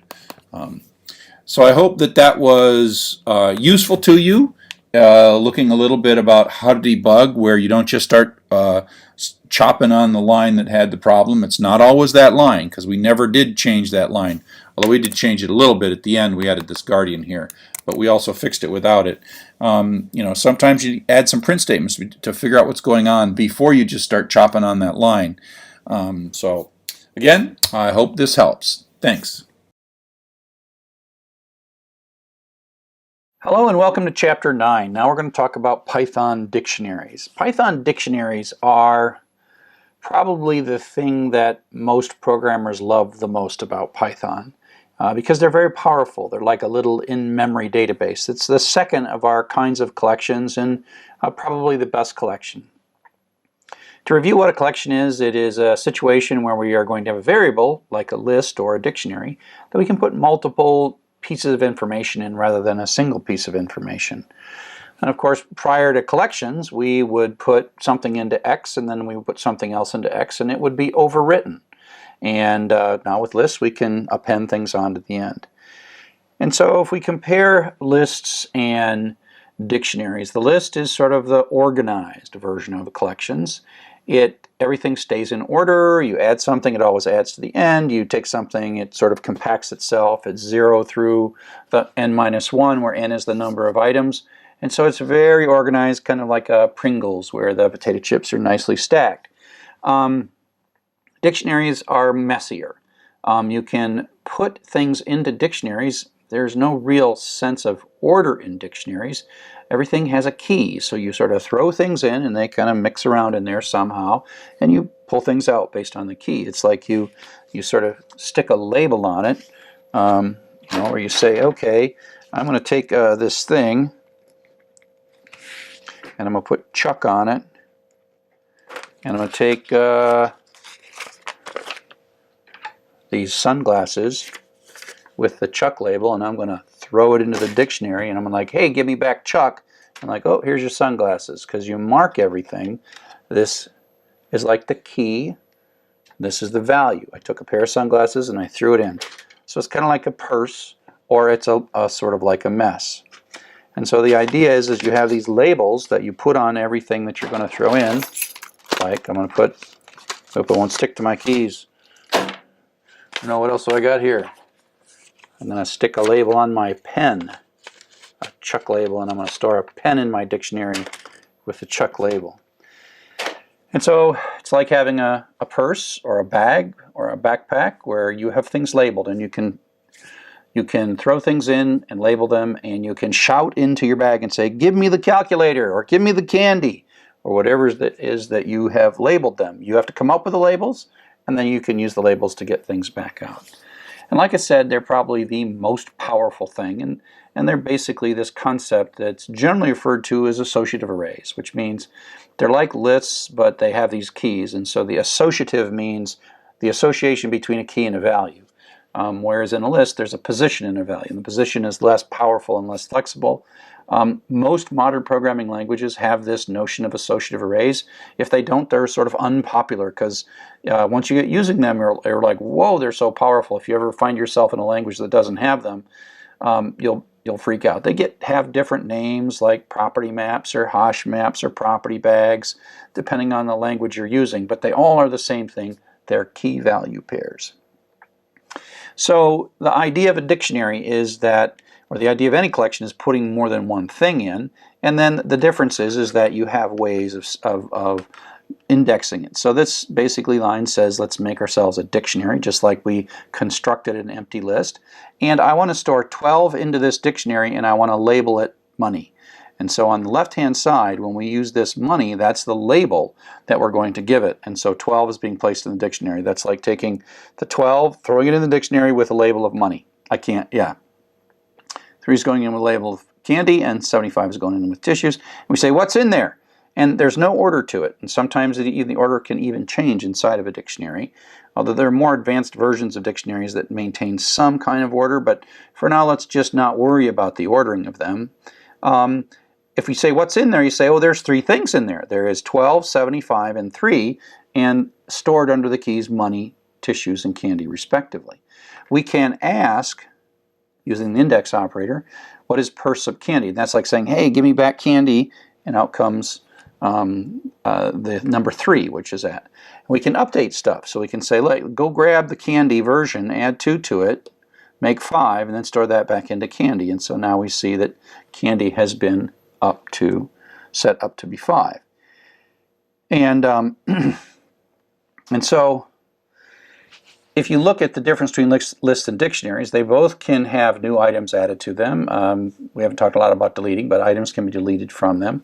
The difference is the indexing mechanism, how we look things up, how we store things, and how we look things up. So we make an empty list, we make an empty dictionary.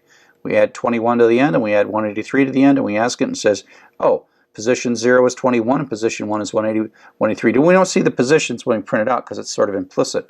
Here we're going to mark 21 with age and stick it in, and mark 182 with course and stick it in, and then we're going to print it out, and there we got course and age mapped. And we can add a 23 and stick it back in age, and that overwrites. So the 21 becomes the 23.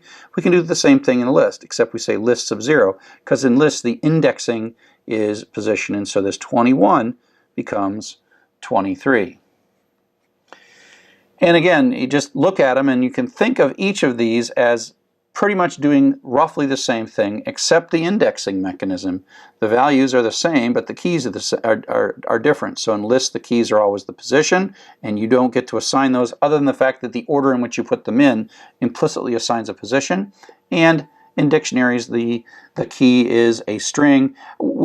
You can actually use other things. I use strings a lot in this lecture, but that's just to kind of keep things simple until you get good at it. You can actually use numbers as the dictionary index, the dictionary keys if you want. But the values are things you put in and manage in those dictionaries. So we can, just like lists, we have dictionary literals. And what's nice about dictionary literals is that they use the exact same syntax as the printout. And so it starts with a curly brace, ends with a curly brace, and then has a series of key colon value, key colon value, key colon value. And this is sort of the associative array bit. We are associating 1 with the key Chuck. We are associating 42 with the key Fred. And we're associating Jan and 100. Then we print it out, it kind of looks exactly the same. And so the print statements in Python are nice in that you ask what's in a thing, you show the stuff, and it shows you in the syntax that if you type that into Python, that would be how you do a constant. And if you just say empty array, you see me also do DICT. This is constructor where you say make a new empty dictionary. This is an empty dictionary constant. These two things are pretty much the exact same thing. This is a shortcut to doing this. The empty curly braces is a shortcut to do the construction. So up next we're going to talk about sort of one of the really common applications of dictionaries, and that is counting. So now we're going to talk to you about one of the common applications of dictionaries, and that is making histograms. It's counting the frequency of things. And so if you think of a histogram as, it's a little graph, and there is, how many A's, how many B's, and how many C's, and there's a histogram that says, oh, there's this many of that, and this many of that. And these are like buckets. These are frequencies, and this is how many times it happens. So a histogram. But we're going to do this thing where we're going to count people's names, and we're going to kind of count how many that we see. But the interesting thing that we're going to solve, just like many of the things in the computer, is we can't just sort of look at the data. We got to look at the data iteratively, one piece of data at a time. So I'm going to give you a little problem. Okay, I'm going to show you a series of names one at a time, and I want you to count for each name, make a little bucket, and then keep counting how many things for each of the different names. Okay, you'll notice that you have to start with one and then you move across. So just watch this and tell me what's the most common name of the set of names I'm about to show you, and how many do we see?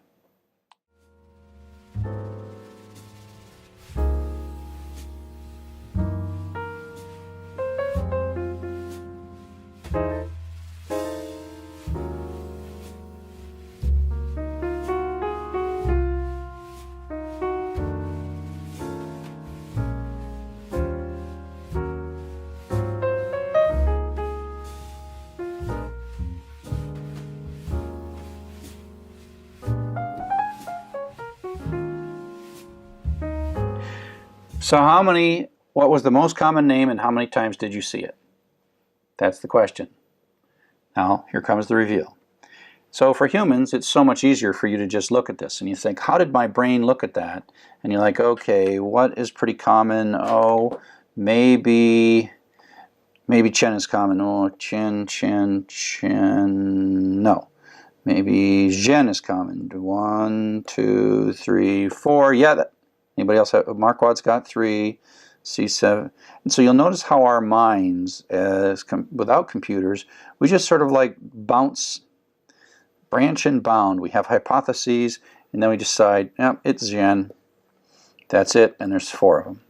Now, how did your brain think about this as we were going through them one at a time? Well, my guess is if you really had to do this a lot, you would make a little picture like this. And then what you would do is if you saw a new name, XYZ, you'd add it to the list and give it a tick mark of 1. And then if you saw like C7 again, you'd give that a tick mark. And if you saw XYZ again, you'd make a tick mark. And then you'd keep adding to these tick marks, right? And that's how you would do it. And you wouldn't, like many of the things we do in a loop, you wouldn't really know what the most common was until the end. And then you'd sort of take a look at these numbers and you say, okay, that's the most common number, and then you'd be done. But you have to watch them one at a time. You can't just bounce around. And so that's how we're going to use dictionaries to achieve that. Again, instinctively as humans, we just look at the stuff. But if you had a million things, you probably want to write a Python program and use dictionaries. And so this is the idea, and there's 2 basic things that happen. One is the first time you see a name, you got to say, is this name there already?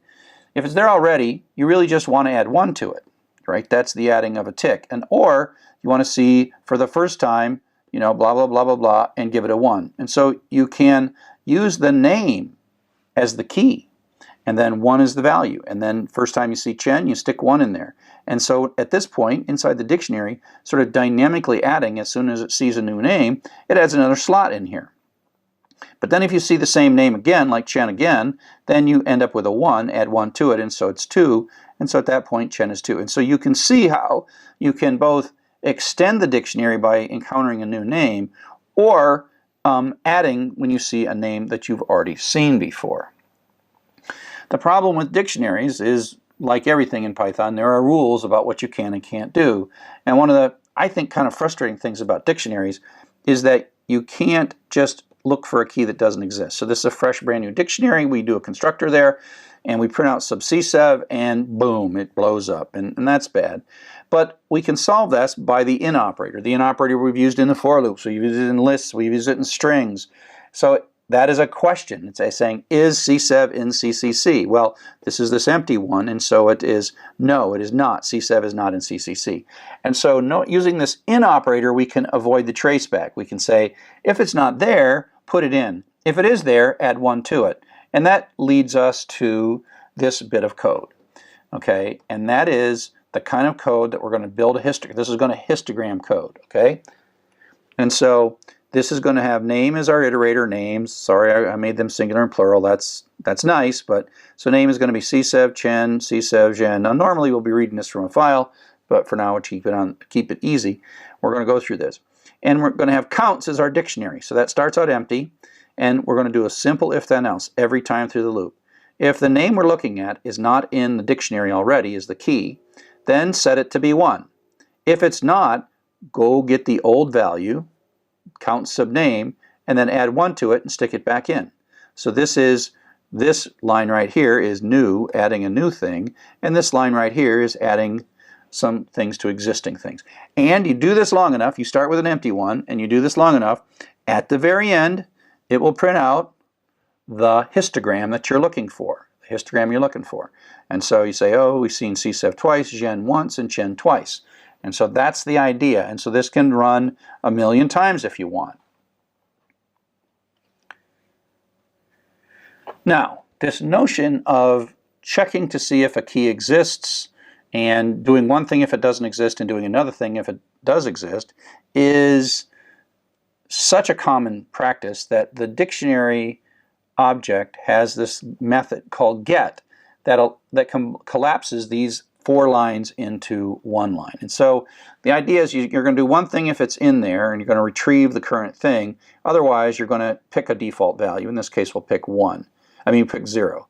This is like the default, right? Meaning what is not there.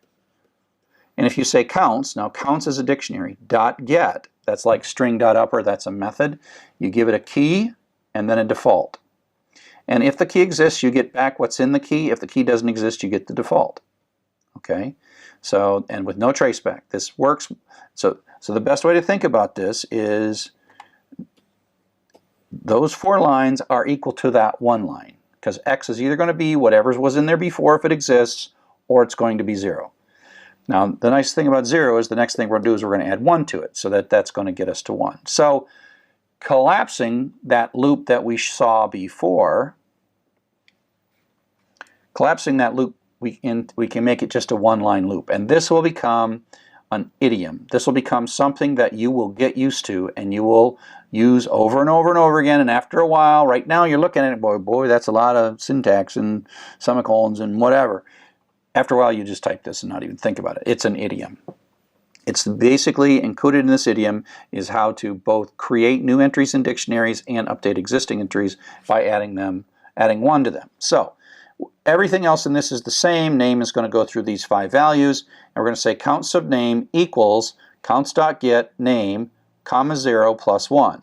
And so if, for example, this already has a 1 in it, then this is going to be 1 plus 1 becomes 2. If it's not, it's going to be 0 plus 1 equals 2. And so this is the idea of if new, set it to 1, not 0, set it to 1. Because the first time you see something, the count should be 1, not 0. So that's why we make this default. Now the get can be used for anything. It just so happens that 0 is a common default because it's really common that we're using this to basically make a histogram, right? Little histogram of A, B, C, right? And so we need to make a D, but then the histogram has to start at 1. So that's basically the simplified counting with get. And there's a lot of things that we're going to do inside of Python that do have to do with frequencies and how many times certain things happened. And this pattern is a really good pattern to absolutely know. So now what we're going to do is we're going to switch from just looping through strings, instead loop through files. And it's going to take a little bit of work because we have to open the file, and we'll bring a lot of things together at this point. So here would be another task, and that is here's a bunch of text from the book, and you can just split this into words and count and find out what the most common word is and how many times it occurs. So go ahead and try to do this for a second. Feel free to pause. Actually, don't bother pausing. This is too hard. We should write a program for this. It's not easy. Humans don't like this. It makes you concentrate. And so here is a counting pattern where we're going to take a line, and then later we'll read this in a file. And so this is just an adaptation, improvement of the previous thing. So we're going to start with an empty dictionary. We're going to ask for a line of text and read it in. And then we're going to use split. So remember the list of words? Well, what we're going to get here is a list of words. We'll print it out, and we'll run this counting. This is the little loop. For every word in whatever this was, we're going to do this idiom of either adding a new entry or adding 1 to an existing entry, and then printing that out. So let's take a look at what we get there. So if we run this, we can give it some text, and I've got this would be all one line, and then it splits it into words, and you see that these words here are split, split, split, split. I mean, that's strings and splits. Remember, strings and lists and split. And so now the counting is going to go through this list. The clown ran after the, and it's going to build a histogram. The clown, one clown, the up, of these things are going to go up, right? That's this histogram. And then when it's all said and done, we end up with the histogram. And so counts is the dictionary that ends up with a histogram. And we can, by inspection, see, oh, the is the most common word. And there are 7 of those, right? So if we sort of take a look at this, we start out, we make a dictionary, we read in a line of text, the text goes in, and then we split that, and we print the words out, so these are the words, right? Then we have a for loop that's going to loop through all those things, and then produce a dictionary. And when we print the dictionary out, that's what we're going to get, and the is 7, okay? So that's one line of text. That's how you walk across the words in a line of text after you've split the line into separate words. So now we're going to look at ways that you can loop through dictionaries. We just produced a loop that can build a dictionary, but now we're going to look at a dictionary. And so we'll start with a very, very simple example, and then we'll work to a slightly more complex example. So here's a dictionary, just the constant. Chuck is 1, Fred's 42, and Jan's 100. And so we're going to use a definite loop with the for key and counts. Now it doesn't have to mean key, but key is a good name because these are keys and values. K, V, keys and values. I just mentally think of this as keys and values and keys and values. So this iteration variable is going to walk the keys. It's not going to walk the values. It's going to walk the keys. Chuck, Fred, Jan. Not necessarily in that particular order. As you see, it goes Jan, Chuck, Fred, because just because I typed it in this order, it's not like a list. It doesn't stay in that order. It might move around a little bit as we add data to it or as we set the data up. And so you can, in the loop, you can get the key, and so that's what prints out the Chuck, Jan, Chuck, Fred, but then you can also get the corresponding count for each one of these by just pulling it out of the array. Pulling it out of the dictionary, right? And so we can pull out the corresponding value, and so we print out Jan 100, Chuck 1, Fred 2, and that runs this loop 3 times. So if you just use the in and you give a dictionary here, remember all the different things we've been able to put there on the end of a for loop, and dictionary is another thing we can put on, and we get a list of keys. Now there's a couple of methods that allow us to get the keys, and so we have, we can say turn this into a list, and we get a list of the keys. So this is a dictionary, the same dictionary. We get a list of the keys. You can also get a list of the keys by using the keys method. So that's take this dictionary JJJ and give me all the keys, which gives me a list, which is kind of the same thing. And then we can ask for the values, and they give me just then the values extracted out of this dictionary. So that's nice. Now the one thing is that while I said you can't predict the order, if in 2 statements you ask for the keys and then the values, they at least come out in the same order, even though you can't necessarily predict the order that they come out. They come out in the same order. And then there is a third thing that we can do, and that is ask for the items. And we can say, give me the items. And that gives us a list. This is our first really kind of composite combined data structure where it is a list, a 3-item list, 0, 1, 2, and inside that there is what are called 2 tuples. Jan maps to 100, Chuck maps to 1, Fred maps to 42. Coming up next, we're going to have a whole chapter on that, and so just take a look at that for the moment, and we will come back to that in some detail later.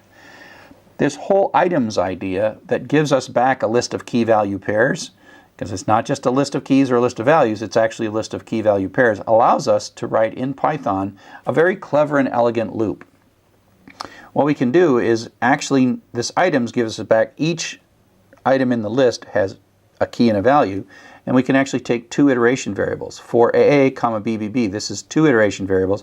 And if you're coming from another programming language, this is super cool, and it's a Python-only feature. I've never have seen another language that's capable of doing something this simple and that elegantly. So what this basically does is says, we're going to simultaneously advance these 2 iteration variables. So this is going to be the key and the value, the K and the V. Key and the value is going to be Chuck 1, then they're both going to advance. Fred, 42, Jan, 100. And so that means in this simple loop, if we just print them out, we're going to get the key value pairs, of course, in the order. And so it's sort of AAA and BBB simultaneously walk down these key value pairs. And so that's really pretty, and it makes for a very succinct loop. The syntax is a little sort of disquieting when you first see it, but it's a super elegant thing, and you just have to say items. If you don't say items, you just get the keys. If you say items, you get the key value pairs, and you have to have 2 iteration variables. If you don't have 2 iteration variables and use items, it'll complain and say, what are you doing? I'm giving you 2 things, and you don't have 2 variables to receive them. So 2 iteration variables and items are basically related. Now, we're going to take a look, and this is code that I showed you perhaps many weeks ago about, I said this is a little story about how to read a file and count all the words in the file. And now we're back to it. And at this point, you should understand every single character of this program, every single concept of the program. You should literally stare at this and look at it, code it, play with it until you absolutely understand it. So let's take a look. Again, I showed you this weeks ago. So we're going to ask for a file name. Then we're going to open the file name. Then we're going to make an empty dictionary. Again, this is all stuff you've done before. And then we're going to have an iteration variable that's going to go through the lines in the file. Right? So line is going to go line, line, line. Then we are going to split that line, each line into words. Chop, chop, chop, chop. So that's words is the list of the words in one line. We're inside of a loop that's going to go through all the lines. And then what we're going to do is we're going to have the word iteration iterate through each word in the line. And then what we're going to do is take each word in the line, and we're going to do this histogram. Right? So this is going to run not only just for every line, but for every word in every line. So we have a nested loop for every line, then we split it, and then we go across the line. So it's almost like a typewriter where we go ding, ding, and that's what we're doing. Ding, ding, ding. So it's like the outer loop is going down, down, down the lines, and the inner loop is going across the words. And eventually we are going to see in this last line, every single word in the file. And we're going to do the counts get word plus 1, which is our magic histogram making line that if you don't remember what that is, go back a couple of slides. I just talked about it. At this point in the code, and it's important to be able to draw these lines, at this point in the code, you have the histogram, and it's in the variable counts. Now, we want to find the largest one. Now, we have written loops that can find the largest in a list, but now we want to find the largest value in the key value pairs of a dictionary. So we're going to start with we're going to know what the largest count is, and the largest word has that count, and we're going to set them both to none because we're going to prime our loop. We have to prime our loop, and we're going to say to none. And so then we're going to write one of these cool things that says for word comma count. So word and count are going to go through the key value pairs because we've got items here. So it's going to go through the key value pairs, loop through each key value, whatever it was. There could be a million words in here. We're going to go through every one. And what we're going to do is we're going to make sure that big count is the current largest count we've seen so far. And if it's none, well, then we haven't seen anything. Or the count we just read is greater than the big count so far. We are going to jump in, and this is sort of like, oh, this is a new personal best count for this particular data set. And so we're going to remember the word in big word, and we're going to remember the count in big count. So this is just a max loop. It's a maximum loop with the extra thing that we're recording in addition to what count is the largest, what the word that was associated with that count, recording it. So again, this is a starting part of the loop. We're going to do some work, and then when we exit the bottom of this, big word is going to be the word that is the most common, and big count is the number of times. And so if we run a file, we say, oh, in that file, 2 is the most common word, and it's 16 times. If we run the clown file, well, the is the most common word in 7. And so this now and this could have a very large file and give you the most common word. And so that is sort of a really good application of dictionaries. So dictionaries are the most powerful, they're the most powerful collection we've seen so far. It is good to see both lists and dictionaries to understand what collections are. They are things inside of Python that can handle more than one item inside of it, and we'll learn about another collection about tuples in a second. Just understand the get method, because that leads to very compact code. Understanding there are various ways to iterate through dictionaries, and so we've learned a lot. But in the next section we will learn even more and put these together and do some sorting and do some other stuff and really start to see the real power of dictionaries. I'm going to do some coding. It's related to the dictionaries chapter, chapter 9, and we're going to do some word counting. That's basically right out of the slides but I'm going to just write the code in front of you rather than have you look at it in the book. So what we're going to do is I've got my text editor up here, and let me start by making a new folder. For my chapter 9 exercise, and then I'm going to go and make an untitled file. That was from the previous one, and I'll do what I always do, print hello, and save it. And save it here into exercise 09 and ex09.py. So now I have a folder that's in my py4e folder, and that happens to be in my desktop. py4e is my folder on my desktop, and now I have all of these subfolders: cd ex08, ls is dir on Windows, ls, oops, I got to go up one, ex09 ls. So I've got that file right there. Now I'm going to want to read some files, and so I'm going to bring some files down, a couple of files, Python for Everybody Code 3 intro.txt. So I've got this URL, and I'm going to save it, save page as, and it's really important that I save it in the same folder as I'm going to write my code, just so that when I open this file it knows where it's at. So I've saved that one, and I'm going to also take this clown text. I'll use this to make my life simple, so I have a real short thing that I can show you how it works. And so now if I go back to my terminal, I see I've got exercise 09 Python, intro.txt, and clown.txt. Okay? So let's go back to my text editor and get started. I will prompt for the file name, input, enter file, colon, space.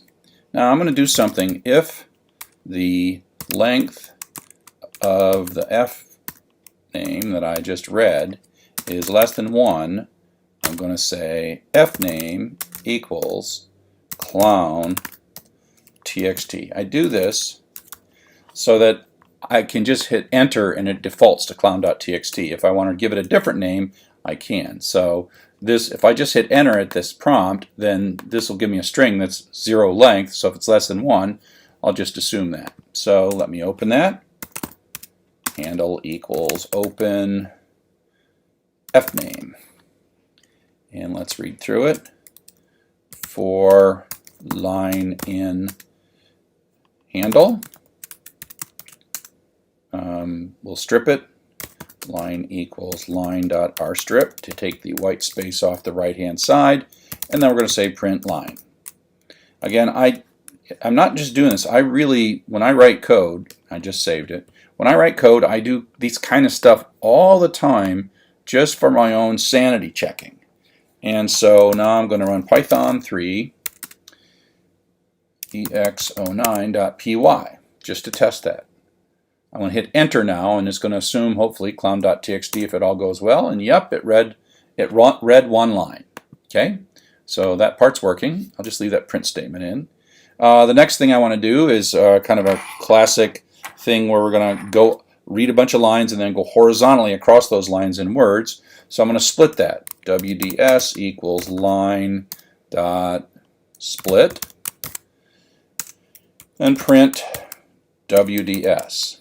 So I'll print that, and I'm going to save it and test it. I really love to test things over and over. There's the actual line. This file, clown.txt, only has one line, and it breaks it into words, and so I have those words. Let's just run it again with intro.txt. So this will have a lot of lines, line, lots of lines. Every line prints out the line and then prints out the words that we split it into. Okay, so now one of the things that I do here is I want to believe, now I sort of can believe everything from here up. Like, oh, it's going to open the file, it's going to read through the lines and going to split them into words. And so then I'll just kind of behind it, I'll just say, okay, I'll just comment that out. Now I need another for loop for W in WDS. Now words is a Python list and has some number of words in it, 0 or 12 or whatever was on the line. And now I'm going to print out the word. Okay, and so now it will go through that horizontally. Now I'll just do clown.txt so that you see I'm not printing the line out. That's the words that have been parsed split from the line. And now we got this loop. Now, one of the things that's interesting is just to make sure that you're going through all the words. And I like a print statement here to know that W is going to successfully take on literally all the words of this file. So if I comment this print statement out and I run it again, clown.txt, that for loop starting from here is every word in that file, which happens to only be one line. But now if I do the same thing for intro.txt, it's just going to go through the words. And in a sense, by nesting these two loops, we're going to hit all the lines. And that's a lot of stuff, but it hit all of the lines, all the words, and away we go. Okay, so here's where a dictionary comes in. I'm going to make a variable called di for dictionary, and I'm going to say give me a dictionary. Now dict is not something you can choose. That's saying that's defining the type of dictionary. Di is a variable that I chose. Okay, so the key thing to this dictionary is we're going to make a counter, and we're going to use W, the word, absorb, elegant, whatever, and we're going to use that as the index. So the simple thing to do is to say if W is in di, then we can say the dictionary sub the word, which is our key in the key value store of the dictionary, is equal to the value that we had before in that area, d sub W, plus 1. And if it's not in there, else di sub W equals 1. And I'm going to print print new. So every time we see a new word, it's going to say new. And I'm going to also then print W and the current value of the counter for W as it's going through. Now notice how far in I'm indented. This is all part of this inner loop.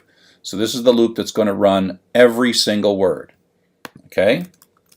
And I'm going to run this first with clown, so it runs slowly. Okay, so we saw the was new, and the count is 1. Clown is new, count is 1. Ran is new, the count is 1. After is new, the count is 1. Now we saw the again, but now we made the count be 2. Let's print here.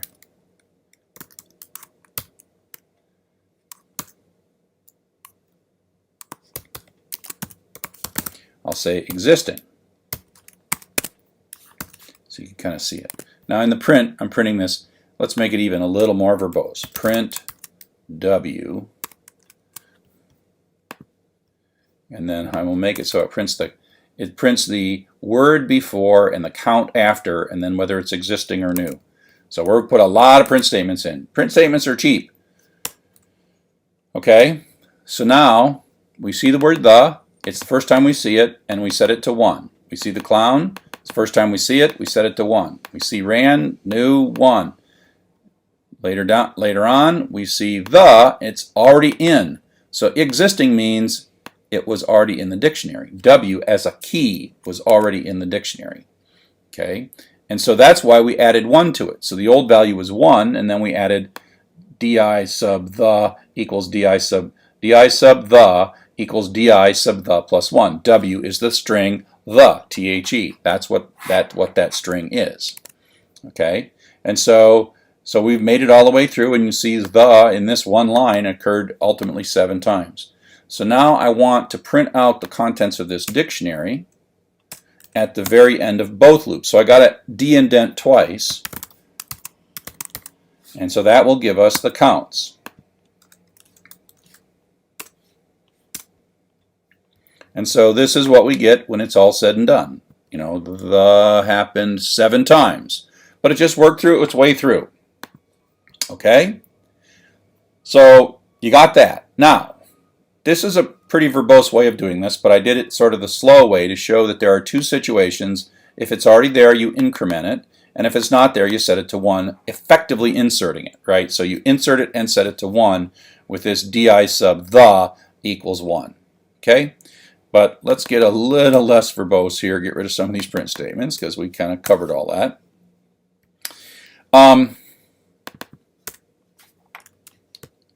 Get rid of this line and go back to printing W and DIW at the end. We'll leave that one in. So what I want to do is I want to look at this bit of code right here, this if W in DI else.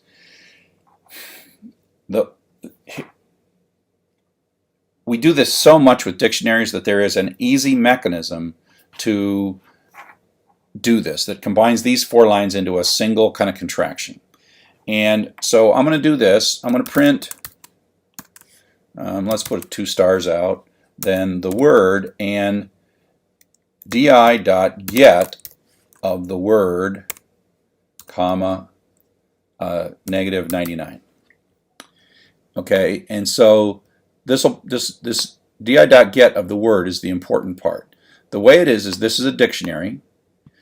.get says in its first parameter is the key to look up, which is word like the or fell or clown or whatever, and 99 is the default value that we get if the key doesn't exist. So this is in effect an if then else, right? This little di.get w99 negative 99 is, you know, if it's in there, do one thing. If it's not in there, do something else. Okay, so let me show you how this works, and you'll see that the 99 will happen when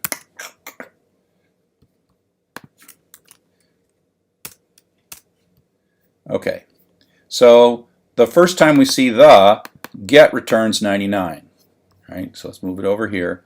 The first time we see the is not in the dictionary. So this di.get of the word the in the dictionary gives us back the negative 99. Okay, and this still is working, and so the is 1, clown is whatever, but away we go. Okay, let's do it this way. Let me comment this out. Let me comment this one out and run it again so it's a little clearer what's going on. Okay, so the first time we see the is not in the dictionary. The first time we see clown, and we know it's negative 99. But here we asked for it, and the is 1 because we'd seen it before. And so that's just this get mechanism allows us to get the new value, or get a value out if the key exists and specify a default if it's not there. So I'm going to go old count equals di.get w, comma 90, comma 0. So instead of using 99 here, I'm going to just get rid of all this. Is what I'm saying is look up in this dictionary. Get is a function that's part of all dictionaries. Look up using the key w, which is the, and if I don't get it, give me back 0. And so I'm going to say print word, comma, old, comma, old count. And now what I can say, whatever the old count is, it's either the value that was in there or 0. And now I can say new count equals old count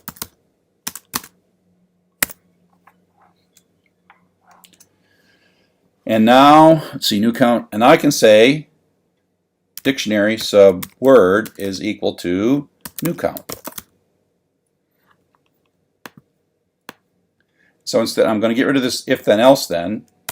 This is basically saying, look up the old count that we have. If you don't find one, use a 0. We'll print that out.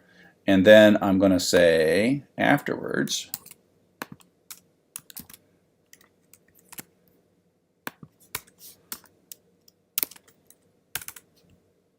I'll print the new count. Now, and so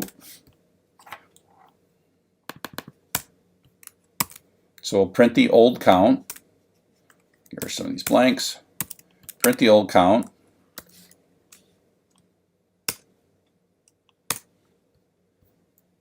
And you can see the old count with the, because the doesn't exist, was 0. The new one's 1. Clown's old is 0. New is 1. Clown's old ran old 0. But now we get to the, its old count was 1, and now its new count is 2. Okay? So by using this get and saying if we don't find it, we'll assume the count is 0. That makes a lot of sense, right? You know, if not there, the count is 0. If the key is not there, the count is 0. Okay? So that's what this line does. If get the value from under the key associated with the key, or give me 0 back. And then I can take that old number and just add 1 to it and then stick it back in. Now this is ultimately not how we tend to do it. Okay?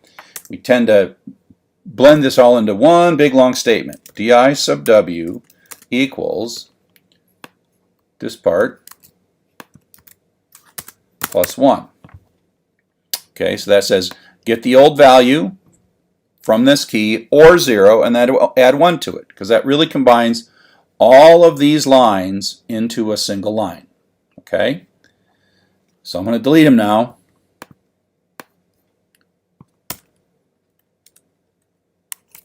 And now we've combined this all into one, what effectively is an idiom. Retrieve, create, update, counter, all in one line. I'll still print out, in this case I'll just say di sub w, and then we'll see the counter. Okay, and so now I'll run this.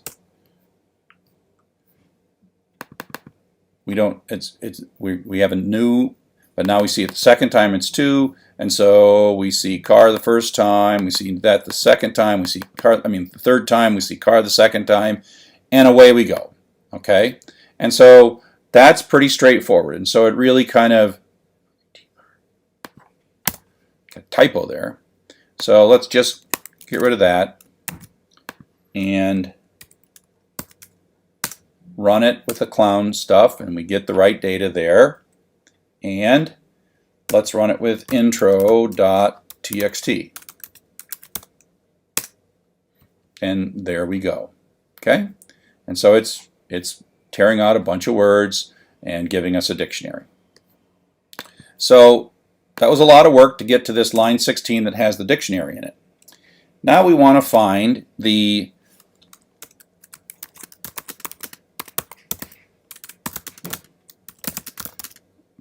most common word. And so we're going to loop through this dictionary, and part of it is like, once we printed this dictionary out and we verified that it's right, don't worry too much about the code up here, right? Matter of fact, I can take out some of these print statements, and we can kind of trust all this. And so now we're going to work on this. Okay, now we want to find the most common word. Now this is like a maximum loop. So if you recall, we have a whole set of key value pairs. Communicate goes to 2, is to 2. Skills is 3. So we have these key value pairs, and we're going to loop through and look for the maximum. Now, in a dictionary, we can loop through the key value pairs with the following syntax. For, I would call these variables k and v for key and value, but yeah, in the dictionary's name dot items.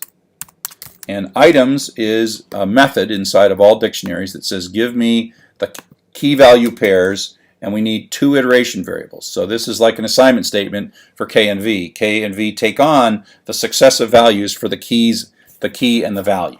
Okay? So if I just now print K comma V, and I'll take this print statement out and then run the code on, oops, what I forgot to, oh, I fell back into my Python 2 days.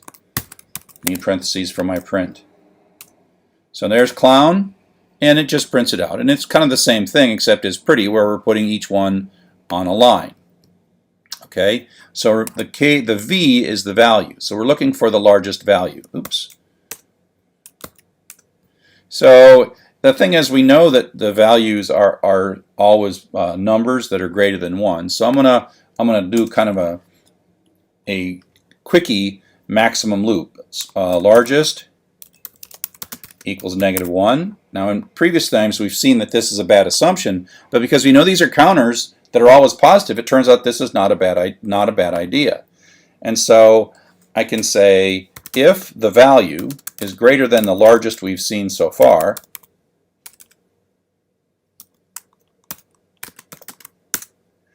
largest equals the value.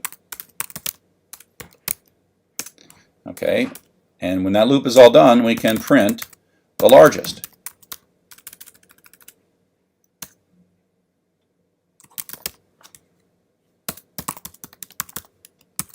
Okay, and so this is just a max loop, and we're using this value. That's the number. The value is the second thing. Oops.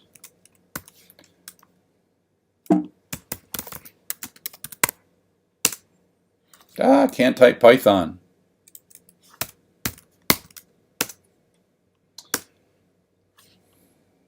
Oh, it's a typo.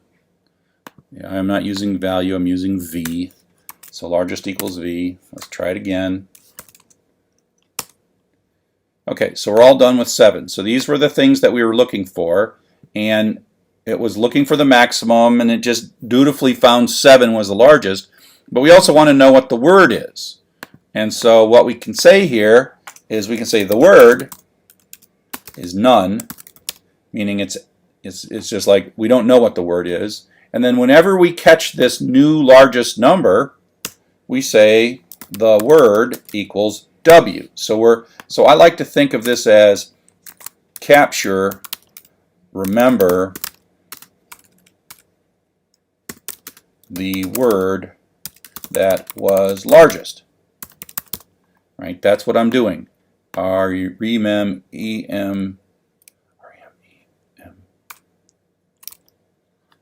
Remember. Right? That's tough. R-E-M-E-M-B-E-R. There we go.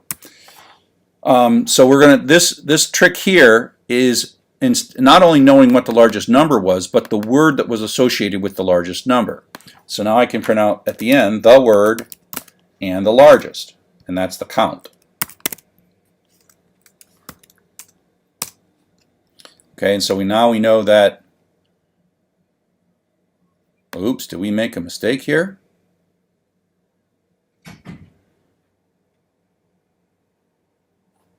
Okay, that does not look good because it says car and 7.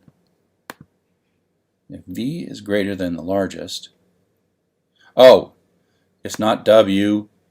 I used a really bad variable. See, that's the old value there. There we go. It's K, which is the key. Key. I was going to say that was quite the bug. See what happened there? I had this as W, and it just happened to be it was the last word on the file. Car, the last word in the file, because I used a wrong variable.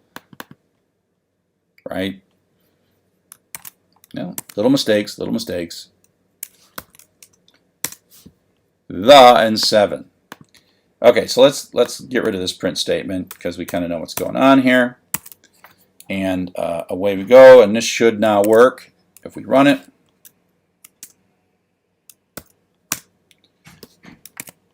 We can even get rid of the word done here. There we go, the 7. Now, the cool thing about this is this code runs just as easily with one line of code or the intro of the book, intro.txt, and not surprisingly, that's still the most common word in the introduction.txt. I seem to like that word, and it's 226 times. Okay, and so that is the basic pattern of reading some. This is just a word loop. Now, sometimes there would be some, checking to see if the line is the one you're interested in, maybe tearing apart the line, but it's at the end of the day, this idiom of starting a dictionary. Now, it's a common problem to know where to start the dictionary. You want to accumulate the numbers for the whole file, so you don't want to put it in between line 6 and line 7. Okay, so I hope that particular thing helps a little bit, helps you understand dictionaries. Hello and welcome to Chapter 10. Now we're going to talk about our third kind of collection called tuples. But tuples are really a lot like lists. There's not too much to them. They're really kind of reductionist version of lists. So they function very much like lists in that they have things, and the difference is there are no square braces. There is a parenthesis, round brace or whatever, and they have positions 0, 1, and 2, just like a list. And you can look things up, x sub 2. So x sub 2 is actually the third element here, and so that prints out Joseph. You can assign, make a tuple here. This is the constant syntax for a tuple, and print that out, and the print statement shows you that this is a tuple, not a list, by showing you round parentheses. And a whole bunch of functions that work with lists work the same way with tuples. You can put a tuple at the end of an in statement in a for, as you might expect, and then it iterates through the tuples. Tuples maintain order, so it prints out 1, 9, and 2. So literally this bit of code here could be identical whether it was a list or a tuple. It really would do the exact same thing. The difference between tuples are that they are immutable. Once you create the tuple, you can only sort of assign a tuple, but you can't modify it. You can modify a list. So if we take a look at a list here, we make a list that's 987, and we say x sub 2 equals 6, well, that just means this 7 becomes a 6, and that's just natural, meaning we can reassign slots. We can delete things, we can insert things, we can mutate them, we can change them, so they're changeable. Right? They're changeable. But if we try to do that same thing with a string, so we say y equals ABC, and we know that this is position 0, 1, and 2, but if we try to say, let's change the C to a D by saying y sub 2 equals D, that is not allowed. And it says it doesn't support item assignment, and this little bracket, x sub 2, is what they call item assignment inside of Python.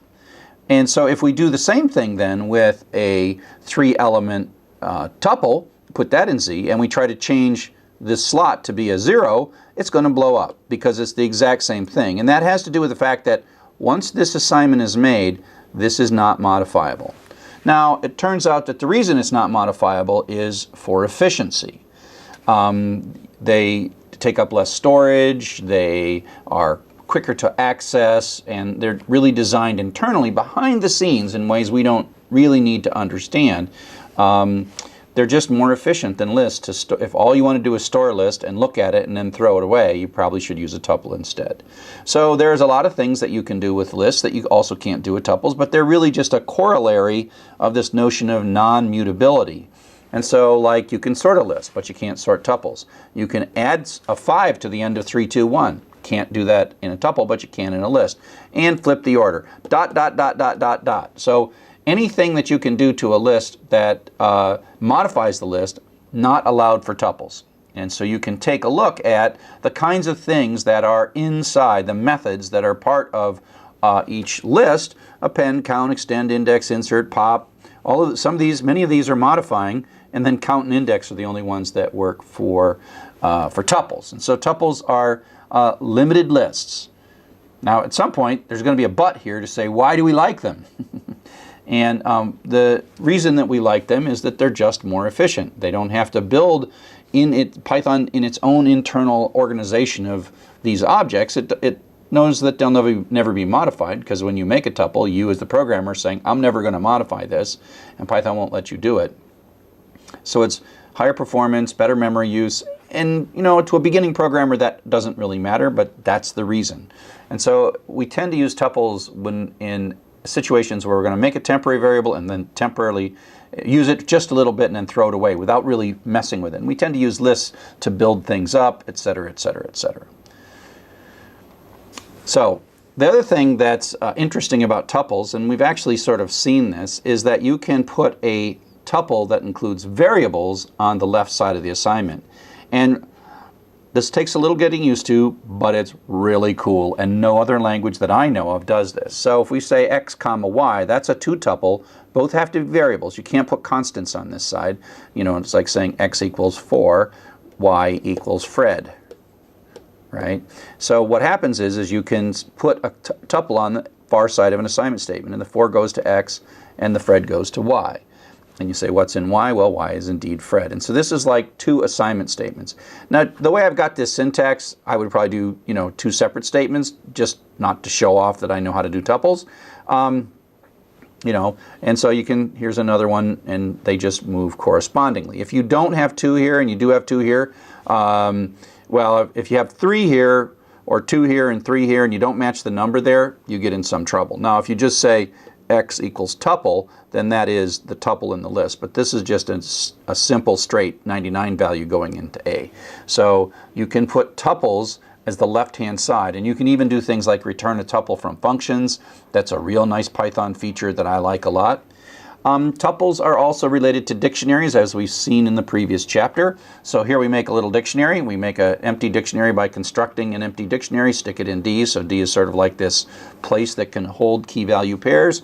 And we put csev, and there's a 2 in there, and chen1, and there's a 4 in there. So we have this, you know, associative mapping between csev and 2 and chen1 and 4, all stuff we know. And now we say, hey, we're going to loop through the key value pairs here, and we've seen this syntax before, k comma v. So this is a tuple. So you can think of this as each one of these things is going to get assigned into this tuple, which means the key ends up in, and the first one's the key and the second one's value. I use the variable key kv all the time in code that I write, just for my own sanity. So kv are going to iterate successively through the successive keys and values in that. So this is going to run twice, and k is going to be csev 2 and chen1 4. The order just happened to stay the same. And so if you say what is in one of these things, you can actually take d-items, the items method within that dictionary, and say, hey, give me back, give that to me back, and then print tups. And this is, it's a special kind of a class, but really ultimately it is a list of tuples. You know, this is 2, this is the 0, and this is the 2, the 1, the first and the second. And then within each thing you get, you have a 2-tuple. And so, in a sense, this k and v are iterating through those things when we're putting d items here and d items there. One nice thing about tuples is that they're comparable. They're comparable in the same way that strings are comparable, meaning that they're compared from left to right, with the leftmost or 0 tuple being the most significant. And it doesn't compare any further than it has to if it's asking less than. So if it's looking at, say, this first tuple, it starts at the left and says, okay, ask the question, tell me true or false. Is 0 less than 5? The answer is true. And so the answer to this overall expression is true, and it doesn't even compare those two numbers, those second and third number. They don't compare them. If, on the other hand, we're asking is this less than that, it only looks at the first one and asks if it can answer the question. And the answer is, well, they're both 0. And so I can't answer the question, so I have to go to the second one, second pair, and 1 is less than 3, and so that means this is true. And it does not check this. Even though 20 million is bigger than 4, it doesn't matter, because these are the numbers that cause the true to happen. And the same is true if you do this with strings. Again, we start the first one, so Jones, Sally, well, that's the same, so we don't know the answer yet. And so Sally, Sam, well, okay, S, oh, they're the same. A, they're the same. O, L, and M. L is less than M, so, so the actual letter that makes the difference here is the L and the M, and leads to us being true. And so this, it goes left to right, but then even when it's doing strings, it's going left to right. That's just how string comparison works. And If we say is Jones Sally greater than Adam Sam, well, we check the first one and we check the J and the A. Well, J is greater than A, and so we don't have to look at anything else. We don't have to look at any more of these characters. We don't have to look at the second thing in the tuple. We have to look at that is enough to be true. So it only scans until it has a definitive answer. It doesn't scan any further. So now what we're going to do is use this comparable capability to sort these lists of tuples and then bring this all back and connect it more to dictionaries. So now we can take advantage of the notion of comparing tuples and use sorting. And so what we're going to produce is a list of tuples, and then we're going to sort them, right? And so we can get a list of tuples from a dictionary, and then we can sort that list of tuples, and then we can end up sorting dictionary items by taking this two-step process. Convert dictionary to a list, sort the list, and then we can have assorted dictionary values. Okay? And so we'll do this a couple of different times. So if we take a look at this code right here, we have our happy little dictionary, A, B, C, A maps to 10, B maps to 1, C maps to 20. Like, what are we going to get here? Well, it comes out, the mapping is the right way, but the order is whatever. And now we say this function called sorted, which takes inside a sequence and then returns us a sorted version of that, a list that's sorted. And so it says sort D items. So it's basically going to take this list and compare the A's and the C's and the B's. And because it's a dictionary and all the keys are unique, there's never going to be equality. So it really is going to just sort this by keys and never get to looking at the values. You could construct a list that had duplicate. You could make a list of tuples that had duplicates in the first, like we did before, but given that this coming from a dictionary, the first thing is going to always be unique and distinct. And so if we say sorted D of items, that we're passing this stuff into sorted. Sorted is going to go around, move stuff around, and then give us back a sorted version, sorted in ascending order based on key, without looking at the value. And so that's a way to see dictionaries sorted by key is just say sorted of D sub items, and sorted is a function, and so it just fixed stuff. And so this is the kind of loop that you're going to write to do that. You know, we did this before. We took sorted and we got these sorted by keys, and so you can just make this nice and simple for key value. By the way, you can eliminate the parentheses here, and I think it's prettier if you eliminate the parentheses, but you could put parentheses. This is still a tuple without the parentheses for key and value in sorted. So that says go through D items, but before I go through them, please sort them. So that means K is going to go through A, B, and C deterministically every single time it's going to go. And of course, value is going to go through the corresponding values. So now we can print this out nicely, sorted by key. And that's a real nice, succinct little way to say that. I mean, again, these are one of the kind of things that people really like about Python, is that you can do pretty powerful things with easy to understand. I mean, you might have seen this for the first time, but ultimately you look at that eventually and you're like, oh yeah, I see exactly what that's doing. Easy, not hard at all. So, but let's say we're looking for the most common word, which we have been for weeks and weeks and weeks now. And so we want to sort by values, not key.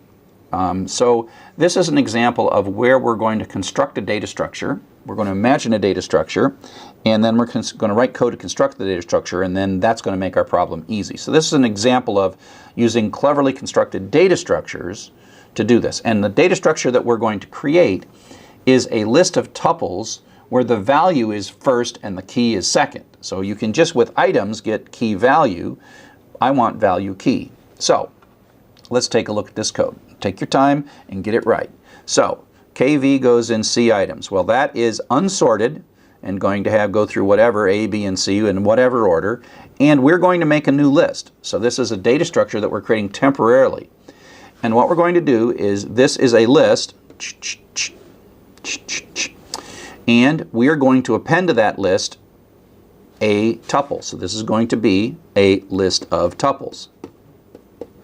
Except we're not going to append them in key value order. We're going to flip them and append the first part of the tuple is going to be the value and the second part is going to be the key. So we end up with this. This is sort of our temporary data structure that we have constructed to make our job really easy. So this ends up being 10A, 22C, 1B. Now we just kind of flipped them. We took this order and then we flipped them around. And so now we have this nice little list sitting in memory in a variable. And that's really simple. We can say, oh, look, we can use sorted. And we can sort by now the values because they're the first thing. I mean, the sorted doesn't know that they're how we produce this list. It just looks at that and says, oh, that's a list of tuples. I'm going to always sort by looking at the first item in any tuple. And I'm going to add reverse equals true, so I get a descending sort. So I see that the value that is highest ends up being first. And so that changes this, and I'm just sort it and then reassign it back into temp. And I'll print this out, and so now you see it's sorted in descending order of key. So it's value, key, value, key, value, key, but it's sorted in descending order. Okay? And so that's an example sort of just like, you know, if I just made a data structure and I flipped those things around, I could use sorted to sort these things. There's many other ways you could do it, but there's sort of like the more elegant way of doing it. And the clever bit here is like make a new list and make it be a little bit different. Okay? So here we're going to print out the top 10 most common words in a file. And most of this code is review, so if we take a look at it, we're going to open a file. We're going to start a dictionary for our counting. We're going to, you know, there's going to be words and lines, right? And so we're going to have a for loop. This for loop is going to go through each line. And then, of course, we're going to split them, which is busting them into pieces. And then we have a for loop within that, and this for loop is going to go through each word. And so that means that by nesting these loops, we're going through each line, and then within the line we're going through a word, then we go to the next line and go through the words, and eventually this line of code, count subword equals counts.get word 0 plus 1, our idiom for making a histogram, right? This line right here is an idiom. If you don't know already what that is, go back to the previous dictionary lecture and understand it, because you're just going to use it over and over again. So now at this point, and I always like drawing horizontal lines in code when we write it, at this point, coming through at this point, counts is right. Counts is the histogram. It's not sorted. So now we want to sort it. So we're going to make a new list. We're going to loop through key value, and then we're going to make a tuple. I'm making this be 2 lines to make it a little easier. Value key, so I'm flipping it, right? So I'm flipping the order of these things. That's making a tuple, and then I'm appending that tuple to the list. Okay? So at the end of this, we have a list of tuples in value key order, VK, VK, right? So at this point, coming through here, I've got in my LST variable, I've got this really useful bit of code, or useful bit of data that I produced. And then I'm like, oh, now it's ready to be sorted. Poof, sort. So take list, sort it back, and sort it in descending order, and then stick that back in list. Now, we want to print it out, but we don't want to print it out. So we got a nice sorted list coming down here. We don't want to print it out in value key, because that's what it is. It's in parentheses v comma k order, but it's sorted. And we know that the highest value is here on down. And so we're going to say, you know, we're going to run through, and now we're going to go through this new list, only the first 10, start at the beginning up to, but not including number 10, which is the first 10.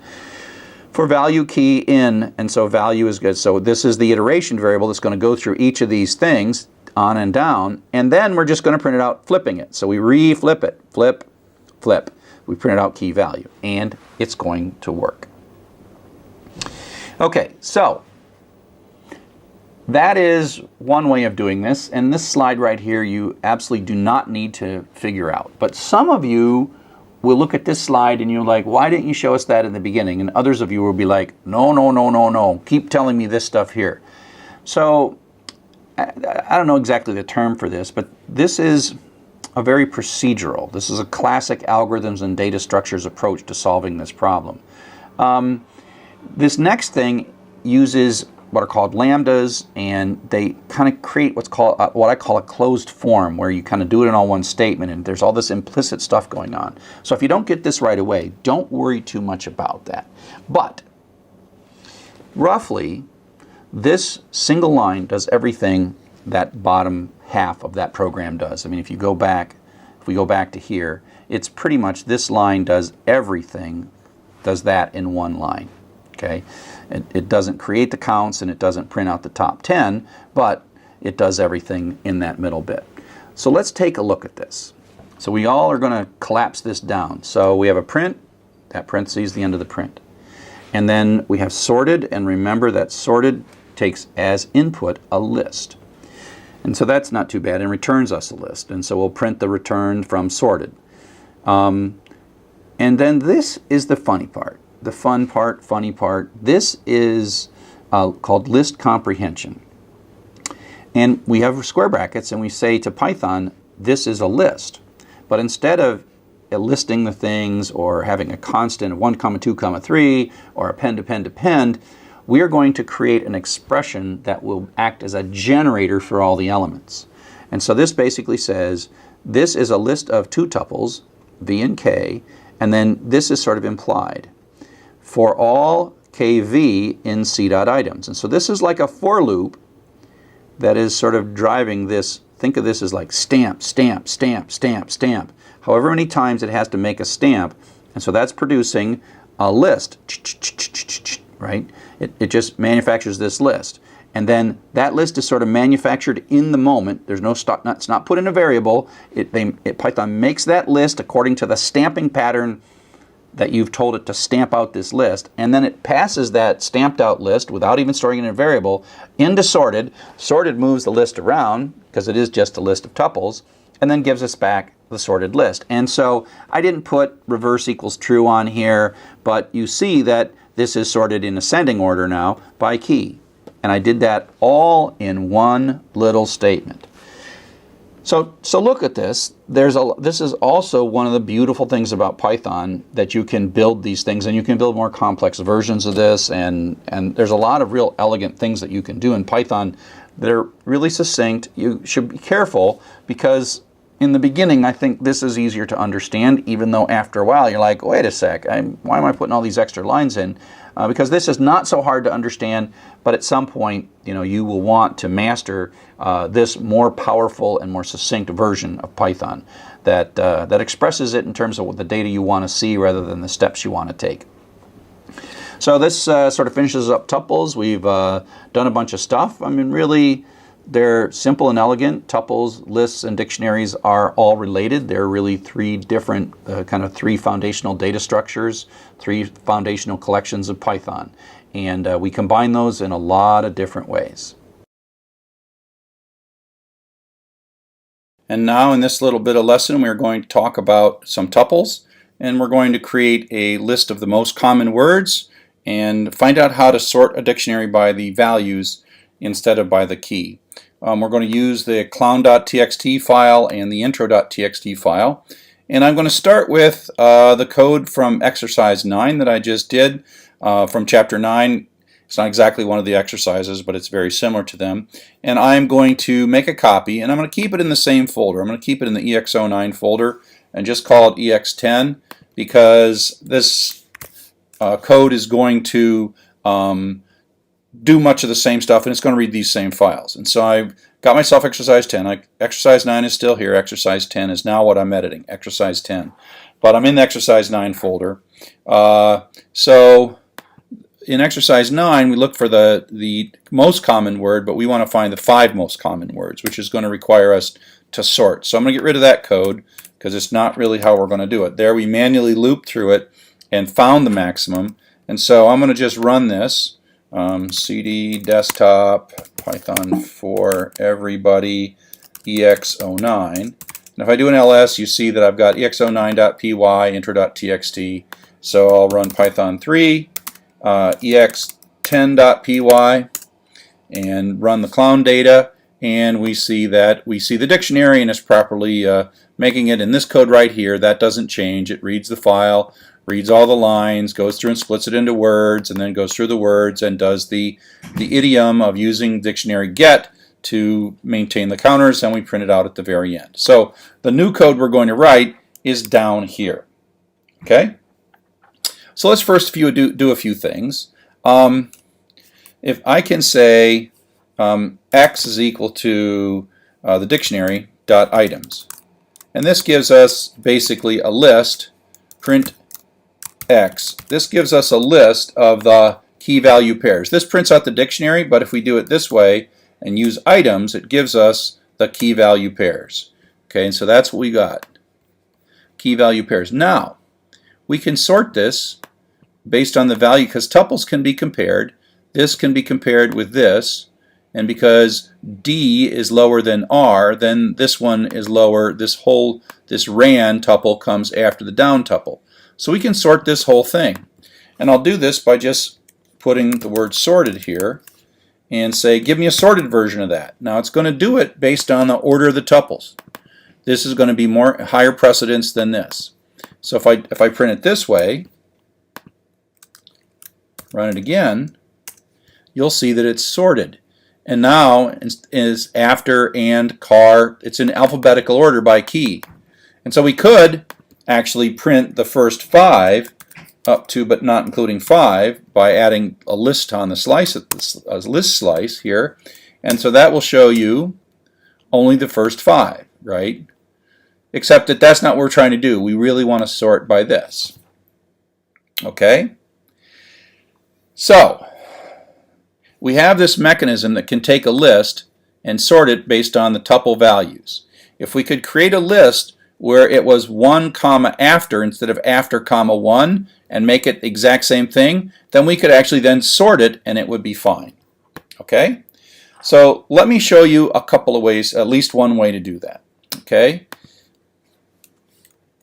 Get rid of this.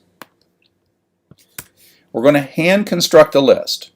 And just call it temp equals, give me a new list, temp equals new list, and then for k comma v in the dictionary.items, and I'll just start by printing k comma v, so we see, and this is where it's really nice to do these with the clown code first and then only do your test on the bigger file later. And so it's pretty much the same thing. We are going through in key value order, which is dictionary order, which is not sorted at all. Okay. Now, instead of printing this out, we are going to, let me do this in a couple of steps. Make a new tuple, and we'll just call it newt equals parenthesis v comma k. Okay, so this is, I'm saying make a new tuple. This is like a new tuple with 2 items in it, and I'm going to make the value for and the key. Okay, so then I'm going to say temp dot append newt, new tuple. So I'm going to end up with a list of tuples. Let me comment this one out, and I'm going to then, when I'm done here, I'm going to print temp.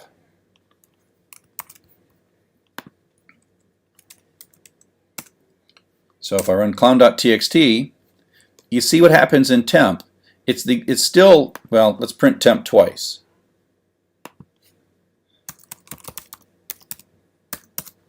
I mean, it's not sorted, it's flipped. Let's print it. Well, that's okay. That's the flipped one. Okay, so it's flipped. And all we did is we made it, instead of car comma 3, it's 3 comma car. But now we have a list. Okay? So now it's flipped, and now we can sort that. We can say temp equals sorted temp. So it says takes temp and sort it and give it back to me. And now I'm going to say print sorted comma temp.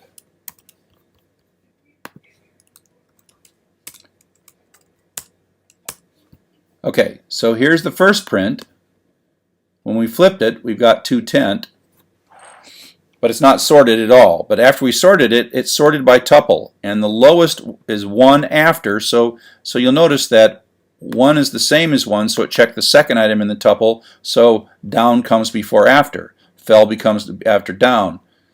Intro, on, alphabetical order, but now we get the 2's, so that all the 1's sort there, and then the 2's come here, but then within the 2's it's sorted in alphabetical order, because like a string, if the first character matches, then it looks to the second character, and then we see, oh, here we go, the 3's, and then the one we actually wanted, the highest one, is the 7.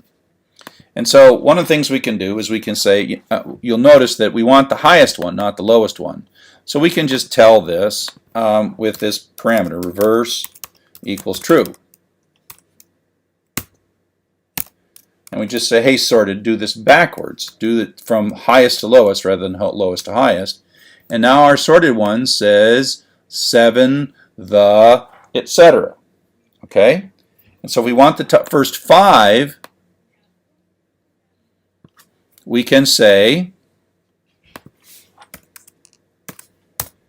up to but not including 5. So this is now the top 5. So the sorted one that's the top 5. If it's a tie, we're going to go in reverse alphabetical order, but let's not worry about that too much for now. So it makes a flipped list, then it sorts the flipped list. Now, if I just wanted to print it out nicer, I could loop through this new list. I could say for v comma k. Remember, this is a flipped list, so the sensible thing is what's coming out of this list. Each tuple is value comma key in temp, and I'm only going to go up through but not including 5. So the first 5, and so I'm pulling them back out as value key because that's what they are. They're value key. See, value key, value key, value key. So v is going to go through these, and k is going to go through these, and then I'm just going to print k comma v. So this is kind of my flipping backwards because I want to see them this way. And the is the most common one, car 3. And so it's just going through this up through the 5th one and then printing them out. Okay? So let me comment this out. Let me comment that out. Let me just delete this. So we have a dictionary. Let me comment out the dictionary. We have a dictionary. We make a list, and we make these reversed tuples where we have the value first and the key second. We're setting it up so the sort's going to work. And then once it's sorted, we have to flip them back. So we flip them for sorting from key value to value key for sorting. We do the sort, then we flip them back with key value and print them out.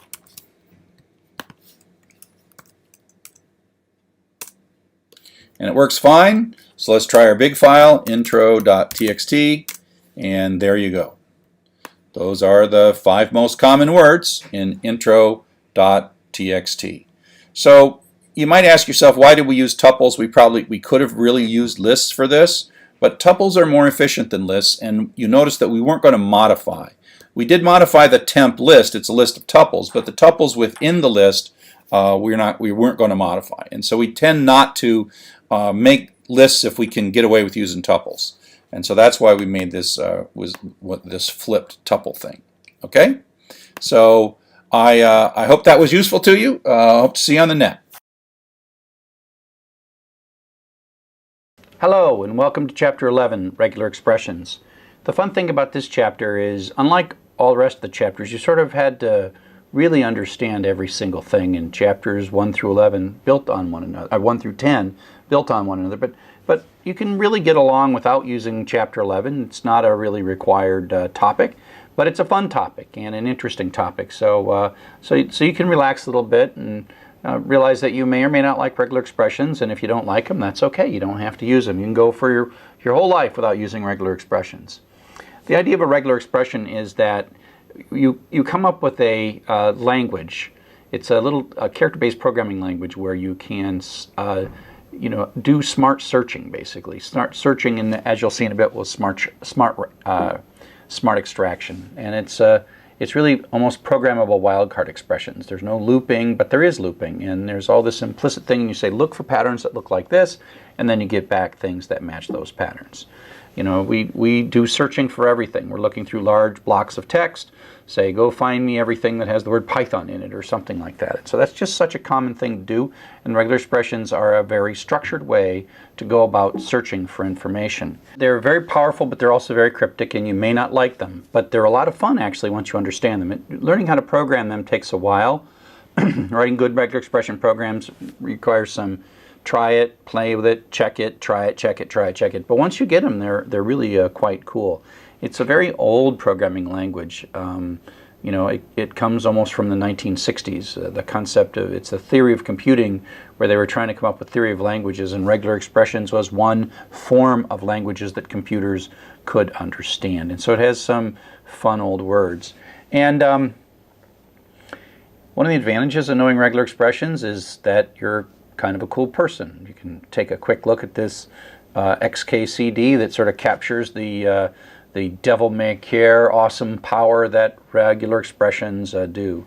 And while we're at it, you know, while we're talking about awesome, I do want to take this moment and show you my awesome tattoos. And so you may not know this, but I got a couple tattoos here. Here's the first tattoo. This is where I went to got my PhD, and this is my University of Michigan faculty member position. I got PhD in engineering, and I teach in a school of information and library science. And then I have this other tattoo, and this tattoo is what I call the Ring of Compliance. I work on learning management systems and educational technology and standards, and there's this standard called Learning Tools Interoperability, which if you're using this course and doing the autograder, it uses Learning Tools Interoperability to integrate into whatever learning management system you happen to be using. And one of those learning management systems is the open source learning management system that I helped write called Sakai, and these are the rest of the major vendors. And the idea of that tattoo was that I would put the tattoo of every vendor that would comply with Learning Tools Interoperability. And so you'll notice Coursera. I helped Coursera put Learning Tools Interoperability in, and so the autograders integrate into Coursera or Blackboard or Canvas or Sakai or Moodle or half a dozen other things. So it's just like a cool techno thing, just like regular expressions. So I've got a URL here for regular expression quick guide. You might want to print this out so that you can look at it even while you're watching this lecture, because it's a little programming language, except that it's character-based, not line-based, and not keyword-based. It has certain active characters that the character means something versus the character represents the character itself. And so the regular expressions is not part of the base Python, but it's distributed with Python, so you have to put an import RE at the top to say that's really saying pull in the regular expression library. And there is a couple of functions inside that, re.search, which is kind of like a really smart version of the find method inside of strings, and re.findAll, which is kind of like taking and stamping your way through a loop, through a string, and finding all of the things that match a particular pattern and then extracting those. And we'll talk about both of these in this lecture. So here's a really simple piece of code where I'm just going to sort of show you sort of before and after. So here's a thing where we're looking for lines that begin with from : and so we open a file, we loop through the whole file, we strip off the lines text, and then we say if line.find from is greater than or equal to 0, then we print it. It gives you -1 if it's not found, and so reads all the lines, and once in a while it'll print it out, reads all the lines, once in a while print it out. So that's kind of like a needle in a haystack. To use regular expressions to do that, we have to import the regular expression library. These lines are the same. We're going to loop through, we're going to strip. And now we're going to say if re.search. The way to say this is within the library regular expressions, go find the search function and search for the string from in the string line. Okay, so this is the line to search, whereas here it was more object-oriented where we say line.find. Here we say re.search and we pass in line as parameter. These two things are equivalent, which means most of the time it's going to run, and once in a while hit a line and it'll print that out, and then it'll finish the whole thing. So that is taking and doing what we would do with the find operation with regular expressions. Now, searching with regular expressions has these special characters, and so here we have the same basic code, except now we're saying if line starts with from. So we're not using find anymore. And that way we're only going to get that thing in the first position, not like blah, blah, blah, blah from : We don't want that to match. We only want it to match here at the beginning of the line. And so that's what we use line starts with. So it's going to do the same thing and find lines that have the prefix and print those out and then be done.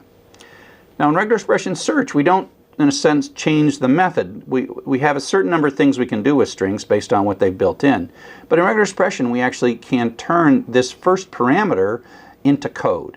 And so what's happening here is the caret, if you go back to the little cheat sheet, caret means this is the beginning of line. It's a virtual character that matches the beginning of line. It's like from that starts at the beginning. So from at the beginning does match, and from in the middle does not match by putting that little caret there. Same thing, line is what we're searching, and then from is what we're, caret from, line at the, from at the beginning is what we're looking for. And so again, it does the exact same thing. It only prints lines that have from colon as the first character in the line. So the difference is we look for a method, and the other one is we program the regular expression. So we're going to run out of methods in the string class long before we run out of things that we can do with regular expressions. And so a couple other special characters, that caret matches the beginning of the line, so caret matches the beginning of the line. This capital X matches itself. Dot is a wild card that matches any character, and then some of the characters in regular expressions modify the immediately preceding character. And so that says, look for a line that starts with X and then has many characters, that's with these two things, 0 or more characters followed by a colon. And so you can see that it's this sort of like expanding stamp. It's like, oh, there's an X at the beginning of the line, that line, it looks good. I got some characters here, and then I got a colon, that's good. So this is an X, some characters, and a colon, check. X, some characters, and a colon, check. X, and these things, away we go. And so you can, that's what's going to match. And so you can see how some of these characters are special. Again, go back to your cheat sheet. Some of them are special, and some of them are actual characters. And this colon and X are just, they're not special, they're just the characters. Okay? Now, sometimes you want to be a little more clear on your match. So let's take a look at these lines that match that particular thing that we just did. So we have these two, x-civ colon, x-d stam dash result, like these are from mail messages. And then one of the mail messages has a line in it that says x-plane is behind schedule. And this matches. Is that what you really wanted? And so what we can basically say is, because this is an X, this is some number of characters, and that's a colon, it matches. It has to match. That's this rule applied to this line results in a yes. It does. And so how can you be a little more clear as to what you want to match and what you don't want to match? So we can write code. So now what we're going to say is we want to match the beginning of the line, and we want to capital X, and we want a dash. So now we're going to match those first two characters, X dash, at the beginning of the line. Caret X dash says first two characters of the line must be X dash. Now we have another special character. Again, refer to your cheat sheet. Backslash capital S means a non-white space character, right? Any character other than white space. And then plus means one or more times, one or more non-white space characters. That's what this whole thing says. One or more non-white space characters, and followed by a colon, which is just a character. So now we have X dash followed by one or more non-white space characters followed by a colon. X dash followed by one or more non-white space characters followed by a colon. Here we have X dash followed by one or more, whoops, there's a space there. And so this doesn't match. Even though there's a colon there, it means that between the dash and the colon, you can only have some number of non-white space characters. So this is a no, it does not match. And so you just can, if you didn't want to match this, you then sort of create a more precise, we could even have a thing that said, I want X dash with an uppercase character, uppercase letter, if you wanted to. And so there's all kind of fine-tuning if you sort of learn the structure that you've got to do. And so that's kind of the matching, where you're taking a whole line and taking this template and deciding if the template anywhere in that line matches. And now what we're going to do is use this to actually pull data out of strings using the regular expression library. So now we're going to move from merely matching to matching and extracting. So we're going to say, hey, I would like to not only have you take this template, this little pattern, the string pattern, regular expression pattern, run it across the line. I want you to give me all the ones that match, and I want a list of those. And that's what we're going to use the find all. So search gives a true false. Find all gives a list of all the strings that match. So if there's 4 of them, you'll get 4 things in the list. If there's nothing that matches, you'll get an empty list. So let's take a look at what we got going here. So instead of calling search, we call find all. We still pass in the string that we're looking through, and then we have our little template pattern. And this is a new bit of regular expression. Any little bracket operation, square bracket, is one character. That's just a character, but then there in between here is a set of allowed characters. So 0-9 means a single digit, 0, 1, 2, 3, 4, 5, 6, 7, 8, or 9. But that's really one character. And then we have, so that's one character. And then when the plus applies to that, which means if we look at this whole thing says one or more digits. That's the code we write in a regular expression that says one or more digits. And we're just going to use that in our regular expression by itself. So we're going to look for any string that's one or more digits and pull it out and give it back to me. So it's going to look. So that's my little template. Stamp, stamp, stamp, stamp. Oh, got it. Stamp, stamp, stamp, stamp, stamp, stamp, stamp, stamp, stamp, stamp. Oh, got it. Stamp, stamp, stamp, stamp. Got it.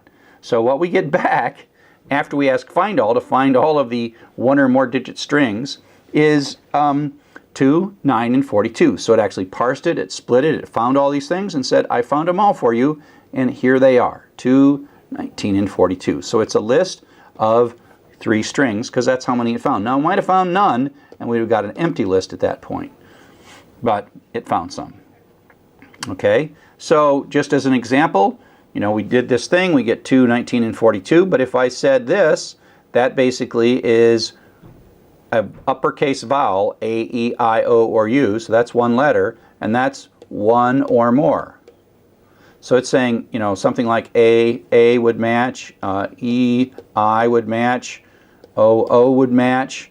But if you look now, it's saying, okay, I'm looking for one or more, minimum one or more uppercase. A, E, I, O, U is a set of characters, one or more uppercase letters. And so it says, like, look, do you find, oh, there's an uppercase, but it's an M. No, no, no, no uppercase, no uppercase, no uppercase, no uppercase. Found nothing, did not find anything. And so it gives us back an empty list. And so it's like, find all the things that match this. And the answer is none matched. Here's your list of nothing. Okay, and so you have to check. That's how you have to check even if you got something, because it's not going to return you false. It returns you a list with no items in it. Now, the way it works, like I said, it sort of is taking this template and stamping it across the line, stamping across the characters. Now, there's a behavior that might not be intuitive you at the very beginning, but the notion of what we call greedy matching, and that is, when it can match more than one possible string, overlapping string, it chooses the largest of the overlapping strings. And so the easiest way is to show this with an example. And we're saying, I want something that starts with an F with one or more characters and ends with a colon. So that's my little stamp, that's my template. So it starts with an F, good, that's good.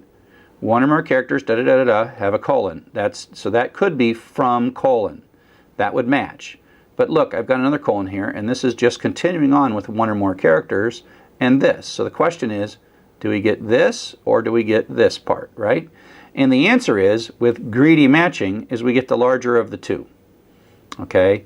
And so what you get back is somewhat counterintuitive. You get the whole thing as the match, from colon using the. We could have got from colon, but the reason it picks this is this one's longer. So anytime it has a choice, it picks the longer one, and that's what greedy is, meaning it'd probably be better described as larger or tending toward the longest string or something like that.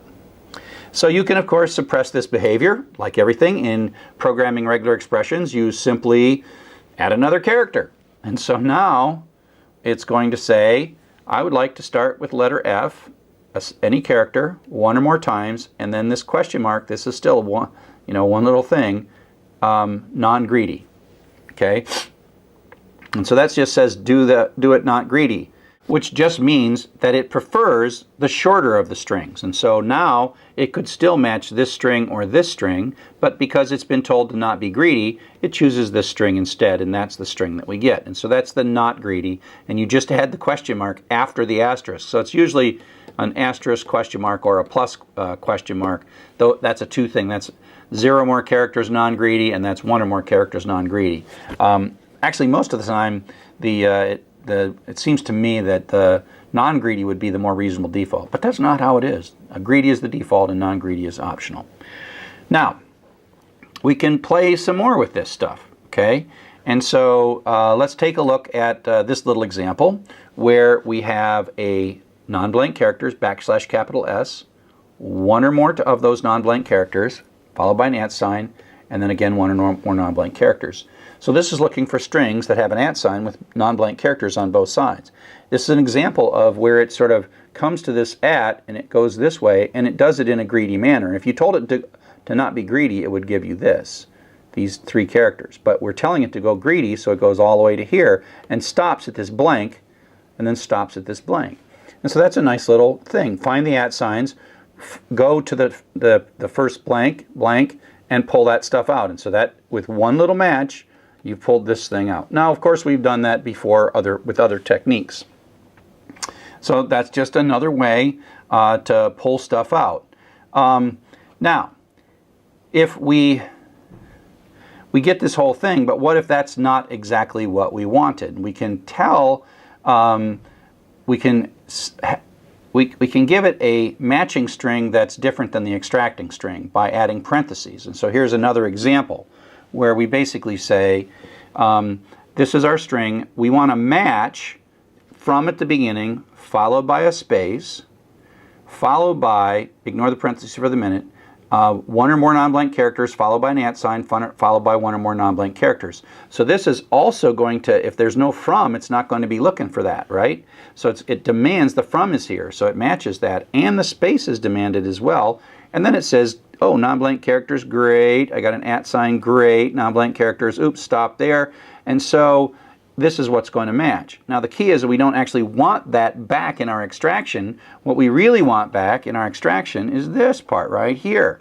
So what we do is we put parentheses in. Parentheses are code, they're code in the regular expression world. Parentheses say start your extraction and end your extraction. And so when you do this with a parenthesis, when you do it, without a parenthesis, you get the whole from, right? Without a parenthesis. Oh wait, no, okay, that doesn't have the from in it. So, but if you do that with the parenthesis, you match the from, but you only get this bit to come out as well. So you can add this to make the matching part more precise, but without changing what you get returned, and you specify what you want to get returned with the parentheses. So next I want to show you just a couple of different ways to use these newfound skills. So now what we want to do is use some of these newfound skills in some more practical applications of regular expressions. So let's go back to the way we first tore apart strings and look at the situation where if you recall, we just wanted the host name, right? This is an email address and we're interested in the host name. So we have this string and we go find the @ right? The find looks up and tells us the @ is at position 21. And then what we do is we say, okay, let's look beyond there to the space, and that tells it the space is in position 31. And then we're saying we can extract starting at beyond the @ sign up to but not including the space by saying @pos +1 : space position. And when we get that, now we have to have a thing that decides to only look at this on from lines, but then it can print out the host that is extracting of this information. So that was one way that we did that, right? One way we did it. The next way we did this was the double split pattern, right? So we said, okay, let's take this line, let's break it into words based on spaces. That's what words is. So that's 0, 1, 2, 3, 4, 5, 6. And then we know that the email address on lines that start with from, space, is the second one. So we pull out email address, which pulls this bit out into email. And then we're going to split that again based on the @ sign. So we're going to split this part again based on the @ sign. So it splits right there, and then this becomes the 0 and 1 in pieces. And then pieces sub 1 is that host. And if we print that out, we get the host. So that's the double split pattern. Nice thing about that is you don't have to keep track. The little +1 is kind of annoying to use the space position. That previous one, that's just hard to remember. It's just, I've written this code way too many times in my career, and I've made mistakes, and I have to debug it every single time, and I print all these numbers out. I'm like, did I get it right? Oh, I did it in Python, I did it in Java, I did it in C. Wait a sec, I did it differently. And so this is a lot cleaner. I mean, I can write this every time, and I know it's going to work every time. I barely even need to test this code because it's so obvious. So double split is another way of extracting stuff. But if we look at this thing with the regular expression, we can say, oh, okay, let's use a regular expression to do this. So we'll start looking through the string. We'll start by saying, hey, let's look until we find an @ sign. Then let's start extracting with the parentheses. And then once we have found the @ sign, let's look for non-blank characters. This is a set of characters. This caret as the first one means not a blank. So that's another way to do non-blank. Not a set of characters which are everything but blank. That's what this little bit is saying. Star means 0 more times, which means it's going to run until it finds a blank, which is going to stop it. The greediness is what keeps pushing it, right? This is a greedy match. That asterisk is greedy because there's no question mark after it. And so that does go and starts at the @ sign with the parenthesis, goes to the space, and that's the end parenthesis, and that's what prints out. Now, Y is going to be a list. That's a one-item list that has the string in it that we're looking for, but you can just go sub-0 to get that guy right out of there. Okay, so that's sort of the regular expression version of it, but we can make this a more fine-tuned thing. So we can say, look, we also want to pick the line, and we want to know if we don't get that line, we want to skip it. If we do get the line, we want to extract the data, and we can do this all in a single regular expression. So again, we say start from the beginning of the line, and if it's got to be a from, followed by a space, and then followed by any number of characters, dot star, followed by an @ sign. So this has to match. We see a space, then we're going to have any number of characters, and then we're going to see an @ sign, and then we're going to start extracting, and then we're going to go non-blank, non-blank, non-blank, non-blank, non-blank, up, blank, and extracting, and out that comes. And this has the advantage of the previous one in that makes it much more precise. If we look at the previous one, while it works on good lines, it might actually trigger on lines that we actually don't want to see. So this allows us to refine it so it only actually does this to lines that we care about. So it's sort of both an if statement and a splitting, extracting going on all at the same time by having a bigger string that we're matching than we're extracting. It's a way to kind of clean up your data. So here is a simple program that we're going to just put all this together and actually accomplish something. And so we're going to read through and look for lines in a file that have this form. And we're going to extract this number, and then we're going to compute the maximum of this. Okay, so we're going to extract this number and then convert it to a float and compute the maximum. So, we're going to open a file, we're going to write a for loop, we're going to strip. So we're going to do this for every line of the file, but the first thing we want to do is not get line. We want to discard all the lines except ones that have this. So our regular expression is look for lines that start with x-d spam-confidence : So that's a pretty strong match. If that's not there, we're not going to get anything. And then there's a space, and then start extracting, and then go as long, one or more digits and dots, that's a single character, and that's one or more, and then stop extracting. So that says start extracting, greedy, stop extracting. And so that's what we're going to get. Now, if the line doesn't have this, it means missing in some way, whether it's this prefix or this number. If the number's missing, it's going to fail too. We're going to get back a list, an empty list. So the first thing you have to do is check to see if you actually got a match. So you say if the number of items in the list, len of stuff, is not equal to 1, continue. And so this is the skip all the lines that don't match. Skip. So there could be thousands of lines that don't match. But then when this match hits, it's going to come down and fall through. Right? So that most of the lines will skip up, but then when we actually get one, and we know instantly that we've got one, and stuff sub-0, because that's what we extracted, is this number. And we can take the floating point of it, we append it to our list, we made a list to store them, that runs, the list grows, and then we just say what was the largest one. And so you can run this and see that. We have an escape character, and the whole idea is sometimes all these little special characters that make a lot of sense to us, we actually want to search for it. So what if we want to search for a $sign? Well, we just prefix it with the backslash. And that just means this is a real $sign. So \$ is a real $sign. So this says, I would like a $sign followed by one or more digits or dots.